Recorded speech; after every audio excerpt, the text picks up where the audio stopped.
disappointed in every one of you. I'm disappointed in every one of you. I'm sorry, I don't mean to offend you.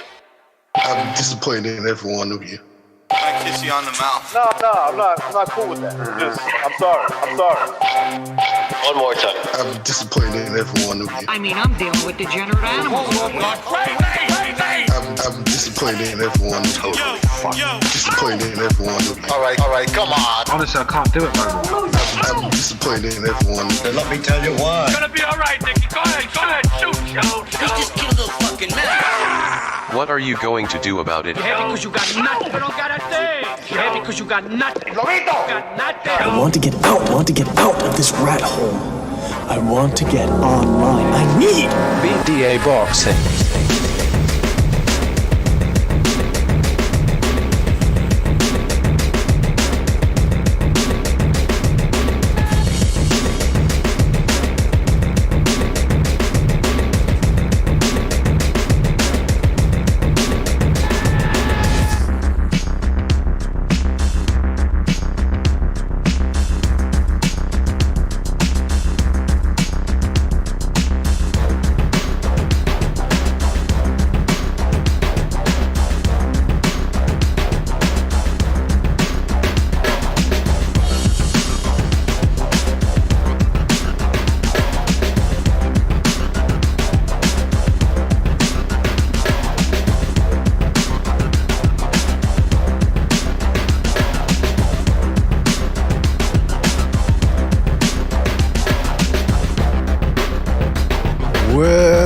Well, welcome everybody to another BD Boxing podcast, broadcasting to you live from the true north.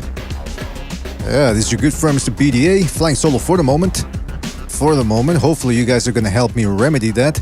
It is an open Friday panel here, Open Lines Friday, meaning anybody can jump on.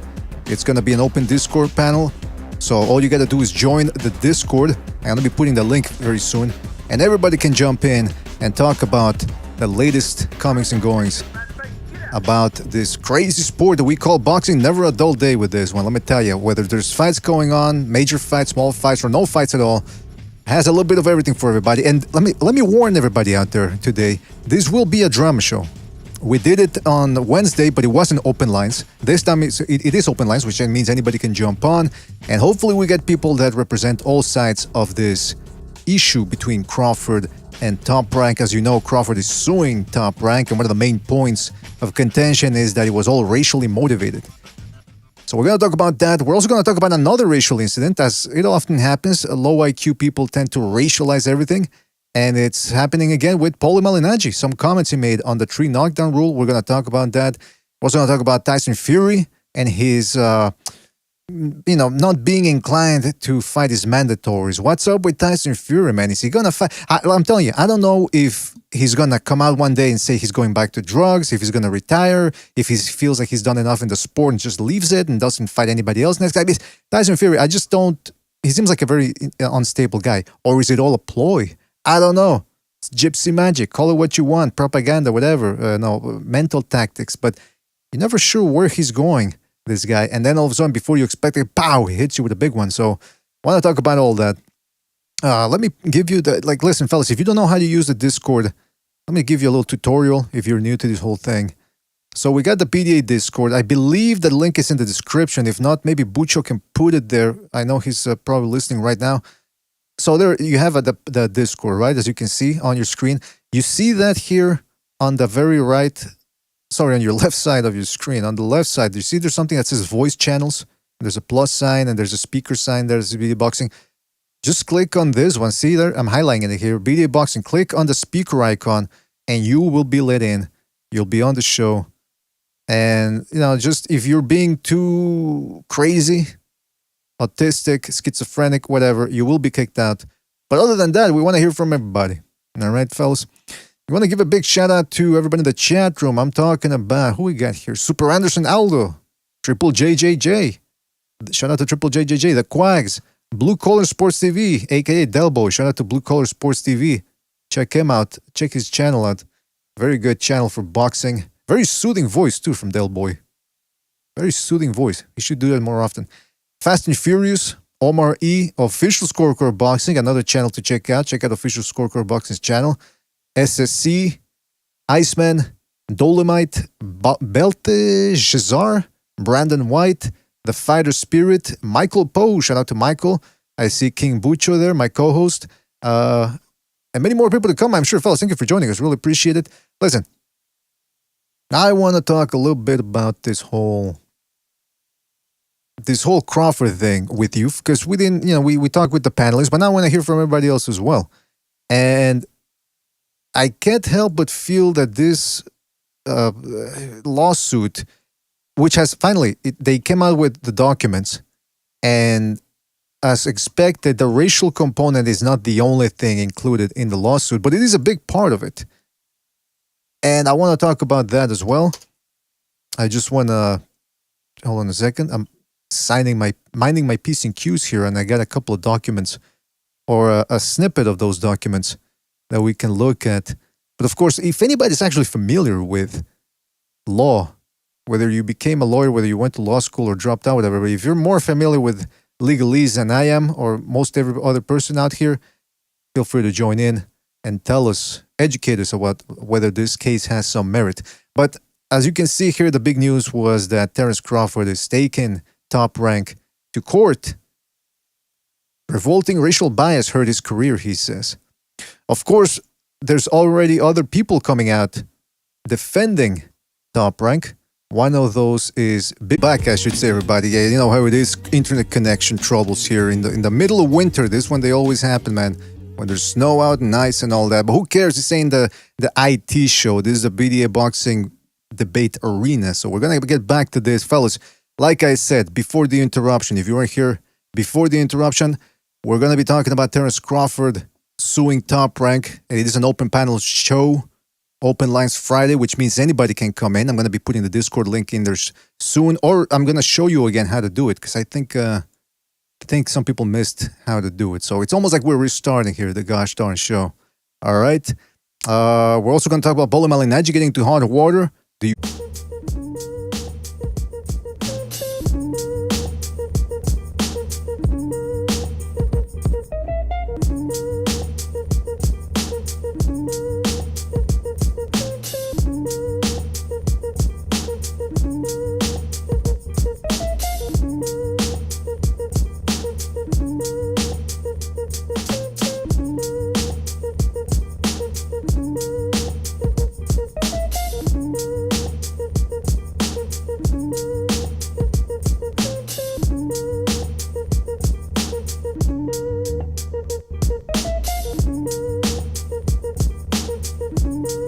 Well, all right, I think we're back to the boxing debate arena.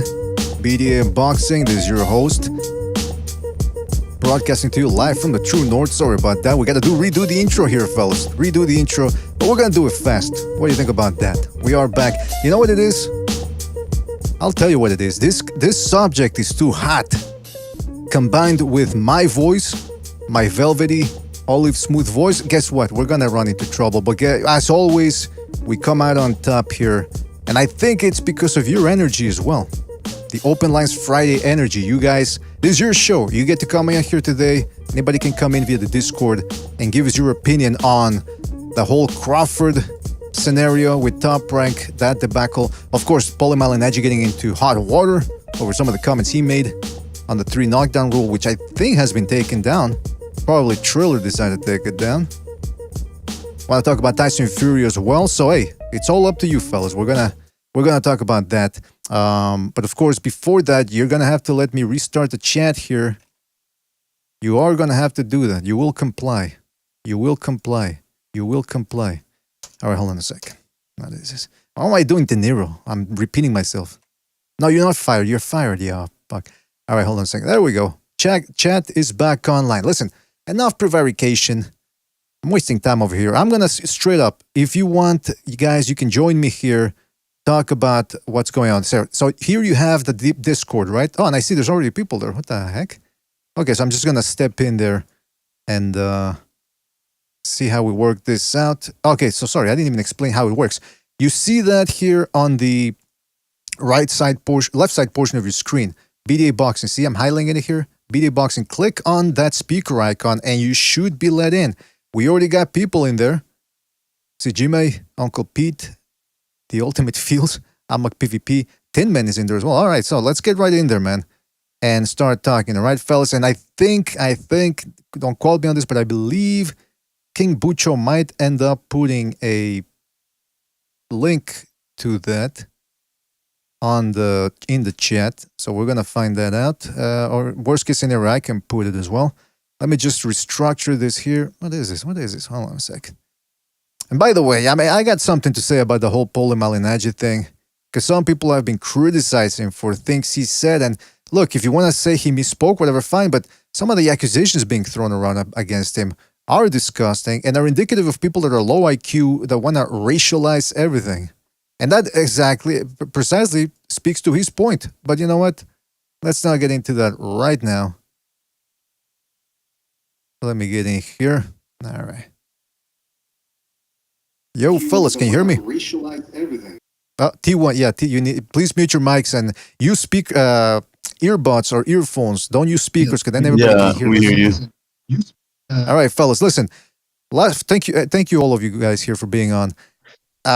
Who wants to start? Who wants to give their opinion on Terence Crawford taking Top Rank to court and saying that they mismanaged his career because of racial bias against his blackness? What do you guys? Who wants to start with that? Well, BD, I could tell you what I heard. I heard that Bob Arum is furious, like really is like losing it furious. I mean, Muhammad Ali's daughter's already come out to his defense, so I'm sure he's not going to spare a dime in like getting people as character witnesses.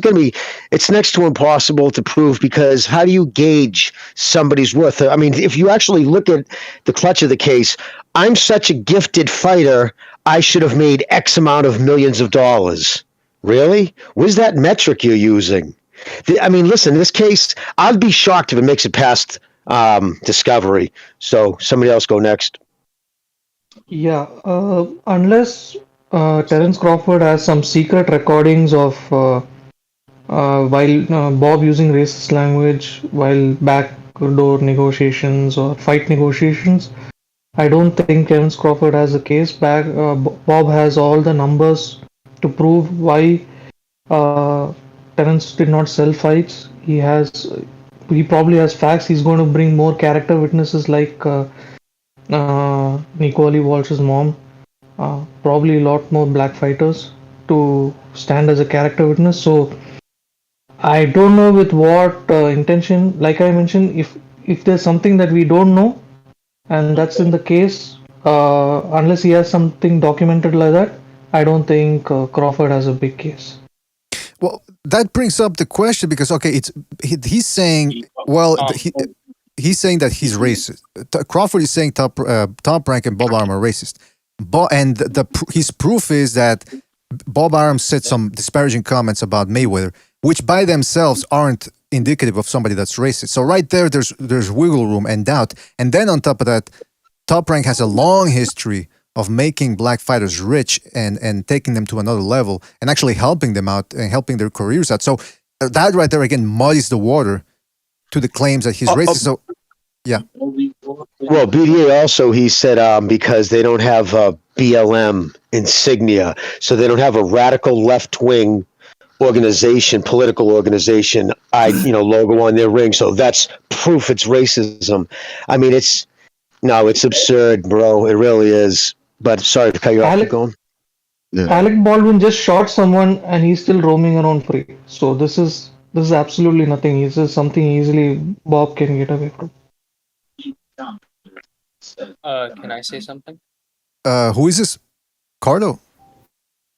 The ultimate. Well, whoever it was, go ahead, because I can't see who's speaking right now. Okay, so I don't personally think Bob Arum would let racial bias get in the way of getting a good buck, because he's a promoter at the end of the day. He said himself he's losing money promoting Crawford. I don't think a racist would keep on promoting him, keep on getting him fights, and I don't think he would just pay him millions of dollars despite losing money. I just don't see it. Somebody brought up a good point. What if Crawford put in the racist parts so it would be more mainstream, more eye-catching, so the public would be on his side? Well, I mean, I think if he actually believes that Bob Arum is racist, he's gonna fit in very well in the PBC. Oh, well, actually, that brings up an interesting. That brings up a real quick. It brings up an interesting point that I'd like somebody, especially people from that side, to comment on that because somebody mentioned last episode the NBF League, which means no black fighters. Supposedly, there's this conspiracy against black fighters where matchmakers and promoters and managers don't want their fighters to fight black people. Which again, been watching the sport for a while, covering it, and I haven't seen that. So there's that, and they like to say that there's an angle against black fighters, but at the same time. Why is Crawford? Why would black people be angry when Bob Arum comes out and says that that's essentially what Al Heyman does for black fighters? Because that's what Crawford is saying. Crawford is saying, well, Bob Arum accused Al Heyman of helping the Brotherhood out. So, in other words, it's fine to say that black fighters are being avoided, but at the same time, let's criticize Bob Arum and call him a racist, or use that as some proof that he's a racist. Because he said that Al Heyman is looking out for the brothers, which is what a lot of people from the low IQ racist side have been saying. They're saying, yeah, that's what Al Heyman. Go with Al Heyman because he takes care of the brothers. When BDA also, another thing that's very strange, the timing of this all. Again, he has a lot of influence over the two Davis brothers. They just signed with Top Rank. It wasn't until, in my opinion, after he left, went and spoke with the PBC, Tim Smith let it leak what that conversation was about because he straight up said, we can't afford him. We can't afford him. And I'm sure when he sat down with Al Heyman and Floyd in the office, man, dude, we don't have that kind of money for you, dude. No way. We just don't have that kind of money. It's because Bob didn't fucking get you to the level. If Bob would have got you to that level, we'd have the money for you. And Eddie Hearn's not going to pay him. He knows that. So in actuality, the only one who has the pockets right now who would have paid him, he just fucking bit his nose off to spite his face. I really don't know where he's going to go going forward. Unless he takes a huge financial pay cut. Well, that's what I'm saying. Look, at the beginning of the last show, I said this, and I should have said in this episode, I don't know if Bob Arum withheld money or made it so that he didn't have to pay Crawford that much money. That's what promoters do, right? I wouldn't be surprised that's what he did, and if he's found guilty of that, fine. But adding the racial component, that's where I'm thinking Crawford's not doing himself any favors because, and I'll give you an example. When he says that he criticizes Top Rank for having done business or saying that they would be willing to do business with South African fighters during the whole apartheid era in the 80s and 90s. But then I'm thinking, okay, so you were fine with them doing that for all these years, and now that your contract ends, now all of a sudden you got a problem with that. It shows that he has no standards really when it comes to this moral racial thing because he's willing to earn money from them. And then as soon as he doesn't, now let me throw them under the bus and say that I don't like their values. There's a disconnect there and an inconsistency with his values. Guys? Well, it's funny, one of the things that a lot of people liked about Bud Crawford was that he didn't speak up much and he wasn't in the public. He didn't do a lot of trash talking. And nobody really knew much about him, right? And now that he's not in Top Rank, he's doing all these things, and now he just looks like a little annoying, sleazy snake, And I feel like people aren't really going to like him anymore. I don't know. And you know what's funny? I think the PBC ruined his career more than Bob Arum for sure. I did a rumor that he was supposed to. I don't know if it's true or not, but I did hear that Floyd Mayweather was talking about signing him. But I don't really know how that's going to really go. Yeah, that would be interesting to see, man. I mean, I think this is Terence Crawford's fault. Okay, go ahead. Yeah, please elaborate more. I'm curious to hear what you got. Yeah, the thing is, he should have never re-signed with Arum in the first place. He should have done a Bernard Hopkins thing and gone on his own. I agree. He wanted to get the big money. That's what he should have done. I agree. Like, if he really felt that way, he should have done. It would have made his career a lot harder. But in a way, if he really felt like these people were racist, he should have built. Now, I want to ask you guys something. People on Twitter are saying, because somebody brought up the same point you did, and they're saying, well, why did he resign? And some people say, well, it's like a battered housewife that can't leave her abusive husband. Is that what Terence Crawford is? A battered housewife? A woman? Is somebody actually said that? Somebody actually said that? Yeah. I don't have that specific tweet, but I read that. That's pathetic. I know, I believe it. That's crazy. I'd like to be a battered housewife if I get 4 million every year. I don't mind getting battered. And one of the reasons why he didn't go out on his own, let's be honest, because who was going to pay him the $6 million to fight Porter? Who's going to pay him $4 million to fucking fight a has-been feather-fisted Amir Khan? Or $4 million to fight Kell Brook. He just shows up, and that's in advance money too, because that's guaranteed money. So he's not waiting until after he gets fight. That's not on the back end of a pay-per-view. That's up front. That's over 3 times the guaranteed money that Errol Spence makes. So the only reason why he didn't sign back, the only thing I can think of the reason why he signed back is because he got about 6 to 8 kids. I can't think of no other reason why he would sign back with them. Like because he even got Muhammad Ali daughters talking about this and saying that you're going too far with it. Like it's just he really made a big mistake, and he might still end up becoming, he might still get the fights he wants, and hopefully he does. But it's gonna be a rough ride for him after this one. Right. Agreed. But the problem Did you guys see that there was an interview outside of was one of Bomax's assistants or something, and he said the reason Crawford is suing is he's suing for $10 million for the money he lost of fights that should have happened but never happened because Bob Arum didn't do his job, and that's what he's suing for. Right. See, now that's the thing, though. There's the documents have come out. Yeah, go ahead, T1. Yeah, but he wants money for fights that he feels should have happened, but they didn't. So where the fuck's that money gonna come from? Well, T1, go ahead. But hold on, let T1. Fellas. He wasn't gonna get the Spence fight. Was that T1? I didn't hear you. Yeah, the problem, he should have realized 2 years ago he wasn't gonna get the Spence fight. So he should have been making his bait from Arum then. Remember when Arum said that we're not going to make the Pacquiao fight because he had some kind of sympathy for Pacquiao because he was like a legend and an old guy, and he didn't want Crawford to hurt him. I think that's what he's referring to. Okay. Well, see, that's all fine and dandy, but that's what I'm saying is why bring up the race issue? It seems like it just makes it harder for him to prove what he wants to in court. No, Can I answer that? Figures if he goes the race issue, the lawsuit gets settled quicker. Might have something on, who knows? I mean, maybe he's got some kind of he mic'd himself talking to him and he called him an N-word or something. I don't know. Listen, but I think a lot of people might have been on his side more. If he would have never pulled the race card and said he's not paying me what I should be getting paid and just left it at that, I think he would have had more of a fighting chance. But he even got George Foreman speaking up, Muhammad Ali's daughter speaking up. Like, it's just... Wait. It's like... 1 second, Black CB. Let me respond to that real quick. George Foreman is the last person that should be speaking up on these type of issues. George Foreman is the same dude that was, holding up the American flag when all the black athletes in the 60s were, protesting against racism. So he's not somebody we want to hear from. Wait, why not? Yeah, he's a sellout. What I'm trying to say is, regardless of the situation, is we're not looking at where he represented or not.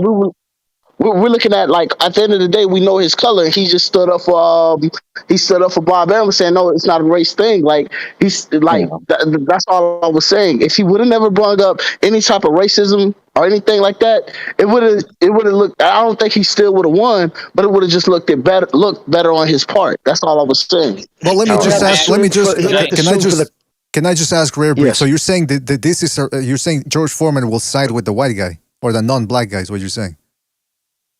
No, I'm saying that George Foreman is not somebody that should be asked about when it comes to racial issues. That's right, but why? That's what I'm saying. But why? Why? Because you're saying he would be unfavorable towards black people. Is that what you're insinuating?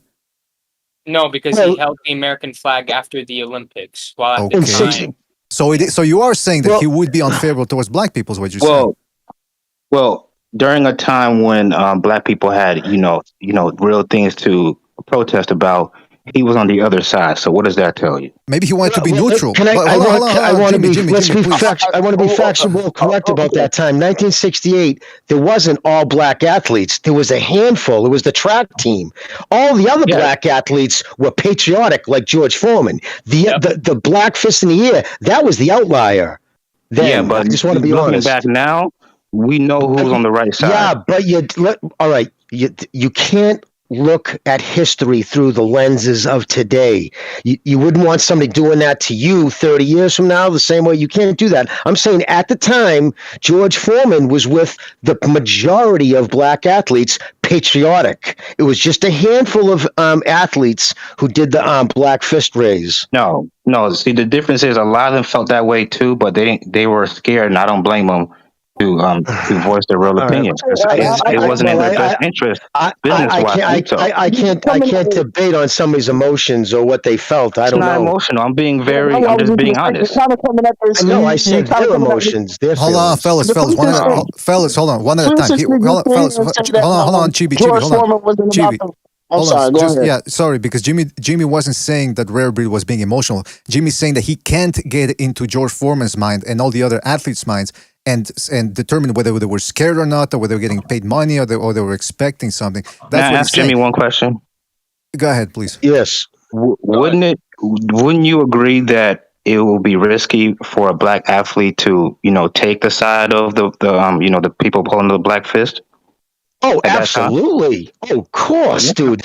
Not only was that risky, it cost those guys fucking jobs. It really was. I mean, listen, for what they did, I respect it because knowing what they put there on the line, and of course, it was much easier. But that's not to say that a lot of athletes, black athletes, are patriots and they're proud of their country. So you know what I mean? Like, I understand what you're saying, believe me, and I credit that dude for doing that. I'm just saying I wouldn't cut George out just because he was a patriot, I just think that's, a little, but again, that's just your, and I don't want to, talk about their feelings. What's that, by the way, especially since he was with Ali. Yeah, well, I mean, it's just to me, like it's real suspect for a guy like George Floyd to claim to be patriotic in a country that treated his people like garbage. But it wasn't especially during that time. But it wasn't. But hold on. But it wasn't. Can I just people like listen? Garbage though. Yeah, we're getting into a whole historical thing here. The country itself didn't hate black people. There were plenty of people that were supporting the black. I mean, Charlton Heston was walking around there with the NAACP, and there were a bunch of Jewish people. Of course, but at that time, majority of people were against that type of stuff. You don't know that. About this. You don't know that. If the majority were against that, then how they wouldn't even have been able to manage to get out of that hole. That's why it ended. Exactly, that's why it ended. It's revisionist history. People hated Ali back at that time. Listen, you just said, can I just talk on that one subject? You just said something very important, and that goes to Bob Arum's, fucking credit.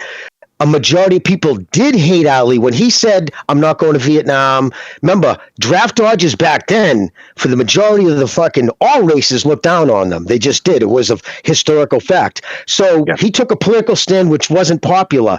But fucking even though he wasn't popular, especially amongst whites, Bob Arum still stepped in and fucking promoted him. And he caught a lot of shit for doing that. So again, that's testament to Bob not being racist. You know why? It wasn't like Bob was trying to be a civil rights hero. It's about the dollar. That's all Bob, cares about. You know what I'm saying? So again, I just think, and I'm a huge Crawford fan. I'm going to let everybody else speak now. I'm just very disappointed in his actions because I think it's going to hurt him in the long run. And by the way, can I just say one thing here? Can I just say one thing here, please? I'm sorry about this, but I gotta get this out of the way here. Shout out to Paper Tiger for his contribution with the super chat, and he says only lame, money-driven boxers complain about Bob Arum. Notice that it's the guys who don't like steady increase in competition. Better competition equals more money, he says. All right, shout out to Paper Tiger, who brings up an interesting point about fighters haggling over pay. The ultimate I feeling. will say this. I feel like we need some new blood at the top. Bob Arum is an old guy. We need some guys that understand like the new market and how to promote fighters from like the newer generation. I agree. The ultimate feel. You want to hold on? The ultimate feel. The ultimate feel wanted to say something. Go ahead. sorry for cutting you all off. So another thing that you guys bring up an interesting point with him wanting 10 million for the fights that never happened. Didn't Crawford say he didn't want to keep on going when he gets to a certain age? Isn't he just wasting time crying over spilled milk? Maybe. Like for a court case that may in fact blow the wrong way and end up costing him money? Well, I'd like to see what I'd like to see a Yeah. source for that because again, I don't know. I don't know if he said Yeah. that, so I would like to. But if he did, then yeah, it presents a problem. Who else wanted to go ahead? Somebody wanted to. Yeah, but the problem with Crawford's case is that Aaron's dealt with too many black fighters, so it's not gonna hold up in court. Facts. Well, actually, this is the thing though. Forget the racial aspect, because that was my only point. Is if he really feels or has evidence that he was cut short of paydays, he has to bring in the numbers. So forget the racial aspect. But if he can prove that, then he might have a case against Bob Arum. But the other thing that's interesting to me is some people were saying, defending Crawford, and saying, well, it's not his fault that he wasn't a big name. That's Top Rank's job to promote him. His job is to fight. But here's my take. Usually these big name fighters who get paid a lot of money usually have it in their contract that they have obligations, media obligations. And Crawford is a guy that was notorious, according to Steve Kim. I disagree with that. Well, hold on. I'm not done. I'm not finished. I'm not finished. He's much bigger than Crawford. I'm not finished. Hold on, I'm not finished. So he has obligations to talk to the media, and apparently he didn't want to do it. There's an article where they were talking about how he didn't let the Australian media into the gym during the build up to the Horn fight, and in the article they say he's notorious for not wanting to talk to the media. Steve Kim has also said that. Yeah. So in other words, look, you like I've said before, and I'll make this quick. To become a mainstream star in boxing, or just above average star in boxing, become a star. In other words, it's not just whether you're knocking people outside the ring or whether you have talent, or whether you're a good speaker. You have to have a combination of everything. I still don't understand why Canelo is as big as he is, because when he was coming up, he wasn't exactly the most scintillating guy or the most skilled or the best speaker, even in Spanish. But for some reason, he captures the imagination of people. Same thing as Anthony Joshua. I never thought he was that entertaining. So all of this to say that it can't hurt you to respect your media obligations. At the very least, do that. They're good looking. That's what I meant. A lot of people like that about Crawford, though. They like that he wasn't all in the media, and now that he is, he busted this shit, and he kind of looks bad. So now that he's actually showing, nobody knew what his character was. Nobody knew his personality, and now that he's out there, like we think, oh fuck, well this must be it. He's just a little snake. Can I respond to that real quick? I was also reading something yesterday that with Floyd Mayweather, because he worked with Bob Arum, and he had also said that that he was biased against black fighters as well. But even when he says that, it's just hard to believe, because Bob Arum, promoted Floyd Mayweather, made him to where he is today. Like, it's just, like I said, it's just a thing, bro. The whole race thing is just going to be it's like right now. It's not like it's 2022. I don't think it's a time to even bring that up, because we already got the NBF, the No Black Fighters, No Black Fighters League. We got all this and that in boxing, and hands down, boxing is the most racist sport ever. Because it's more of a cultural thing. But bringing up racism with Bob Arum, it's just going to be a real hard thing to beat, because he worked with so many black fighters and made so many black fighters famous. Hey, so the point about Crawford not being as big because he doesn't speak to the media, I disagree with that, because if you look at Earl Spence, he's pretty much the same. He has the personality of a potato, and he's bigger than Crawford. I came because someone is talking about Canelo, so. Oh, come on. Come on, man. No, but I want to address. Canelo Alvarez talk going on, because I want to join. Is No, it? no, Okay, no. We're not talking about you Canelo can't right now. book We're it, not right? talking about Canelo. But I want to Well, say that. nobody. Listen, but listen. All right, let me go back. Let me go back. Can I say something about the Crawford thing? I'm not saying that it's the only reason why he didn't become a big star. Like I said, there's a multitude of factors. Also, let's not forget, Errol Spence was fighting the best welterweights, whereas for the last Yes, 4 that's years, what I was going to Crawford. get to. Yeah, The people that Earl Spence fought is what made him big. So that's Crawford's one of his main gripes. He wasn't able to Excellent get weight. those fights to become big. If he'd have got the Pacquiao fight, perhaps he'd be a much bigger star now. and by the way, but Which yeah, but that's the whole thing about the Pacquiao Aaron, thing stop. is, Bob Arum said that, but then I was listening to Thunderdome, and he says he's got quotes that say otherwise, that say that Crawford didn't want to fight Pacquiao. So I guess they're going to have to hash all of that out in court and see who really put the kibosh on that Pacquiao fight. But the other thing is thank you. But the other thing is Errol Spence also, he's not that he's not much more famous by a lot than Crawford. No, He's but he's definitely bigger than Crawford. Yeah, but he's by bigger how than much? Crawford. Yeah, but by how much? And also, it's the style, the way he fights, by the Apparently way he by fights. 100,000 on the pay-per-views. Well, there his you go. pay-per-views have gone down 3 in a row. They've said, that's not a good sign. I'm just saying they've dropped by 50,000. Yeah, he's not more famous. Just Errol Spence has better dance partners, so he sells a little more. But he's not more famous. Not only that, perhaps his inactivity and his car accident may have also brought down his stock. You know what's the worst thing about this? You can throw that Josh Taylor fight out the window. Oh yeah. Yeah. Oh yeah, that's He left gone. off that Taylor fight. Oh yeah, Yeah. gone. You know, it's that's what I'm interesting. saying. Who's he going to fight? PBC straight up said, we don't have the money. We can't afford you. What is he going to do? Did he say, oh, fuck it, I'm not going to... Did he, after meeting with the PBC and hearing how Bob fucked up his career, because I'm sure they put it all on Bob, and then he sat back, but did he say, fuck, what am I going to do for fucking Ching? And then he hires Friedman, that guy who represented Mickey Garcia. And let's establish something right there, too. Mickey Garcia did not win his case. He sat, Bob just kept fucking going, okay, we'll see you in court, kept getting dates. Put him on a shelf for over 2 years. When there was 3 months left on his contract, Bob didn't want to go to court anymore and just said, fuck it, cut him loose. When he had 3 months left. I might explain why Crawford didn't sue while he was under contract. People are saying, why didn't he do it while he was on contract? That's probably why. He didn't want to get blackballed. He was trying to get out of his. It was a different thing with Garcia. Said my contract was good. It was just over, and he's like, no, you're not reading it right. It says you're still with me for another 2 years or another 3 years. I'm sorry, and he kept him out for over 2 years on a shelf. Cost him all kinds of money. Didn't cost Bob. Didn't care. And I'm just saying, Bob can be a vindictive fuck.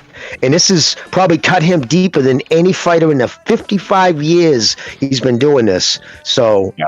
I don't know. I'm curious to see how this ends up dumping on Crawford's chest. Don't say Canelo. You're going to get LTO worked up. Bob Arum does too much in-house fighting. Hey,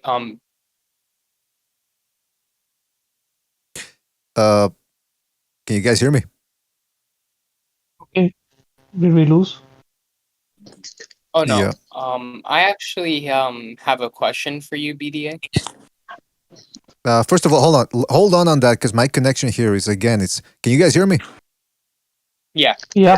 All right. I can hear you. For some reason, I think you're. I'm sorry for that. But second of all, Paper Tiger. Shout out to Paper Tiger says beating Pacquiao doesn't make you a star. For example, Timothy Bradley. People want exciting fights, and guys like Crawford are bitter that they're not skilled enough to fight the entire fight leading. All right. Shout out to Paper Tiger for his contribution. Although I will say a Pacquiao fight wouldn't have hurt his Q rating. I mean, it might not make you a mainstream guy, but it can hurt your Q rating. So if he can prove that in court that Bob Arum essentially was an obstacle to that, then he's going to be in trouble. Yes, who wanted to ask a question? Me. Go ahead. My question to you is, if what Crawford, what he said was true. Let's just say out of nowhere, out of the blue, everything he said was correct. Racial bias kept him away from all of his fights. Yeah, fine and dandy, he gets 10 million. So now what does he do? He already sued a company, they won't take him back. PBC won't take him. What does he do next, even if he does win? Does he retire? He can be a promoter. Well, and also the fact promotional company with the 10 million. Yeah, This is what I'm that gonna move. do. I'm gonna prognosticate something. This is exactly what's gonna happen. I'm just prognosticating. He's gonna sign with Floyd Mayweather. That's what I think is gonna happen. He's got talent. But hey, listen, Bad move. Bad but move. That'd be a huge I mistake. appreciate. Yeah, huge. Well, on top of that, listen, he has to put Isaac Cruz Davis on pay-per-view because supposedly there wasn't the 1.3 million. That's all he paid. The guaranteed money to Cruz was 300 G's. So he's not paying life-altering money over there. I just don't think he would sign with him. But yeah, no. But listen, doesn't this look at the correlation? He leaves. Everybody's like, oh, he should have left Top Rank. Not everybody. Some people say should have left Top Rank 2 years ago to get that Spence fight. Look at that. Spence doesn't want to fight him now, and he's not with Top Rank. PBC straight up saying no. I mean, what's to say Spence would have fought him then? I personally don't think Spence ever wanted to fight him. That's just my opinion. Spence has said for a long time he wants to get all the belts and then he'll fight Crawford. So if he does it after this fight with Ugas and he wins and he acts like he doesn't want to fight Crawford, then I'll believe that theory that he doesn't want to fight Crawford. Well, then it'd be undeniable, right? I mean, if he did, right? If he wins that. Because now it'll be for undisputed, going out of which his makes way the fight to big. Yeah. The worst thing is that... Go ahead, Tinman. Go ahead. Yeah, I just like to ask this group two questions. One is, do you think Crawford is more popular than Lomachenko? And second question is, in hindsight, do you think it would have been better for Crawford to join Eddie Hearn at welterweight? Because I think he would have made more money fighting Brook and Khan in London, I mean in UK. But I just wanted to put that out there in the panel. Well, if both guys walk down the street, let's just say nobody will know who they are. Eddie Hearn did say that I don't have anybody to firm to fight. I think was not one of the recent quotes he said. I don't really have anybody. That's what I heard. Somebody. I mean, I don't. Yeah. Have a quote, Exactly. I mean, honestly, the person who was going to throw him another $6 million. Listen, I think this all stems to two reasons. From what he was told when he was in that meeting with the PBC, and I know he was hurt, and I don't blame him for that. I think that was a cheap shot Bob threw. I don't think he should have said he lost money on fucking Terence. I think when Terence said, I want to be a free agent, I think Bob thought that was too soon. He wasn't at that level yet, and I think that hurt Bob's feelings. So he said that thing, and I think that was stupid. And I think that is what a lot of this comes from. But I think Terence might have bit his nose off to spite his face. Well, the whether other you thing like is, it or not, he should sign with PBC because they have the top welterweights. Whether you like it or not, they have the top welterweights. And brother, they just said they can't afford them. Jimmy, but they just said. Jimmy, hold up. What? Right. If he wants to fight the top welterweights, he will have to go to PBC because PBC do not work out of their promotional company. So he should try to go to PBC and fight the top competition there because they have the best welterweights. Go ahead. Yeah. But my point was they already came out. Tim Smith, the publicist for the PBC, said we have nothing for him. We can't afford the money. Doesn't add up for what he brings in. We can't afford him. So that's the dead deal. They don't want him. They don't want him for what he's asking for. I'm sure if he comes in and says, okay, I'll do the 1.75 like Spence after he just got $6 million guaranteed. Really, what's the chances of that happening? How much egg on his face would he have if he did that? How stupid would he look? So the PBC's probably doing it on purpose, tie him to a fucking fence to make him do this. But that's Sorry, the BDA, thing, what's that? No problem, Jimmy. Sorry to interrupt. I didn't know if you were finished. But with the PBC, the way the PBC is treating Terence Crawford during these negotiations, I think it goes to show you a little bit of Crawford's character because, look, Spence was fighting the best welterweights and he was doing 300,000 pay-per-view buys, supposedly. I mean, but let's say that's true, 300, 400. Meanwhile, when Crawford fights the guys he fought, which again, obviously he's going to do low numbers against a washed-up Khan and a emaciated Brook. Nevertheless, the numbers are what they are. So it goes to show you that maybe Top Rank is right. Maybe he was pulling at Teofimo Lopez, Crawford was, saying, now you need to pay me more. And these guys are going, well, how are we going to pay you more if you're fighting Khan and Brook and nobody really wants to see those fights? Now he goes to the PBC and tries to negotiate with Spence and they go, look, well, you're going to accept this amount of money because we're the A side here, and Crawford doesn't want to accept that. So that goes to Top Rank's point that this guy is being difficult and thinks he's worth more than what he really is. And if Crawford really cares about his legacy, look, he's made $3 million, $4 million per fight. He should go, look, this is for legacy. I'll take whatever money you give me. he's not going to get $500,000. He's going to get millions. Fight Errol Spence. I think at this point, I think most of us, correct me if I'm wrong, guys. I'm curious to hear what you guys would have to say. Crawford actually would be the favorite over Errol Spence right now for most people. I agree. And by the way, he made $15 million for his last 3 fights combined. $15 million. Name another welterweight who's taken home guaranteed $15 million for his last 3 fights. But BDA, I don't just see the type of guy Crawford is. I don't really see him, taking a pay cut. He seems like he thinks he's worth more than he is, and I don't think he's gonna take a pay cut. Because he's been getting all of these, high paydays for a while now, and now he's just gonna, get like what does the PBC on? Probably like 1 or 2 million, maybe 3 million. 1.75 is what Spence gets, and he's their by far biggest welterweight. He gets 1.75, where they were giving him 3.5, and then his last one against Porter, they gave him a $6 million guaranteed.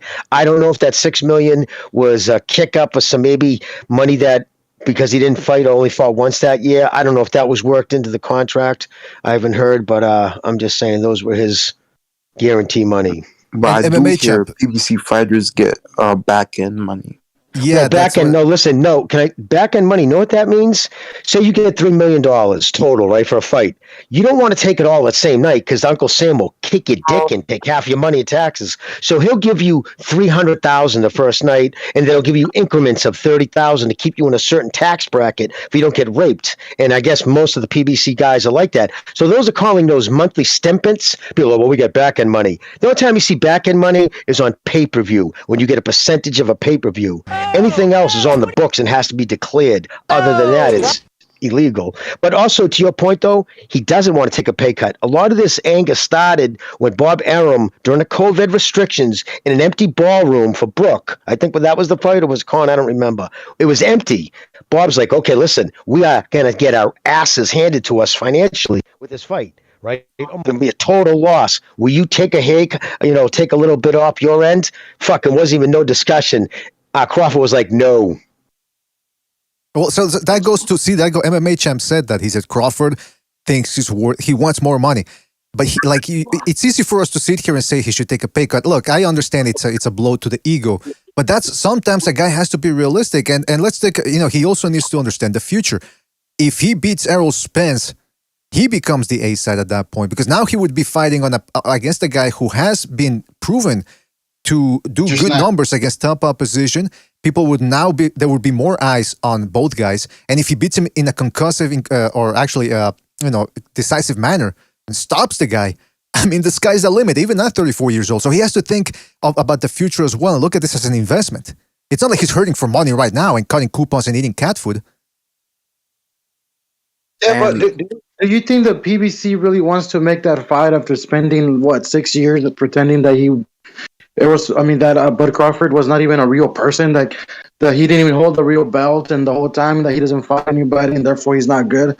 And then if they give him the fight to Errol Spence and he beats him, I mean, that just makes him look fucking stupid. So I don't think they really want to make that fight at all. Yeah, but listen, it being on their platform though, having two of the biggest, black fighters in boxing, and it being for undisputed, if Errol Spence beats Ugas, I mean, it will do big pay-per-view numbers. That's my opinion. I think it will do a lot of pay-per-view numbers, and I think it'll be a overall good business move for the PBC. So I don't see why they wouldn't want to make that fight. Man, that's where we start getting into the more nebulous aspects of negotiations, because we don't know exactly what would happen or what's going on 100% behind the scenes. I'm curious to get your thought on something though, fellas. When it comes to Errol Spence, I get the feeling, watching other people's videos and reading the message boards in the comment sections, that a lot of people for some reason think that Errol Spence is on the downslide here because of the eye injury, because of his because of his lifestyle, and the fact that he might not be, taking training seriously. Who would you favor right now if they were to fight right now, Crawford or Errol Spence? Crawford. Crawford, 100%. Crawford. I favored Crawford for years. I even told you guys He didn't want that fight.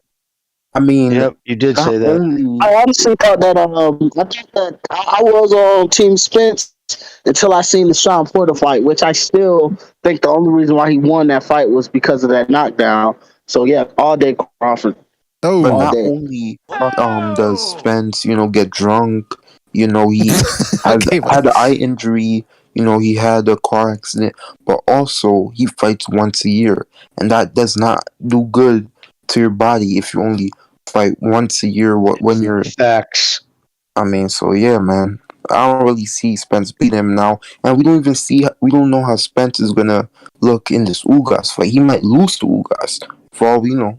Really? That's what you guys think? What does everyone else think? Ugas Spence. Okay. This is what I Yeah, think. This is what I Go think when ahead. it comes Go to ahead. This is what I think when it comes to the Ugas and Spence fight. I think it's a really good fight because we don't know what position Spence is in.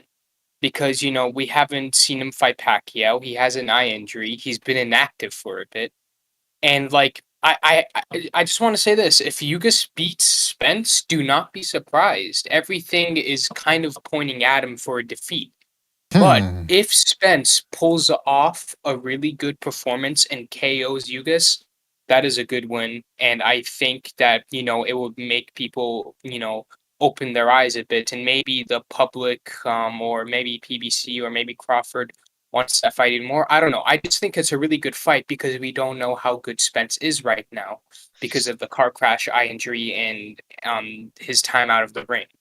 So I wouldn't be surprised if Spence wins. I wouldn't be surprised if Spence loses, but I would be surprised if he beats Ugas comfortably. Like a really clear 8-4. That's my Yeah, I think it's a 50-50 fight. Ugas has a very good track record against Southpaws, and he's coming off a good win against Manny Pacquiao. He's the more fresher fighter. Yeah. So I think we can't deny Ugas's threat. One thing There we is a say track about record of Ugas getting robbed.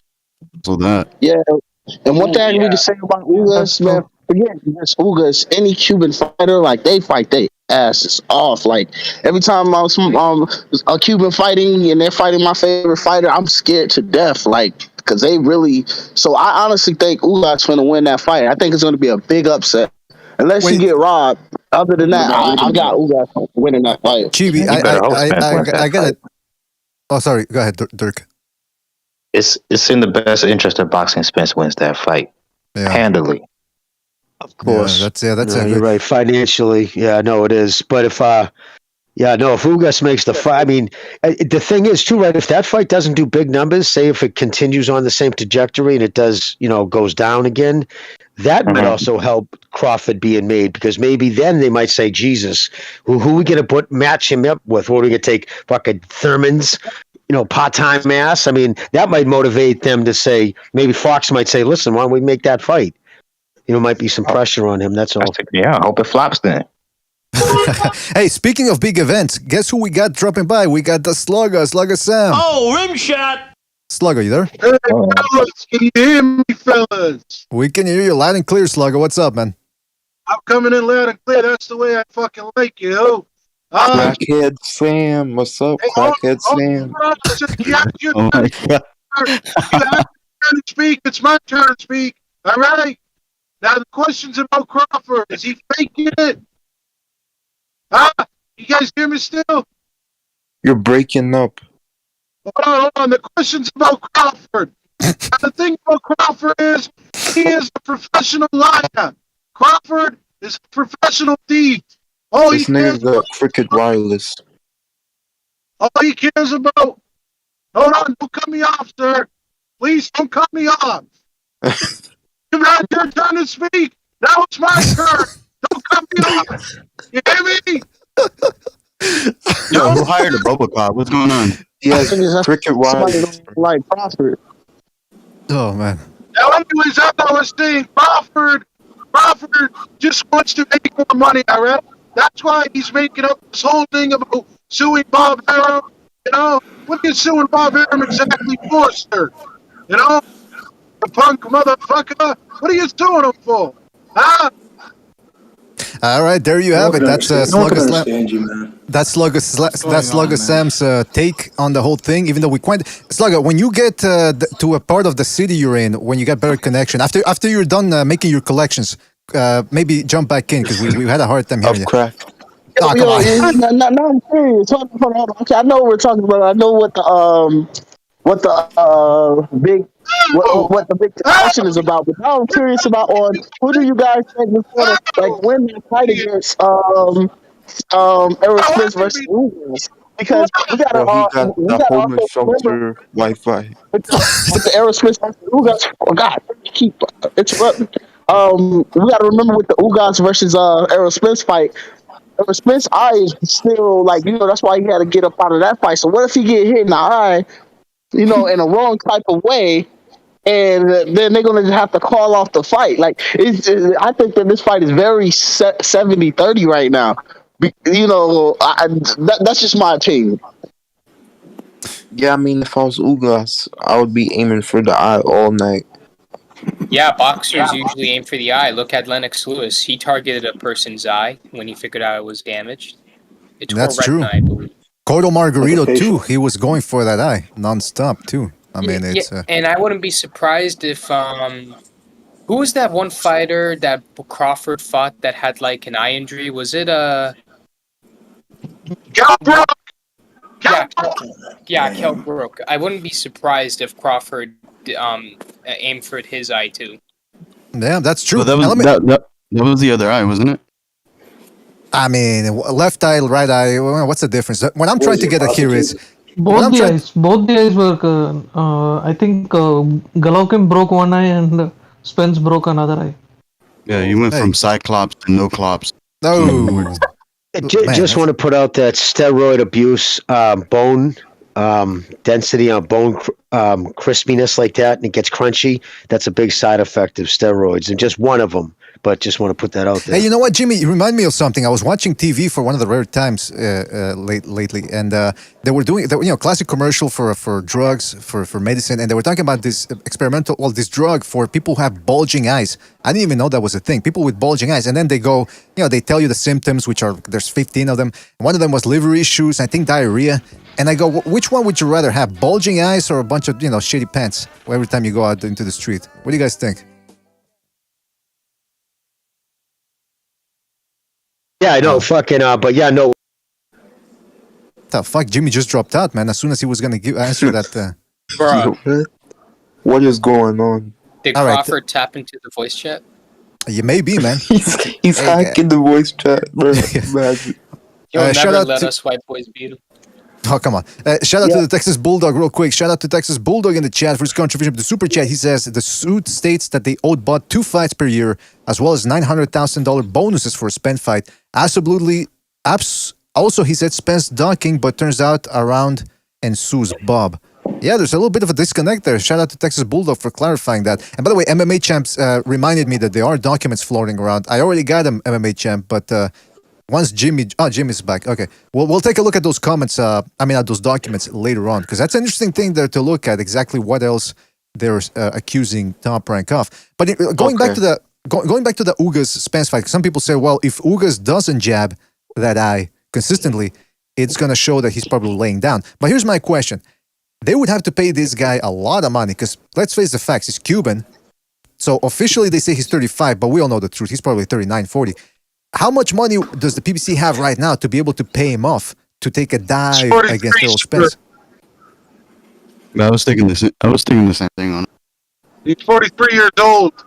You know what? Ugas is 43 years old, and he's going to beat Spence, and he's going to beat Crawford, and he will be the greatest welterweight of all time.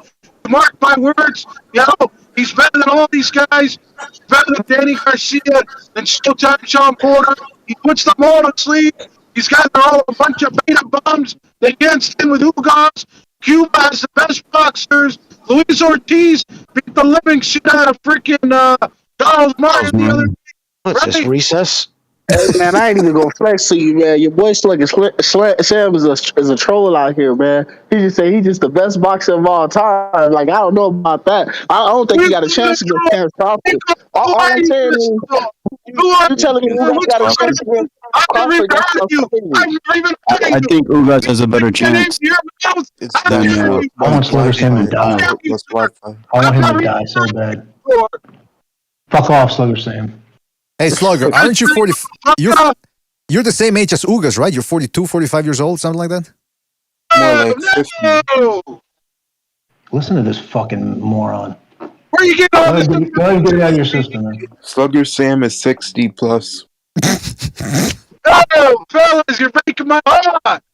I'm not doing anything. Top I'm trying to line, back you. Slugger I'm trying to Sam. back you up here, but give you a pass. But these guys, Slugger Sam was. It's possible. I remember my buddy used to be like 15 years old, and he sounded like it was 30. Pretty Slugger crazy. Sam was born the same year as Luis Ortiz. Hold on, first of all, PDA, I would very much appreciate it if on April 1st, my 28th birthday, you single-handedly deliver me a fucking present. All right? I would much appreciate it. You're not 28. You want a stop blowjob lying. with that as well, there, Slugger? What the fuck? Hey. I mean, geez, Luis, this guy's making demands here. Well, listen, going back to the fights here. By the way, people are saying Slugger is drunk. Slugger is the man. He's a jerk off. That's the Man, problem. your boy sound like from WWE about to go to WrestleMania, man. Hey, by the way, Slugger, I'm people in the chat are saying that Pigeon got your channel closed. Is that true? Yes. Let me explain what happened, BDA. He came to my stream about a week and a half ago, trolling the shit out of my stream with 20 of his punk ass accounts. That motherfucker's got 20 accounts. And all I did was on my stream, go on his Facebook. Look, go on his real Facebook, Philip Band. Go on his Facebook, Philip Band, and fucking troll him because he's a bitch. He reported me to the YouTube legal team. He reported me to the YouTube legal team because he's a snitch. And you know what, bitches?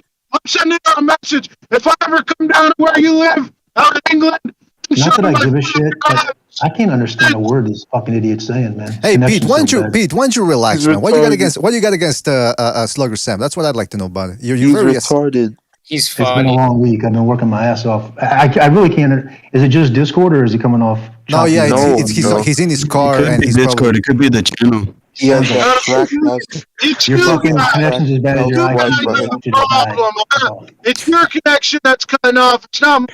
All right, Slugger.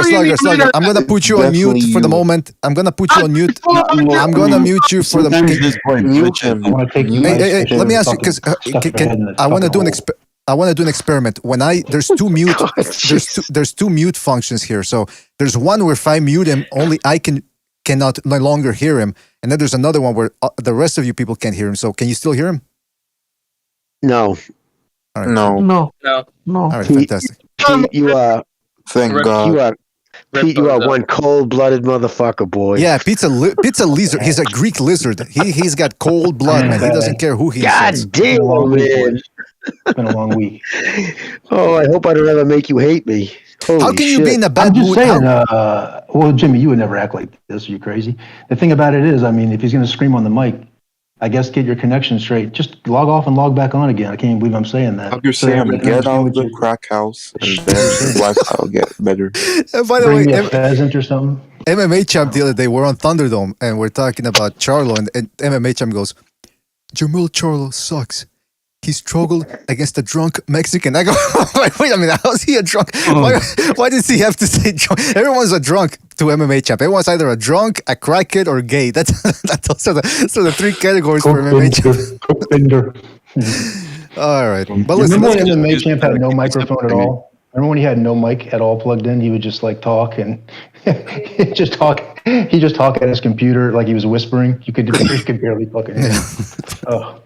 Yeah, they probably moved him to the basement. No, I'm just kidding. No, come on. Exactly. But listen, all right, so with Ugas, it's interesting. So most of you guys would actually pick, some of you actually are saying that it's a 50-50 fight, Ugas versus Errol Spence.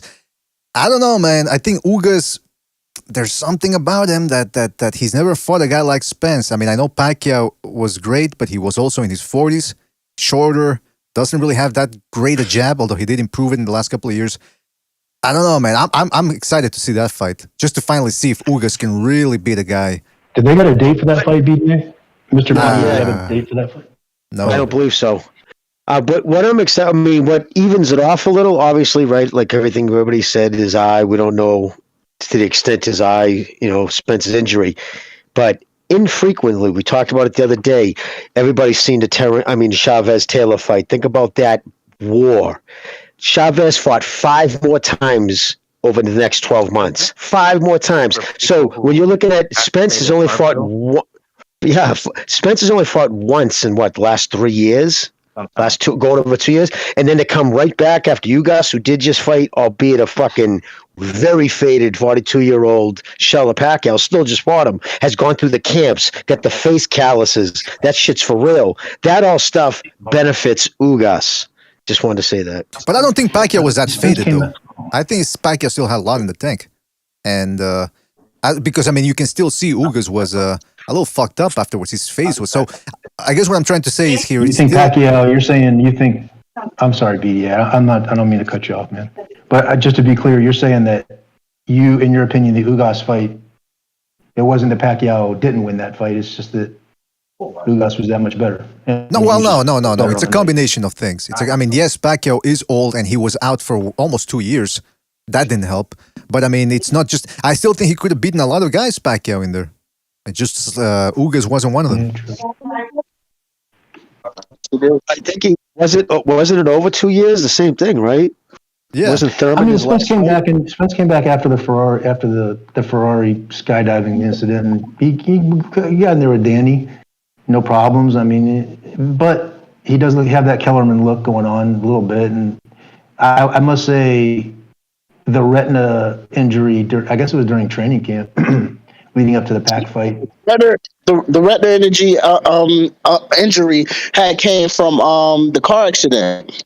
Because even if you look at so they cleared him to fight Danny, and they didn't clear him to fight Pacquiao. Well, to that point, they have 2 different in Texas where he fought Danny. They have a less stringent eye, I guess the optics. You know what I mean? Everybody has a doctor each. So I guess they're not as stringent. So when they went to Nevada, I guess it's much more. So that's why they didn't catch it. I guess it all boils down to the athletic commission's doctor. I mean, I guess it's his opinion, and then they go from they try to get a second opinion, a third opinion. Didn't happen, but yeah. The bad thing for Errol Spence was it wasn't just a torn. I mean, it was a detached retina, I believe. Not just torn or just, a little bit, shaken up a little. When you pull on a girl's tits and all that, maybe you leave a little red mark. That's not what we're talking about. We're talking full-on detached retina. That shit's dangerous. That's career-ending. Yeah. I don't, well, maybe, yeah. Go ahead, Jimmy. Well, I was going to say, but how could that, no, I'm not doubting that's what, because I read the same thing. But if that did happen at his accident with a pooling of blood, that's almost the first sign you see of it bleeds behind your eye. Right. But when you have dude, listen, all kinds of light gets in. There's like that gel in the film. When you have and that's torn away, that light gets in and gives you a thump, and like you can't even face. Like bright TVs will make your eyes water. You'll go to stand up, you feel nauseous. There's all kinds of things. If it was really torn that long, unless it was slightly torn and then got really detached when he was sparring, but there's just no way it could have been. To the degree they said it was all the way from the accident. You just couldn't live with it. It's just that bad. Hey, Jimmy, everything you said, nausea, headaches, that's what happens when people listen to Slugger Sam, I think, on this panel. But anyway. Exactly. I was thinking nausea. Hey, listen. I mean, how did they even know that? I'm envisioning a athletic commission doctor. I'm just going off of when after you seen the pictures and everything, one thing that was covered was his eye.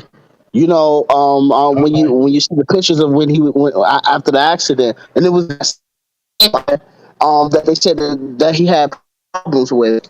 So I think that so let's say if it were to happen again, he's get another eye injury, his career is over.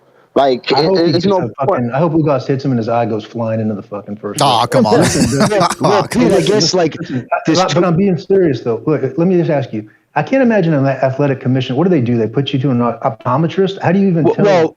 That's what I was about to tell you. How they do it? It's either by, you ever see that thing? It's like they hold it up to their eye and has a little spotlight in it, a little bright light, and they look in your eye with it. You know what I mean? They say look above, and yeah, and they go right up against their right. They put it against their eye, so it magnifies the light, and they can see. So if it's a bad enough tear, they can actually see down into it.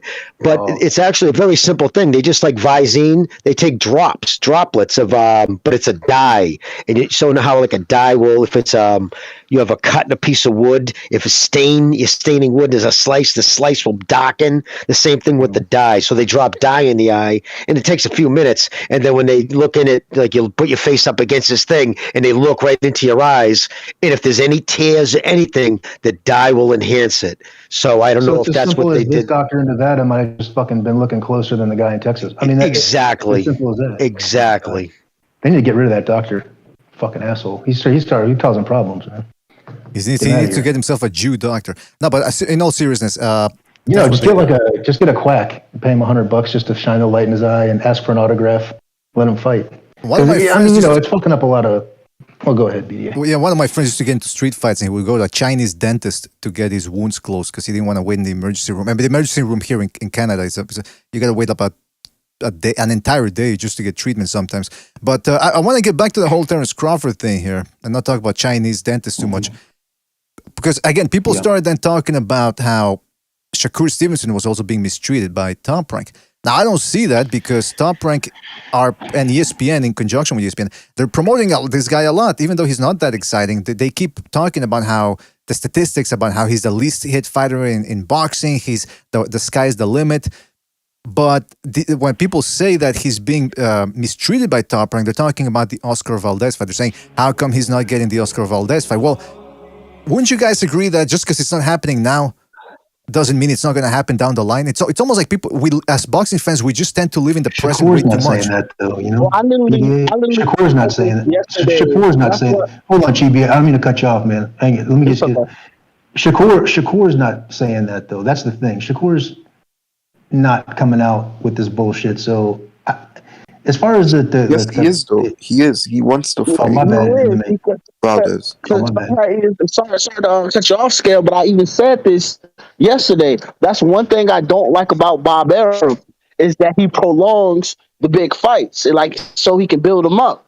Like he always does that. Like and all we can do is just sit back and watch. But life ain't fair. So let me ask you though, these guys to the wolves, man. If you throw these guys to the wolves too soon, that's not what a promoter's supposed to be doing. He's supposed to bring these guys along.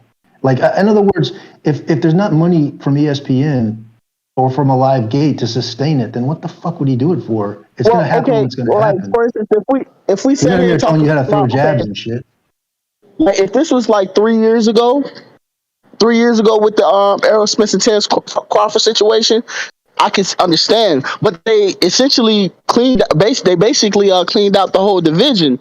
I'm not saying they got everybody out, but they basically cleaned out the whole division. I don't see the reason why that fight shouldn't happen. The only thing that's stopping it is the whole money issue right now. They should. It's professional. It's a business. That's always what's stopping it. I mean, I shouldn't say stopping it. That's what's making it or breaking it. Every fight you see, that's what's making it or breaking it. The money. That's exactly what it is. Not the race. Not the matchup. No one's scared. What's ruining it all is that there's ducks and there's cowards. These guys aren't afraid to fight each other. Man. But Pete, though, with the Shakur fight, listen. He's not a prospect anymore. He's a 2-division champion, and he just beat a reigning champion, Jamal Herring, who is the longest reigning champion at 130. Anyway, right? So wouldn't you want to see a unification? I'd love to see the fight. Honestly, I'm not. Top Rank is prolonging the fight, though. How do we know that Oscar Valdez wants that fight? We know he don't want that fight. Exactly. Look at the skills. He don't want that. But why can't they just at least offer him the fight? At least send him the contract. At least do No, that so we can see. because if Oscar Valdez is saying no, Bob, we don't want. If Oscar Valdez people sit down with Bob and say no, we don't want that fight. He's all wrong for us. We don't want him right now. What is Bob supposed to do? No, please. Well, wait a minute. When does he not make But the again, fight? If they're both in the house with Top Rank, when does he not Jimmy, let I these do guys gotta ask fight? you a quick question. It was about something that we even said yesterday when I was because I still do think a lot of fighters out here duck people. Now I'm so curious when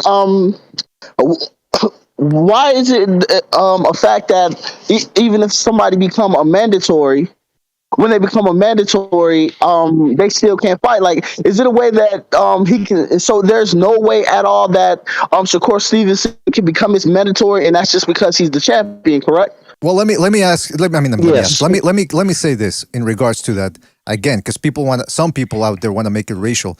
Here's the problem. It's a business. All right. Now, like somebody else said earlier, Top Rank has a history of over marinating fights. That's why the Juan Manuel Lopez versus Yorkis Gamboa fight didn't happen. When both guys were undefeated, fans wanted to see the fight, but Top Rank was like, no, let's build them up and really make a big fight. What happened? Lopez got beaten by Salido twice, and that ended the whole potential for that fight. If you go back to the 90s, Palmer Marquez coming up with Top Rank, he wanted to fight Eric Morales, who was the bigger star. Supposedly, Aram said, look, Eric Morales wants to fight Barrera. He wants Hamed. He doesn't want to fight you right now. Did that mean that there was a Mexican, people didn't want to fight Mexicans in there? No, there's certain fighters out there that either don't make money or Top Rank, again, because of the money, they want to over-marinate the fight. They want to build it up so that it finally makes money. Right now, Shakur Stevenson for Oscar Valdez, maybe Bob Arms or Top Rank are thinking, look, maybe that fight doesn't make money now. Maybe Navarrete has a better chance or a better name against Shakur Stevenson, because maybe they're thinking, look, Navarrete beats Valdez, becomes a name, then put him in there against Shakur Stevenson. Right now, Shakur Stevenson, Valdez, maybe they're thinking... Yeah. Yeah, but how come they made Valdez versus Burchelt though? Right? It's two Mexicans. That's kind of seem okay. So you just proved. No, let me finish. I'm just saying. No, it's not about racist. It's about what sells. Listen, let me finish. If the same reason why Never Ready versus Oscar Valdez, if you're Oscar Valdez and you can say, Bob will say, because if you fight Never Ready, I will pay you $2 million. You fight Shakur Stevens right now because where he is in his career, what he brings in, his value, and believe me, they got it down to the penny. They know what his value to them is. If they say, if you fight him, we'll get you $1 million, and he sits back and says, but he's a worse style for me for less money. My point is, it's all about the dollar, bro. It isn't about the race. And the same thing, black fighters a lot of times don't fight other black fighters. So it's not just whites and Mexicans not fighting blacks. Blacks don't fight blacks in some cases. That's what I'm saying, Jimmy. That's my point. The point is, but that's my point is, that's my point.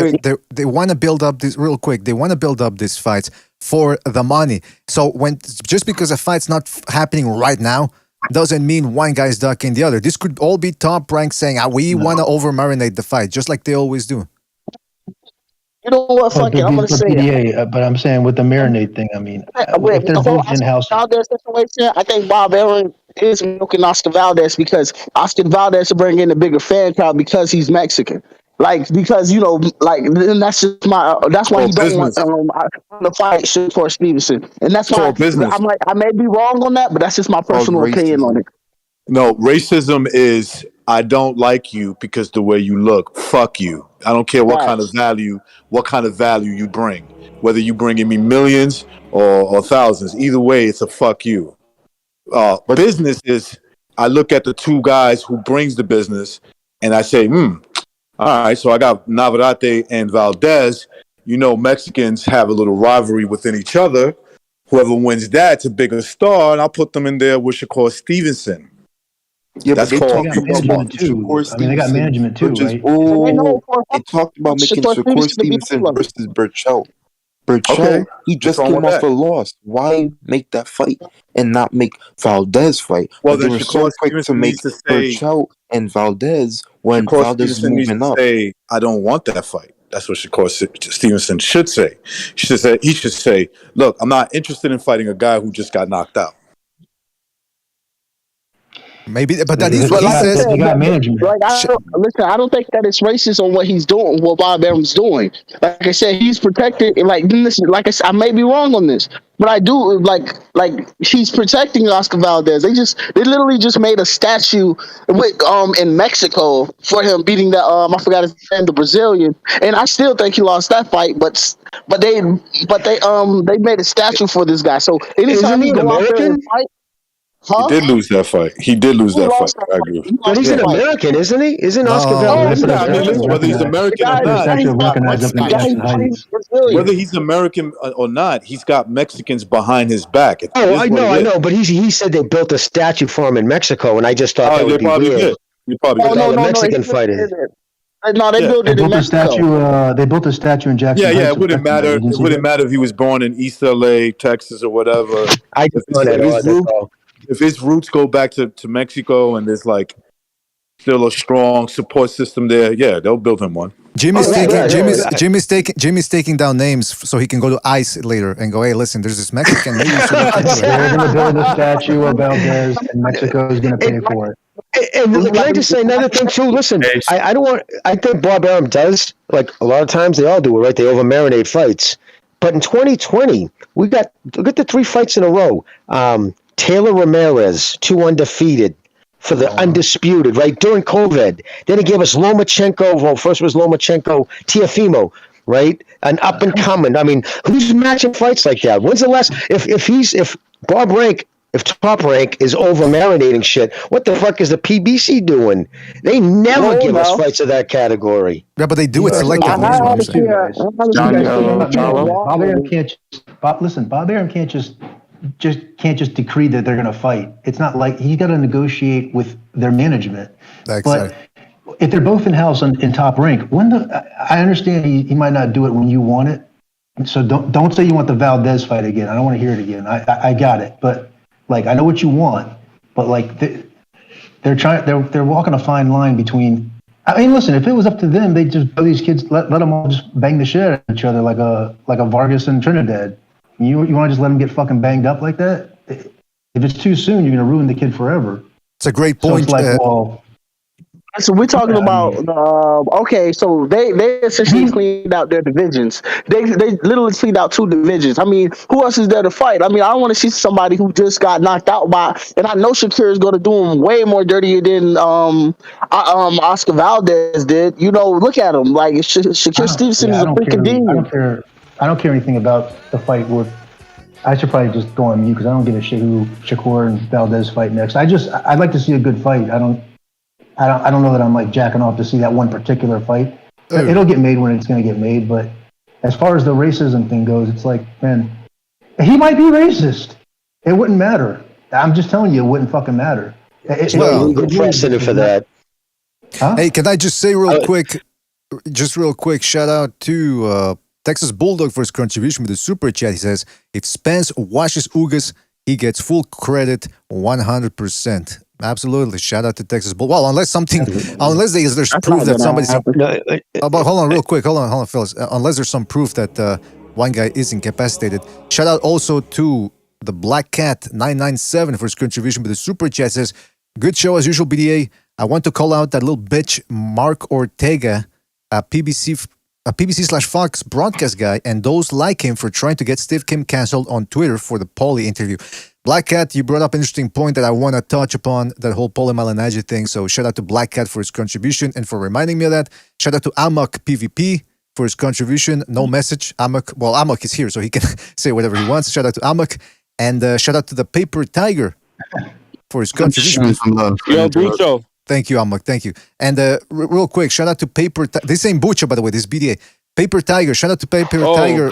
Okay, shout out to Paper Tiger for his contribution. He says, if you have to marinate a fight between 2 prospects, Shakur and Valdez, then they are probably not as good as advertised. Case being losing to Consensayo for not being able to lead, and Shakur being having to be a negative against Scrubs. Well, you know what? That's an interesting point, Paper Tiger. Although I will say Valdez is no longer a prospect. I mean, you could even make the argument that Shakur Stevenson is no longer a prospect as well. And finally, shout out to Eddie he's contender. Yeah, and shout out finally to Eddie Valenzuela for his contribution to the Super Chat. So they're saying they don't want to let black fighters to be great, so they prevent them from fighting legacy fights just because they're black. but they also brag about being the highest pay-per-view buys that are black. So which one is it? Interesting question there, Valenzuela. Yeah. Hopefully we can get to the bottom of it.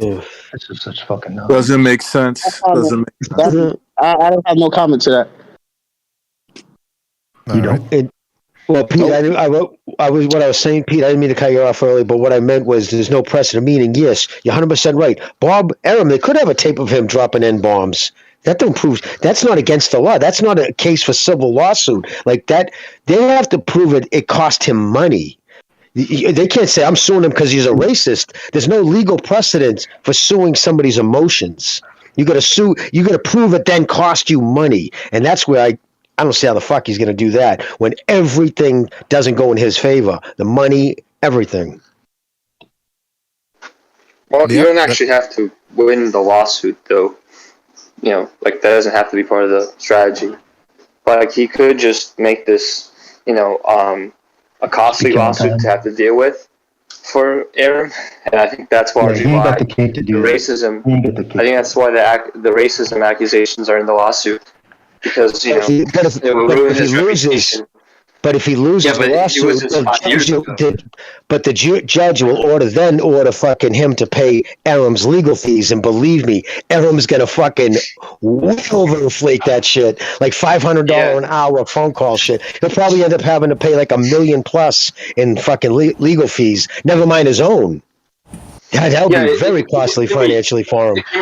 It can be costly, right? Though it's like it matters when you lose it, matters when it goes to trial, and then the other thing you have to consider is jury and selection. You know, juries are notoriously stupid, and you know, we've been sitting here. Like I've listened to some of the show, and some of you have been trying to parse like the logic of this. You know, like how can it be racist if he has other black fighters who like support him, etc. Well, it's not something you can parse like logically, right? Like this isn't like one of those issues. Well, right? can Like, I say there's something? so many obvious. Yeah, I'm not parsing it. I'm saying it's irrelevant. I want to add something to that because, by the way, this is an open. I'm trying to say is that in the case of a jury, right? A jury can believe anything and can sign anything, and that's always a risk. Is what I'm saying. If you have the wrong jury against you, it pretty much is like open shut. It doesn't matter whether you have a good case or not. That's one thing. And another is if this goes on for 5-10 years, that's 5-10 years where Bob Arum has to be dragging it out. Assuming he's alive in 5-10 years, because he's 90 years old. I think a lot of us assume that guy's just gonna keep going on like a cockroach. I mean, seriously, he's 90 years old. Like I was looking at these demographics. Yeah, you gotta be careful with that statement, man. They're gonna call you. Oh yeah, they're right. That's true. In this case, yeah. At least you didn't call him. At least you didn't call him. But you know what? At least you didn't call him a mushroom. Hey, by the way, real quick, somebody in the chat says, Mass Disruption says, you guys are co-signing holding Shakur back with the bigger crowd argument. It becomes racism when a promoter holds a fighter back for supposedly not having a bigger crowd. No, man, that's not what it is. Recognize. Hold on. Recognize already told you what it is. If he would say, I'm not going to promote this guy because of the color of his skin, and I don't like him because of that, then that's what it becomes. If he's saying he doesn't have a crowd and I can build a promotional entity around him, that's business. That doesn't have anything to do with racism. That doesn't have to do with Top Rank saying, we don't like black people. I mean, how many times do people have to say this before they understand? Can I? BDA, what Crawford is trying to say? The only time I've ever seen like hardcore racism with Top Rank is when Michael J. Fox fought that one Spanish dude, and they just cheated the hell out of him. But that wasn't Bob Arum though. That was just the judge. Fox? Michael J. Fox. That's pretty early for Parkinson's, even for a boxer. Michael J. Fox. I mean, look. Michael J. Fox in the ring. Here's the thing. Look, I guess you can make up accusations. Michael Fox. What about this? What about the Spanish dude on a PBC card with a black referee, with a black fighter, where the guy kept hitting him behind the head, causing him brain damage? I can sit there and say that's racist. Oh, that's Frazier Colon, huh? Colon and that guy. Wait, no, but I'm saying, but I can assume whatever I want. I could be like, they only did that because all the combatants were black, except the guy that got brain damage. You know what I'm saying? You're gonna need to prove, like, in a court of law. Right, exactly. But what Crawford is trying to say is, because I'm looking at man. He just needs to calm the. He needs to. The guy's a bullshit artist. He Convincing a bunch sucks of at guys on Twitter. He always convincing a bunch of guys on Twitter is not the same as convincing a court of law. You know. Yeah, He's gonna fight for Aaron. What He's gonna Crawford's fight for saying him. though, He's gonna fight for top I'm rank looking at again. Bud Crawford, he can't sell. He couldn't sell. He couldn't sell crack to a crackhead. I'm looking at the Yeah. document. What Crawford Is Crawford gonna be Nah, bro. All right. You ain't gonna get him about Crawford Is like Crawford that. gonna Now be like?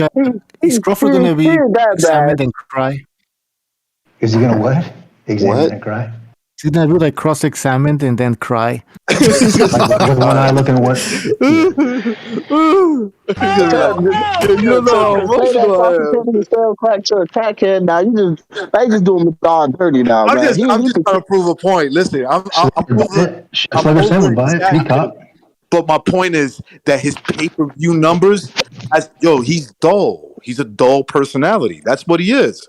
That's not a racist thing. That's just him. That's just who he is. He's a kid from Omaha, Nebraska. But let's just be honest with this We era. talked about this the era last fight, man. We talked about this the last fight against Porter. Besides Dante Wilder and Tyson Fury, who's really a showman right now? Like, I don't really see, besides, and I say Keith Thurman, You got he's talking Usyk. Look, you got guys like Usyk. You got like Tyson Fury. You got guys like Lomachenko. Lomachenko. They Whoa, can't whoa. sell as much. Oh, okay, yeah. You're talking about inside. Yeah, inside the ring, those guys can sell. Yeah, but I don't know if Chibi was talking about. That's all I give a showman shit outside- about. Yeah, I'm talking about promoting, like showman, like promoting, because like I don't know what the hell freaking Lomachenko be saying, but I'll be watching it because I'm a fan. But I don't know what he be talking about. I gotta read subtitles. I mean, that's my point. I watch anime. I watch anime, so I'm used to reading subtitles. But all I'm saying is, like, you feel me? Like, you know what I'm saying? Who's really a showman besides Tyson Fury and freaking Dante Wilder, who could really sell a fight like that? Hey, though? Chibi, Like, let me ask you this: if Lomachenko came out one day and said, "Hey, I'm into tentacle porn and all that," would you become a fan of his, or would you be like, that's a little weird? No, I said I always been a fan of him. Like in tentacle porn or not, you know, I think he got a smooth ass style. Like he's disrespectful, man. I love it. He's talking shit in the ring. I love him, man. He's great. You know, but you can't understand what these guys are saying. Who gives a shit? I mean, if they got a personality that can actually promote a little bit, that's just for us watching the shit, laughing at it. I mean, it's not even. Look, this is just like there has been like it's 5 ancillary words shit, bro. that Triple G have said throughout his career that I understood, which was I love box. Give I me love fight. box drama Give show. me Yeah, fight. shit. He comes out looking like a Bible salesman with a Ric Flair fucking robe on. I mean, it looks bizarre. But I mean, I gotta watch that fight, man. One of Crawford's lawyers' points is less than 2 weeks ago, before this complaint was filed, Top Rank, though Aram called WBC interim heavyweight champion Damian White a black man greedy for requesting what he believes to be a fair dollar. This thing is gonna get bounced out so fast. How he reads, you're talking Can I about? say something How he about reads? the dealing with fighters? It's like your school book report. Hey, listen. The problem is yesterday when we were talking about this Crawford issue, and I hate to keep harping on it, but like, can we get the fucking document? Where's the complaint at? Someone tell me where the. So last night about like. BDA has it. Hang on a minute. MMA. Hang on. He's answering your question, Pete. He's answering your question. So last night about 1 o'clock in the morning, I'm looking on Pacer and I got the fucking document. 26 pages long, right? My problem is this. You know, if you look at the causes of action, none of it has anything to do with racism. This is in the style, the first page. It's count 1 through 6. This is all business. This is all contract law, right? And if you look, I don't understand how they spend the first 10 pages of this fucking thing, of this piece of shit complaint, taking Bob Arum one sentence at a time. These little snippets. I don't know what the fuck did he say. You know, he's got these little. They got about 6 quotes. Yeah, Dillian White's greedy. He didn't say he's a black man and he's greedy. He just called him quote unquote greedy. He said he's tired of losing money on Terence Crawford. He called Mayweather soft. He claims that he shoots up cars. But look at the quote. Look at Bob. So give you some context. Like, if you keep busting his balls about why don't you make the fucking Errol Spence fight and why don't you pay Crawford what he thinks he should be paid, okay, in that conversation, he might answer back, dude, I'm losing fucking money on this guy when COVID, if I remember correctly, when COVID was in place and I got no live gate. I got no live gate. All I have is a TV contract. We got to make some adjustments here. I can't go into my pocket just to give you guys a fight. So what the fuck are we talking about? Now, in that situation, when you get the context of it, you know, again, I don't know Bob Arum. He might be dead racist. I doubt it. I don't think he gives a shit. I think he's an asshole. Yeah, Pete, that's a good point. I think he's just an asshole to everybody when it comes to money. Now, from what I can see here, the summation I don't think is... he's an asshole. I think he just gets his balls busted. He's 90 years old. He's Well, fire that too. back. But can I just say, Can I just give you... Let me just give you guys a little bit of summation here of everything that's being alleged in the suit. Breach of contract for not offering a second fight between October 2019 and October 2020. But again, how that was the whole Kufi thing that happened. So people are saying if there's a force majeure clause in there, then that's all invalid. Count number 2, breach of contract for not paying $900K Spence bonus after failing to offer the Spence fight in 2020. That's what Texas Bulldogs said as well. Count 3, fraudulent inducement. I think they mean indictment. No, inducement by promising to try to make the Spence fight if Crawford agreed to the Kavaluskas fight. But if Arum did try to make the fight and Heyman says no, how is that his fault? You know what I mean? So that's like something they're going to have to get into court. Count 4. Or Spence got no fucking massive car accident. Or Spence got no massive car accident.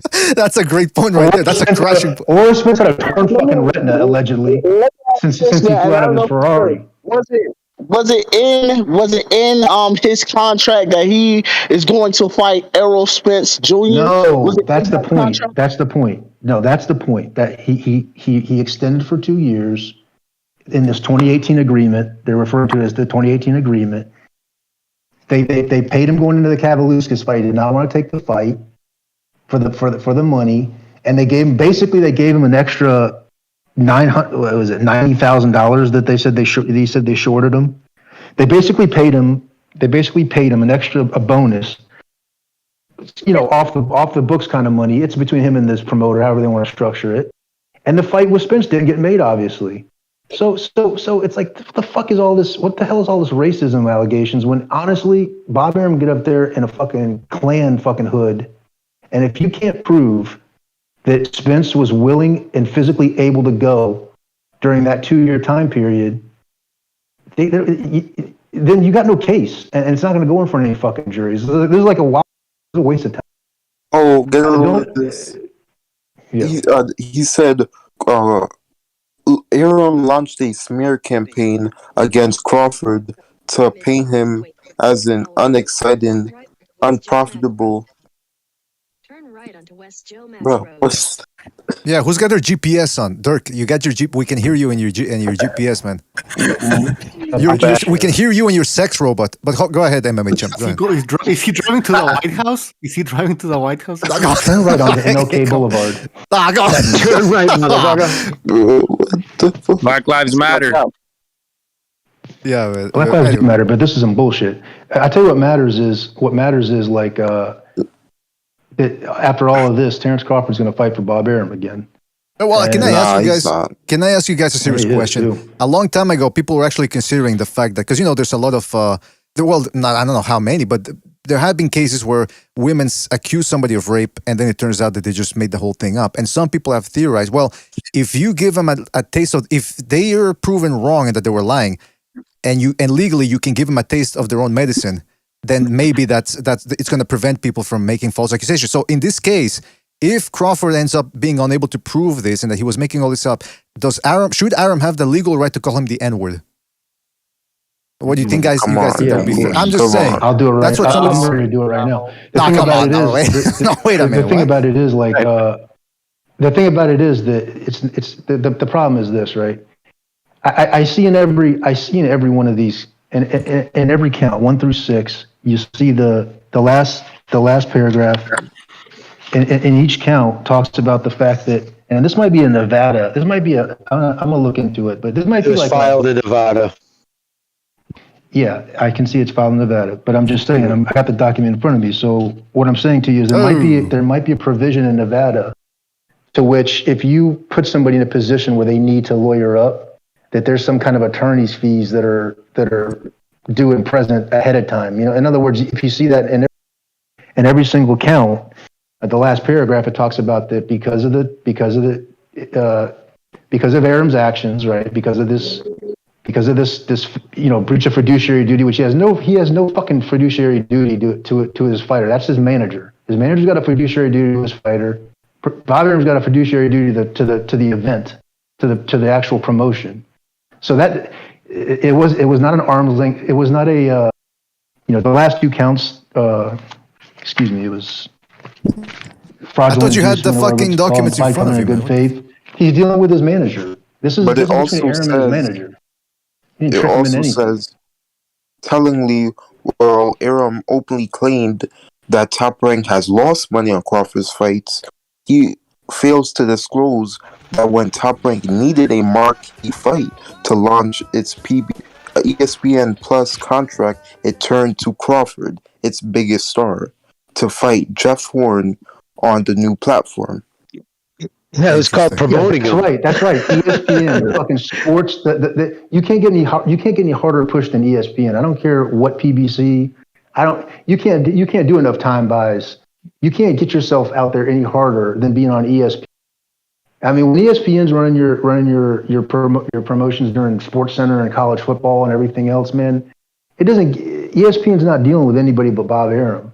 So yeah. They fucking didn't deal with Top Rank because Top Rank's come to the table with these stable of fighters. I got Loma, I got fucking Crawford, I got fucking Valdez, I got Mexicans, I got blacks. What do you want? I got them all. You got the full stable. You don't give a shit. But you know what I'm saying? Like, set me a budget. And let's get this thing going. What are my dates? Pete, you sounded like my cousin. You sound like my cousin at the flea market. We got it all. Come on in. Orale. All right, hold on a second. Fighter Spirit. Yes, go ahead.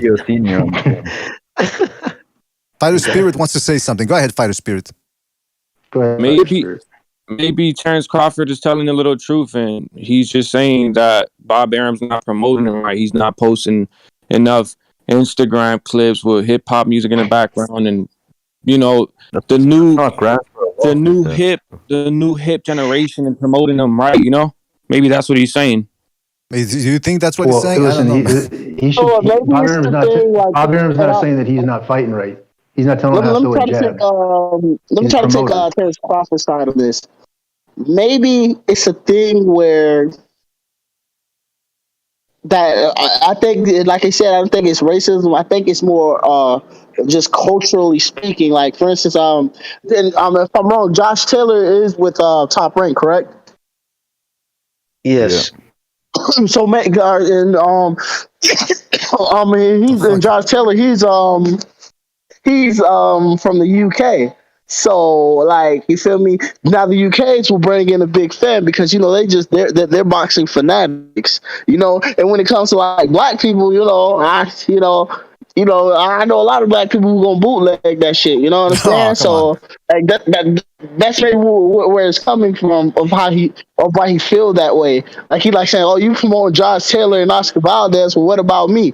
But then again, I'm like, "Well, you're his biggest star." So it's like, Chivi, let's look at what he did with Josh Taylor. He stuck him in that little shitty fucking room for his last fight. That was terrible what he did, and he hasn't really done much with him since.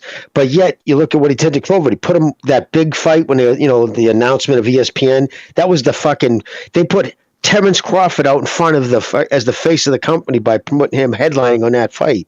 You know what I'm saying? So, and the money they're paying him. So. Say it, man. I'm gonna say this. I'm gonna remind you of something where this all started. I think these old white dudes don't know about this young generation. Bob Aram doesn't know. Yeah, they don't. They really don't. But they don't have to. If that's his lawsuit, it's not even going to make it past discovery. They're doing this for freaking 80, 60, 70 years that he don't know what he's doing. Like I said, I think he does know what he's doing. I just don't like Top Rank. Bob Aram because of the prolonging of fights. Like, for instance, I think that the Shakur Stevenson and Oscar Valdez fight should have been happened. The Errol Spence and Terence Crawford I think it should have happened right after. And how's that, Bob? But will you explain how that's Bob's fault? Bob Aram. How does that fall on Bob Aram? When you got Chibi, it's boxing, bro. It's a fucking exhibition. Look at Tank Davis, though. This is what I hear. This is what I hear. This is what I hear. Right? I hear black YouTubers. Not everybody here. I'm saying black YouTubers dissing Terence Crawford, saying he ain't shit. Those same guys now saying that, yeah, that's right. It's Bob Arum's fault that he's a racist. This is just boxing, Phil. This is just nonsense, bro. It's nonsense. It's This nonsense. is just this exhibition fucking setup with boxing. There's no schedule. I'm just saying that like, there's no season. There's no schedule. A tournament. We all get behind these tournaments because it's like it's the closest thing we can get to a fucking Alabama and Georgia next week. And then after that, week 4, week 5, Bro. week 6. Are you fapping? MMA champ. MMA champ. Hang on one second.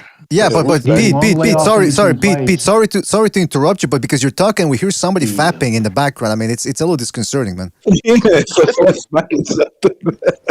Jesus is here. We That's say MMA champs trying to talk. from Alabama to Georgia.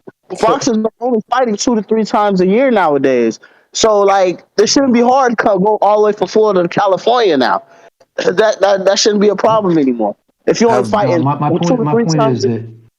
Yeah, my point is that when you get these layoffs and when these do we want to have a date yet for the next fights? Everybody starts kind of like getting not bored, but everybody starts like, tribing up and fucking throwing allegations, and then a lawsuit jumps off. Ryan Garcia wants to retire. He's mental problems or fucking Broner Ryan gets Garcia is arrested. gonna be the next guy to claim that they're not promoting him right because he's gay or some shit. Like, why? I'm just saying, though, it gets these. But my point is that if you keep Bob up with Arum, this didn't nonsense- Bob Arum stop the Manny Pacquiao fight? If that's true, No. fuck Bob Arum. Where's the proof? Where's the proof that he did that? Well, apparently didn't- somebody said I'm earlier saying- somebody earlier said that Yeah, Bob Arum did. Man, fellas. With that, Somebody said that that Bob Arum did say that he didn't want Pacquiao to fight. Now, I don't know if that means that he sabotaged the fight or that he actually didn't want to. Now he's they going to really stop the proved that- Bivol and Batervia fight. The Bivol and Batervia fight. All for money hungry shit instead of giving the fans what they want. That's all I'm saying. I'm not picking sides. right. So I okay, say- so you see there, you just brought up something about Bivol and Batervia. Now here's two guys who are basically the same people, right? They're like fucking Russians from a certain part of Russia. It's all about money. Is what you're going to say. I It's feel all you. about money, bro. It's all about money. I mean, Nobody I'm just cares saying, about- to say it's about money is not, that's a little bit, he's got a job to do above and beyond what you want right now. I want to see all these guys fight. Honestly, I want to see them all fight once a month until we get all the welterweights taken care of. And then this 35 thing, Tio and Loma, I want to bracket, and I want them on schedule every 60 days. That's what I want. I mean, that's what I really fucking want. I want to see Shakur get in there with, I want to see Boots get in there with fucking the best. But you know what? Honestly, the structure of the sport is like a damn, it's stuck 100 years ago. There's no structure. There's no league. There's no nothing. Well, real quick, fellas, the dates are up real in the quick. air. The Let me matches just, are up in the air. I gotta pay. I say people are. Can I just tell you real quick? Shout out to Get These Hands, who says MMA champ has his GPS on for his next sentence. Oh, come on! Now wait a minute. How are you gonna do MMA champ? Hey, BDA, can I just say something? The PBC. Yeah, Jimmy, I'm not done. Well, Sorry. yes. Sorry. Yeah, and shout out to Medardo Garcia for his contribution to the Super Chat. Says, let's be real. Crawford should be kissing Arum for all the money he's given him. He should be grateful. Well, see, the problem with that, Medardo, is real quick, is if you say that, then people are going to come back and say, oh, so you're saying he should be grateful to his slave master or something like that. So you can't really win. The fact is, Crawford did. But real quick, the fact is he made a lot of money off of that. He made a lot of money. The question is, did he have the chance to make more money? And did Top Rank prevent him from doing so? That's what we're going to find out if this thing goes to court. Go ahead, fellas. BDA, I say... Well, I was going to... Jimmy, hold on. Yeah. I say have Bob Arum versus Terence Crawford in Israel. Oh, good idea. It's the best idea I've heard. I was going to say, if there's going to be precedents in courts, you have to show precedents. You have to show, like, judges are not going to understand boxing promotion, black culture. They're going to look at the contract. They're going to look at other precedents. Here's the PBC. Name the welterweights in the PBC that fought outside the fucking promotion. I'll wait. And they'll say, "Oh, geez, nobody." Well, Bob Arum fought. Bob Arum's guys fought DAZN guys. Bob Arum's guys fight fucking Lou Duvas or main events, Golden Boy. The PBC, one of their executives comes right out and says, "No, we're keeping shit in house." And if you look at their track record, the amount of fighters they have, and the least amount of times they fight outside the promotion, it's clear that was a part of their strategy. So that's going to go to fucking Bob's defense too, of like why he couldn't make the fight, because the PBC don't fight outside the promotion. What about Sean Porter? With the only exception of Sean Porter, you'll find anybody. And Deontay Wilder too. That was a cross promotion. That's the strange thing is that Crawford didn't see the numbers.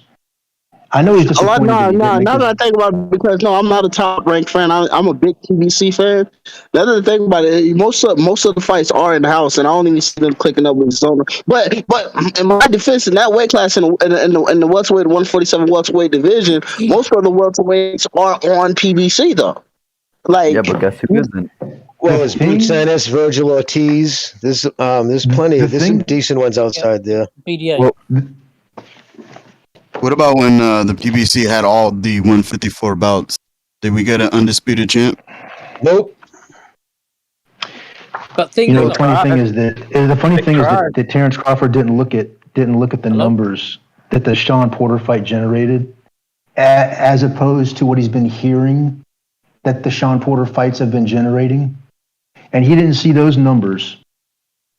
Probably lower than what they claimed Porter and Spence did, and Porter and Thurman did, because he's fought them all, and they're all just as big a name as Terence Crawford.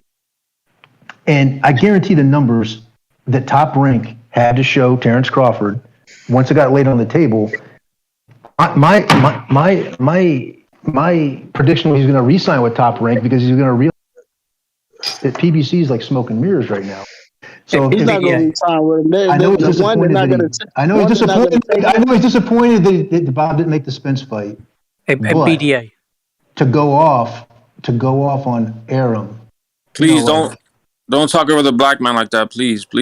No, wait, what? But to go off, get them. Black Lives Matter. Hey, who's the guy with the? Hold on, there's somebody with a British accent that I recognize, but I don't recognize the name. Who's the guy with the British accent?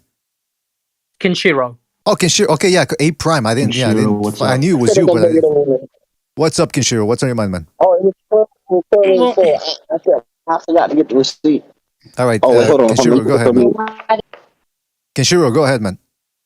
Obviously, Crawford can say that stuff about Arum, but outside PBC, he talks about black culture and he doesn't promote it. Well, look what Don King did when he was involved in, for example, black culture. What was Crawford That's a real hoping for? nigga right there. Yeah, and look, and he done his own black people, you know what I'm saying? What did he do? When He Don created King created a star in Mike Tyson. Mike Tyson is one of the biggest. Yeah, but look how much Mike Tyson lost. Mike Tyson lost. Numerous people lost money to Don King. You are joking, right? $14 million Don King stole off him. He was charging Mike Tyson at one time $8,000 a month for towels. That's how bad he was robbing Mike Tyson. Yeah, and it's interesting though, because a guy like Larry Holmes would say, "Look, he definitely took money from me, but I also made a heck of a lot of money." These guys these promoters. They want to take the most money out of you. That's out of fighters. That's for sure. They're trying to pay you as little as possible, man. Right, but they also want to make they money. They really are trying to make a profit.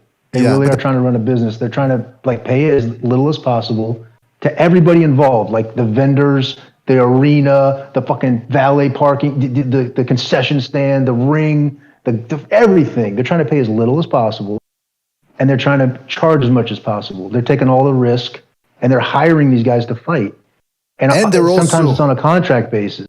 And they're also trying to make the biggest fights to make the most money too. So this whole thing about that's all part of it. Yeah, making the most money, not just throwing these guys to the wolves and letting them beat the shit out of each other. But listen, if it's in house and ESPN, there's no live sports, and it's COVID and there's no live gate, but hey, ESPN's ready to go because they got nothing to put on TV. Hang on a minute. Oh, I'm sorry, Kenshiro. I didn't mean to scream at you, brother. Sorry, but I'm saying, if ESPN's coming to the table with this money, he'll put Tio and Loma in the ring together. He don't give a f. Honestly, they're not scared. He ain't scared to do it. Why don't you hold on? So it's it just got so it's the furthest thing relevant. I just don't understand really where Crawford. I don't know who talked him into this shit. That's what I like to hear from Crawford. All right, Have you Pete. spoken about this at all? Yeah, I think we did, but go ahead, Kinshiro. Well, I mean, things are now Crawford's obviously come up with this allegation outside PBC now. Who's else got to employ him now? Because people think, well, you know what? I don't need a troublemaker. Like, who's that American NFL player who suddenly stopped playing NFL because of racism? And Colin Kaepernick, what his name is. And no, you know what I mean. So will Crawford be like that now, where outside PBC nobody want to employ him for fear of this sort of crap? And not for nothing, but he's also 35. Very similarly, Colin Kaepernick kind of sucked towards the end. It's always at the end of the relationship. You get it? Well, that's the other thing with Crawford is he's 35. So how many are these people going to be willing to invest in a guy that's already nearer to the end of his career than he is to the beginning? You know what I mean? So Kaepernick still sucks. Well, that's He still sucks. It's better for Top Rank. It was better for Top Rank and Crawford both for them to let that agreement expire and go fight by fight. There's nothing wrong with that. Then Aram's not obligated to some long-term deal and some minimum, right? And Crawford's free to go find out that the grass is greener or it's not. You know what I'm saying? Exactly. There's nothing wrong with that. There was nothing. I don't understand why I don't know who talked him into this shit. Well, you know what it is, Pete. Well, it's money, man. It's the money makes these people go nuts. Yeah, it but was right after his meeting with the PBC. It was right after his meeting with the PBC. He went and met with the PBC, according to after what Tim Smith said. But yeah, to what your point is though, Pete, when you said all those like the vendors, all that shit. So when they say say Terence Crawford, he should have left Bob 2 years ago and promoted himself. Do you really think he has the infrastructure in place? 55 years of a corporation like Bob has, Top Rank, that other relationships. 33 times he's fought in just the state of New Mexico. You know what I mean? Like those are relationships you build, and that's how you find out who's going to pay you the most. The taxes, the shelters, who pays the most fucking site fees. Like you got to learn all that shit. Somebody like Terence Crawford, then on top of that, having to put up all the money. I mean, that's a big risk. And then never having, in the end, and if you don't have nothing behind you, you guys going to stop by tearing the house down for a second? But yeah, no. So anyways, all that shit. It's the fighter going off on his own is not it's not a smart move. It's a fucking car, I got a question. Get in there and start messing around with stuff and take it to a pro. It's just not your. Everybody was a promoter when there was no live gates, when there was no arenas and everybody was fighting in these bubbles, and all it was a TV camera there. Oh, everybody was a promoter. Like everybody could do this. Fuck this. I don't need nobody. But like honestly, Jimmy's saying it's possible unless you're who. Floyd's the only one. He got away from Bob Arum and he got the last laugh. Bob Arum actually saved Floyd's life by so paying off for the little gangbangers that he owed money to. Yeah, that's the thing. Floyd hired promoters to run their shit. You know what I'm saying? They were the promotions. And he took Bob Arum took Floyd Mayweather from an unknown prospect. I mean, a complete unknown. Got him on HBO. I believe it was either between 23 or 28 times. Promoted the shit out of him. Got him to get his name out there. And then when he got to that certain point, to pay-per-view, he broached out on his own. But he wouldn't. If he just started on his own, how the fuck would he have got there? He wouldn't have got on HBO. They wouldn't even have talked to him. So you know what I mean? Like, those 20, yeah. Went to Golden. I mean, he was not. But Floyd was a highly touted Olympian prospect. Somebody would have signed him. If we're not talking about some like 6th-round draft pick NFL player.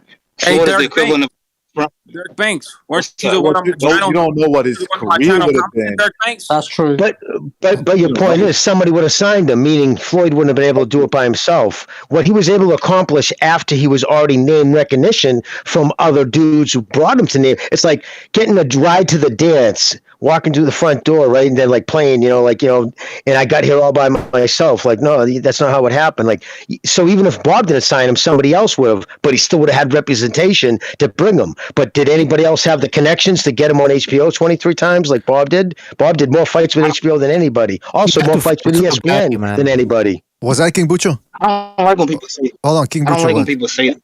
Hold on, King Bucho. I think he wanted to chime in. Floyd, it's true what Jimmy's saying. It's not like Bob Arum didn't help his career, by the way. And yeah, Floyd became a superstar after that. I mean, he had big names though. He had to fight Arturo Gatti, who was pretty famous at the time because of the comeback that he made. And then eventually he fought Oscar De La Hoya, and that's when everything started. So, I mean, you gotta give credit to Bob that he started Floyd's career, and yeah, Floyd after that he took off. But come on, give Bob. I don't think there's any regrets on either side. It's just that's the business. That's the risk Bob takes, right? Isn't that the reason he left Bob in the first place? Because he couldn't secure the De La Hoya fight. Well, he wanted to cut out the. But hold on, he wanted to cut out the middleman. He said at that point, but at that point he had the luxury to do so. How many other guys are leaving Eddie Hearn or Al Hammond and all this? They can't because they don't get built up. They don't get built up. Just Canelo. Yeah, there you go. They don't get built up the way. That's they it. don't. Yeah, they don't. He was at the point. He was at the point. You're not gonna see. You're not gonna see Errol Spence leaving Al Hammond anytime soon and become a superstar because they need a promoter. They like Jimmy and Pete said, everything that they need to do, that infrastructure and all that. That's very complicated. I mean, even guys like Jay-Z and 50 Cent who come in with deep pockets and they go out of business in the boxing world because it takes a lot of developing long-time connections in the business, like Jimmy and Pete were saying. So it's not as clear-cut as people make it out to be. De La Hoya also, Mayweather, it's once he fought Gatti for the first time on pay-per-view, I think they did like 500,000 pay-per-view buys, which was very good for him. And that was thanks to both guys. And that's when Mayweather's career started off. And that's when he had the luxury to say, okay, let me jump over to Golden Boy, which were the ones that were promoting his fight for a while there. That's when he started becoming a name. And also, but hold on, let's also not forget this. Let's dispel this myth that every fight Mayweather was in post De La Hoya was a big fight. Because when he fought Hatton, it didn't make $1 million pay-per-view buys. When he fought Maidana twice, didn't make $1 million pay-per-view buys. When he fought Guerrero, and even the Victor Ortiz fight, some people say they didn't make $1 million. That's up for debate. So not even with Pacquiao. Wait, that's unfair. That's unfair. You're really holding Mayweather to that kind of standard. He has to do $1 million every single time. That's the standard. Hold on, that's the standard. That's the standard he set. That's the standard he set. He said every time I fight. Who else done that? But hold on, that's the standard he set. That's the standard that he put there up for himself. He said every fight, each one of my fights is the biggest fight in boxing, and that just wasn't true. Same thing with Pacquiao, by the way. If you want to be fair, Pacquiao when he was fighting Brandon Rios or Timothy Bradley, he wasn't doing $1 million because eventually people got tired of watching those guys not fight each other. People wanted to see Pacquiao and Mayweather fight each other, and they weren't going to stand by and pay money to watch Pacquiao versus some dude they didn't want to see in there with. Same thing with Mayweather.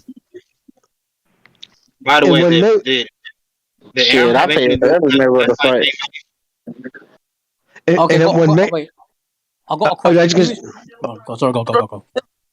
I was going to say real quick, when Mayweather left Bob, too, if you guys remember back then, it wasn't no hard feelings. He thanked Bob for everything he did for him.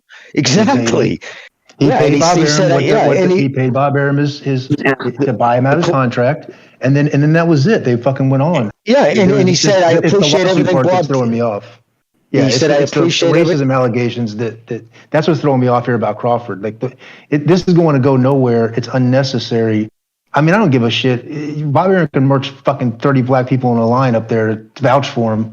The judge is not no one's gonna want to hear anything about it. It's the only thing on this. The only thing in this whole 26 pages is this bonus. That's the issue. There's some fucking bonus that wasn't paid or not, because everything else, he could, like I said, he could be the head of the Klan, or he could, like fucking not erase his bone in his body, and that goes for Crawford too. It really doesn't matter. It's just I don't understand this shot backwards. You know what I mean? Like, what the fuck is it? Well, I heard the $6 million from Porter. No, his guarantee is 3.5. He was getting between 3.5, and they were kicking it up like with Brooke and the other guy for $4 million. And the reason being that was to cover money that, like, even a promoter, if he signs and says, I will make you X amount of dollars a year. So I'm curious to find out, why did that go up to $6 million for Porter? Was that $2 million he threw in extra for something that in the past? Because that's what I want to see, because if that's the case, then he took care of his fiduciary duties. Either way, listen, Bob Arum, you're not going to catch him with his fly down. I'm sure he's got duplicates of everything. The thing is, though, who Did you just say something about a man's? Hold on, Slugger Sam. Hold on, man. Sure was I was about to say something. Reading this just now. Well, hold on. with the Kenshiro whole was gonna, Mayweather fellas. Kenshiro was gonna say something, and he got interrupted. Kenshiro. Go ahead, man. So, Kenshiro. irrespective of all this stuff going on, who's now Crawford looking to fight next? Because obviously, if Spence fights Ugas and beats him, then Spence will hold 3 belts. Now, what percentage is going to happen, I don't know. But apart from that, who is Crawford going to fight next? Reality. Reality. Tough. Reality.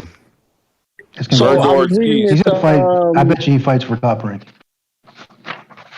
I was just reading this article that was from August 18, 2009, what Mayweather said about Bob Arum. And it says that he said, I think I was just held back. I could have been a bigger and quicker draw if I wasn't held back by PBV Bob Arum. I feel that my first pay-per-view fight should have been Angel Manfredi. Bob Arum is biased against black fighters. He leans towards Hispanic fighters and keeps them on pay-per-view. And that's about Hispanic all I is a read from made it. up word, GB. Stop using that word. It's made up. That's All right, a fake well, hold word. And then this Floyd turns around and matches then he matches Davis against nothing but Spanish fighters. Latino. Man, it's Latino. It's That's not a made up Hispanic. word It's too, but Latino. that's a made up word too, guys. All right. Before we get into the discussion, before we get into that discussion about, before we get into that discussion about, before we get into all I that did was read discussion. the article from 2009. That's what it said. All right, but let me clarify that. But let me clarify then. Jimmy was saying when he left when he left Top Rank, that was in 2007, not 2009. 2 years later, that's when Mayweather started changing his tune. But before that, he was all thankful and appreciative of everything Bob Arum did. By the way, that whole thing about my first fight against Angel Manfredi should have been pay-per-view, that's fucking ridiculous. There was no need to have that fight on pay-per-view. I'm surprised he has the goal to say that. And number 3. Yeah, Jimmy, go ahead. No, say BD8. I wasn't saying nothing. All right, sorry. Well, then, and so, yeah, Bob Arum actually built this guy up. He got him, again, we go back to the same team. He got him big paydays. Why would Bob Arum keep paying this guy and not make the biggest fights? He's losing money. These hoes ain't loyal. That's all it is, man. These hoes. When Mayweather fought,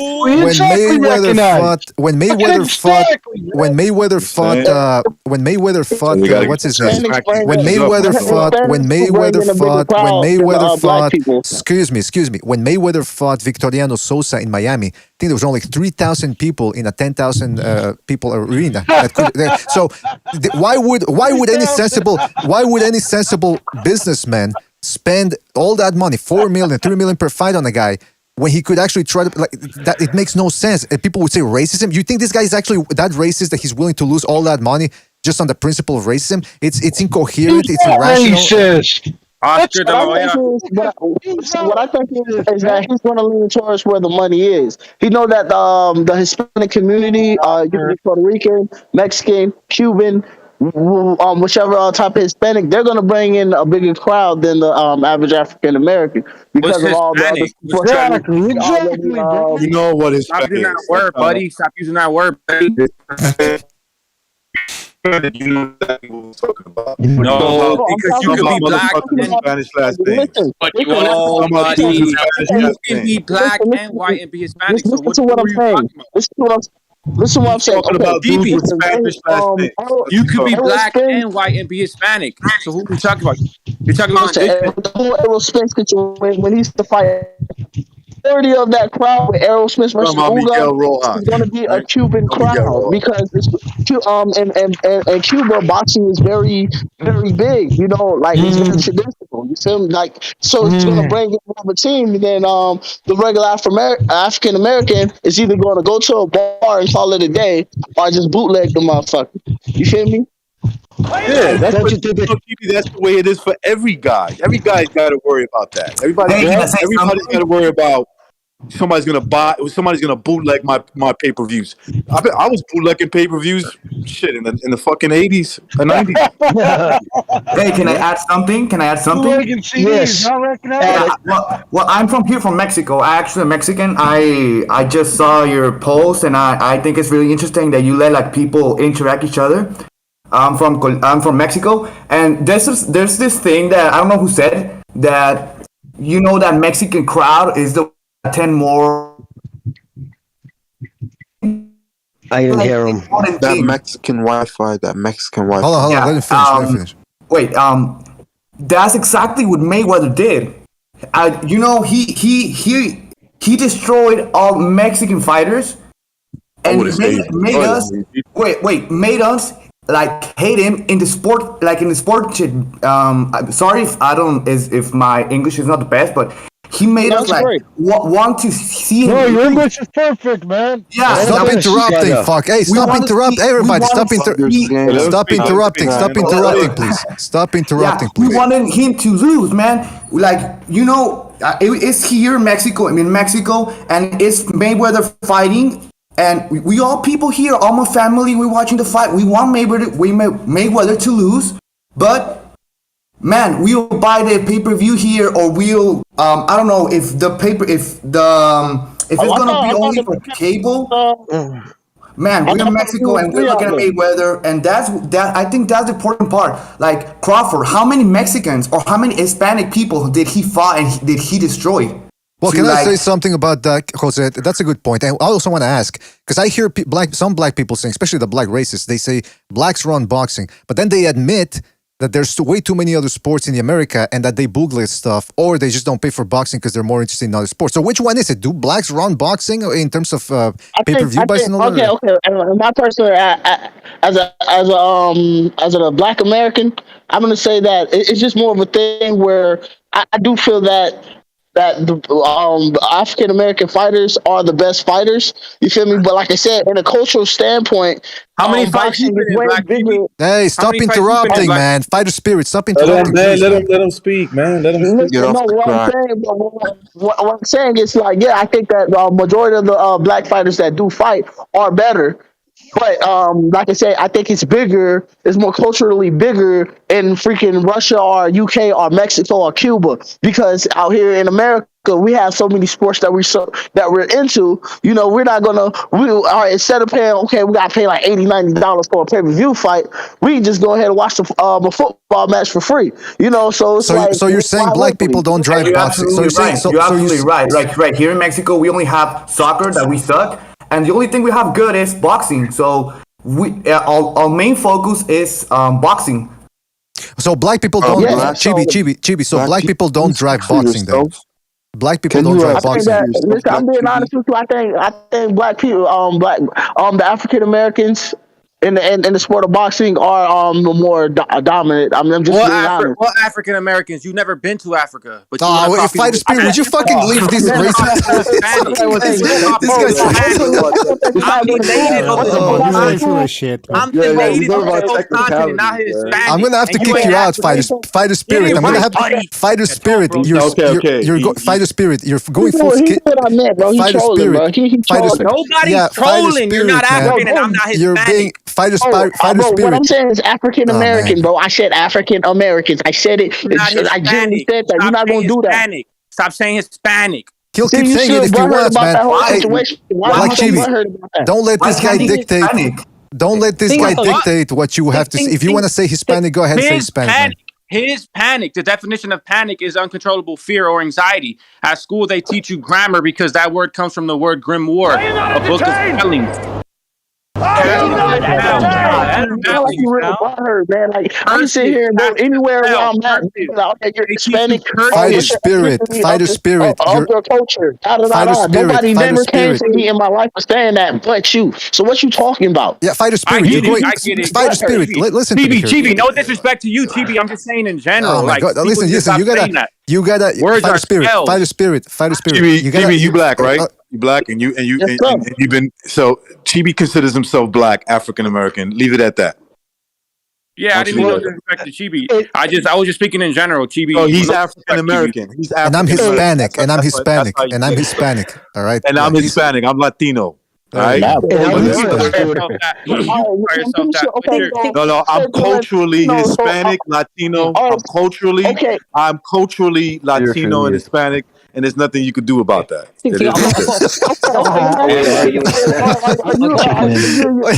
in America, right? You're in America, right? the America's a continent, and the original people of America are. I'm asking you a question. I'm asking you a question. Yeah, Chibi, All right, now, are you from the? Are you on the east? All right, now this is my other question. Stand-up comedian Are you that on the fucking east drunk side? Hitler. Are you on the east side of America? Or are you on the west coast? MMA is Haitian. All right, leave him alone. One at a time, fellas. And BDA. Imagine the boxing scene in Haiti. Man, you're not even answering my question. Come on, man. man, guys. Listen. Nobody's gonna listen to the show if everybody's talking over everybody. So let's slow it down and one at a time. The last thing I want to say, you gotta understand. I'm gonna assume that you're from the West Coast. I'm originally from the I'm originally from the Midwest, but I'm down here in Florida. Out here, I'm gonna say a Spanish person would not mind if I call them Hispanic. Out there, yes, Hispanic. When you say Hispanic, it's very y'all do get territory over that. Y'all would rather be called Latinos. You can't be mad at me. I've been on the East Coast. You can't be mad at me about that. Chibi, what do you give a shit anyway, Chibi? Well, I've been on the planet. Let me reply to Chibi. You don't have to talk to the black man. Let me reply What's to the point of this? I feel you, Chibi. All right, you feel him. All right, you feel. Don't fill him up too much, though. Don't fill him up too much. And by the way, the fighter spirit, you gotta really stop spurging out, because I mean, this is all fine and dandy for Second Renaissance, but when we're talking boxing, who cares about the etymology of fucking Hispanic and African American? We gotta keep things in. I know. Listen. Don't get mad because Chibi's black and proud. Come on. Yeah, listen, I've got a question about black and proud, baby. Yeah, listen, I've got a question about all this African American boxing business. How comes in England now, when we have black fighters that represent us, in England we love our black fighters predominantly? Well, Auntie Joss was a bit an iffy ground, but the way he's been carrying on. But barring him, predominantly all black fighters who fight for England, people support. You don't really get this bullshit about black fighters. Because England's not racist as America. Because you're cucked, that's why. I'm sorry? England is not racist as America. Yeah, I'm going to be honest with you. It's totally different out here. Totally different out here. It's because white Americans want racism. They don't want to let it go. That's why it's so racist. Nah, bro, it's because England's cucked as It's because of you, man. You talk about racism all the time. Under 8 years old. Oh, me? I'm the problem. Yes, that's what you talk about. Recognize, and yet they can't point to a single incident of it. Say when you're racist, okay, point out a racist incident. What's happened recently? And it's crickets. I'm not talking on an individual. I'm not talking about some individual thing. I'm talking about a stated fucking. Castano got robbed. Cruz got robbed. Teofimo got robbed. Right, but they didn't get robbed because they're Hispanic. They didn't get robbed because they were Latinos. How do you know that? Is a black Teofimo got robbed? Are you serious? No, but you know what, Sam? Give him that. Listen, Sam. You gotta let him. He personally feels he got robbed. Fine, I'm not here to argue with that. I'm here to say, prove that he got robbed. That because he's Spanish or whatever, he's got a Spanish last name or whatever you consider Teofimo. I can prove it because at the press conference, Camboso's team was calling Tio and them Chihuahuas and all that racist. Oh, come on. Fire spirit. I just want to say this. Hey, fellas. I want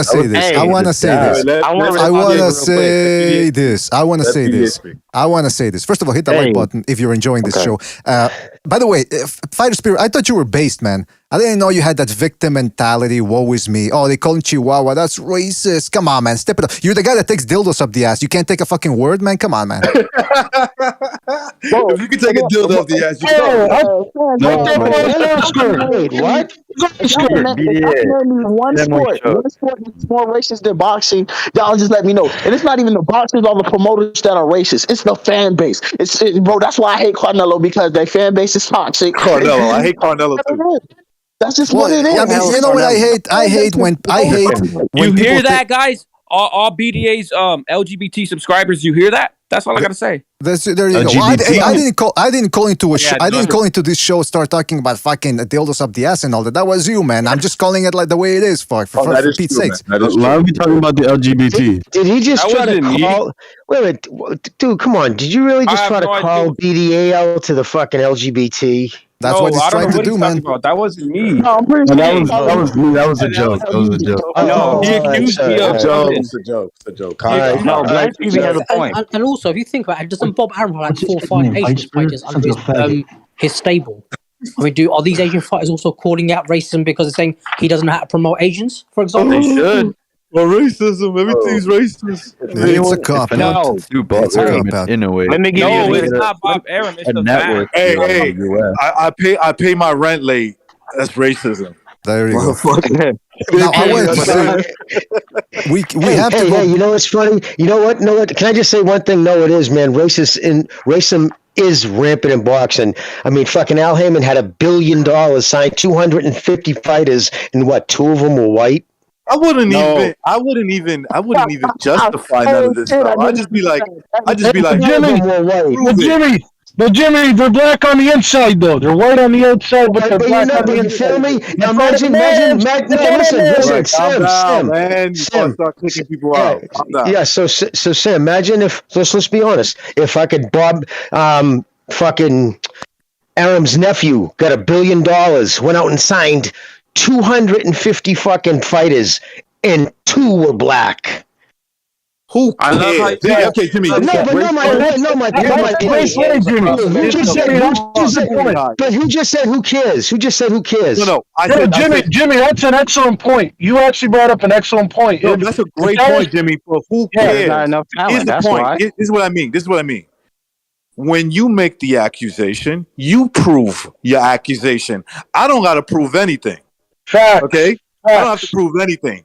I could just look at you and smile and be like, "What happened, bitch? I don't know what you're talking about." With a And you know smile. what? At the end of the day, with a smile on my face. At the end of the Right? day, this is what certain people want. They want people to bicker about race. So we all end up bickering amongst each other. And then when the real comings and goings happen, and then when the real coming bang fact. Well, listen. Hold on, man. Look at this. Hey, no. Sorry. I have to excuse me. I am calm. Excuse me. People try to make things.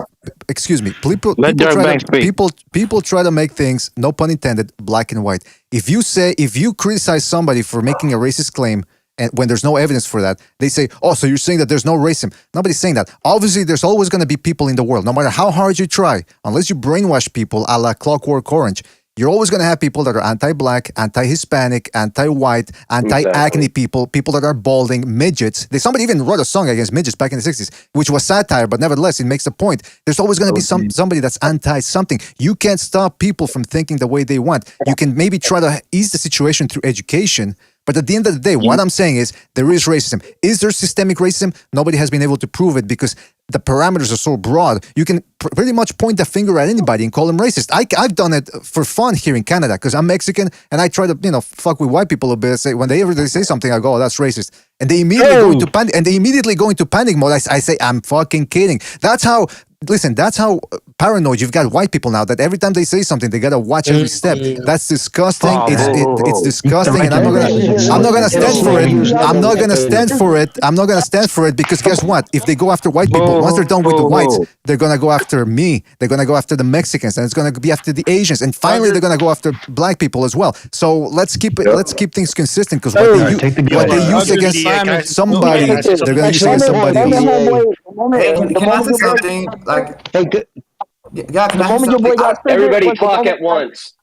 African Americans are dominant in boxing. That's when he got and I don't know how we even got there. That's him, bro. That's him. That's how he feels. I'm just saying my personal opinion, and that's just what we see. I mean, I've been waiting. Just because you're the exception doesn't mean the rule doesn't hold.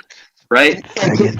Listen, before I say, hey, stop it. But listen, can I say something before I hang up because I got to get going? I just want to say, but just to my point, I understand that it doesn't really matter. But little things get noticed by people. Like early when somebody said, "Well, of course he's he's an old white guy." Somebody on the panel, nobody said none, but it was said. Just to now put it in my shoes. My if I said, "Well, Heyman can't. What do you expect? He's a fucking black guy." How is that a flu? I'm just saying. But I'm just no. I know you. I'm not saying you don't give a fuck. But how many people would instantly be in the fucking in the chat going, "Oh, fucking white supremacist, white supremacist." But I'm just saying, it's cool to be like right now black because you can comfortable. You can say whatever you want about white people with impunity, and then you got fucking stupid, fucking goofy white guys dancing on coals, being worried not to be called a racist. First up, I don't give a fuck if anybody thinks I'm racist because I know who I am in my heart. I'm just saying there's a lot of double standard, and I just want to get that bullshit out of boxing, man. It's about fighting. It's about men going in the ring and beating each other daffy. And if they got us fucking arguing in tribalistic bullshit, the sport will die. That's all I want to say, gentlemen. Yeah, let me ask something. Like the guy that said that he hated Canelo, why do you hate him? Just because he's white? His fans, not Canelo. His fans. Oh, okay. I didn't hear that. Sorry, I didn't hear that. But he said, but then what happens if you hate his... Yo, BDA, I've been waiting. Can I go real quick? Hold on. Yes, Just let me go. come on. I've been waiting. I want to ask you a question. I don't like Canelo. He keeps cutting me off. Well, I don't like Canelo because I don't agree with him fighting these bullshit fighters that I don't care about. The only person he fought that I cared about was Caleb Plant, and he beat him hands down. I can't say nothing about it. He beat him. But other than that, let me start this whole racism talk.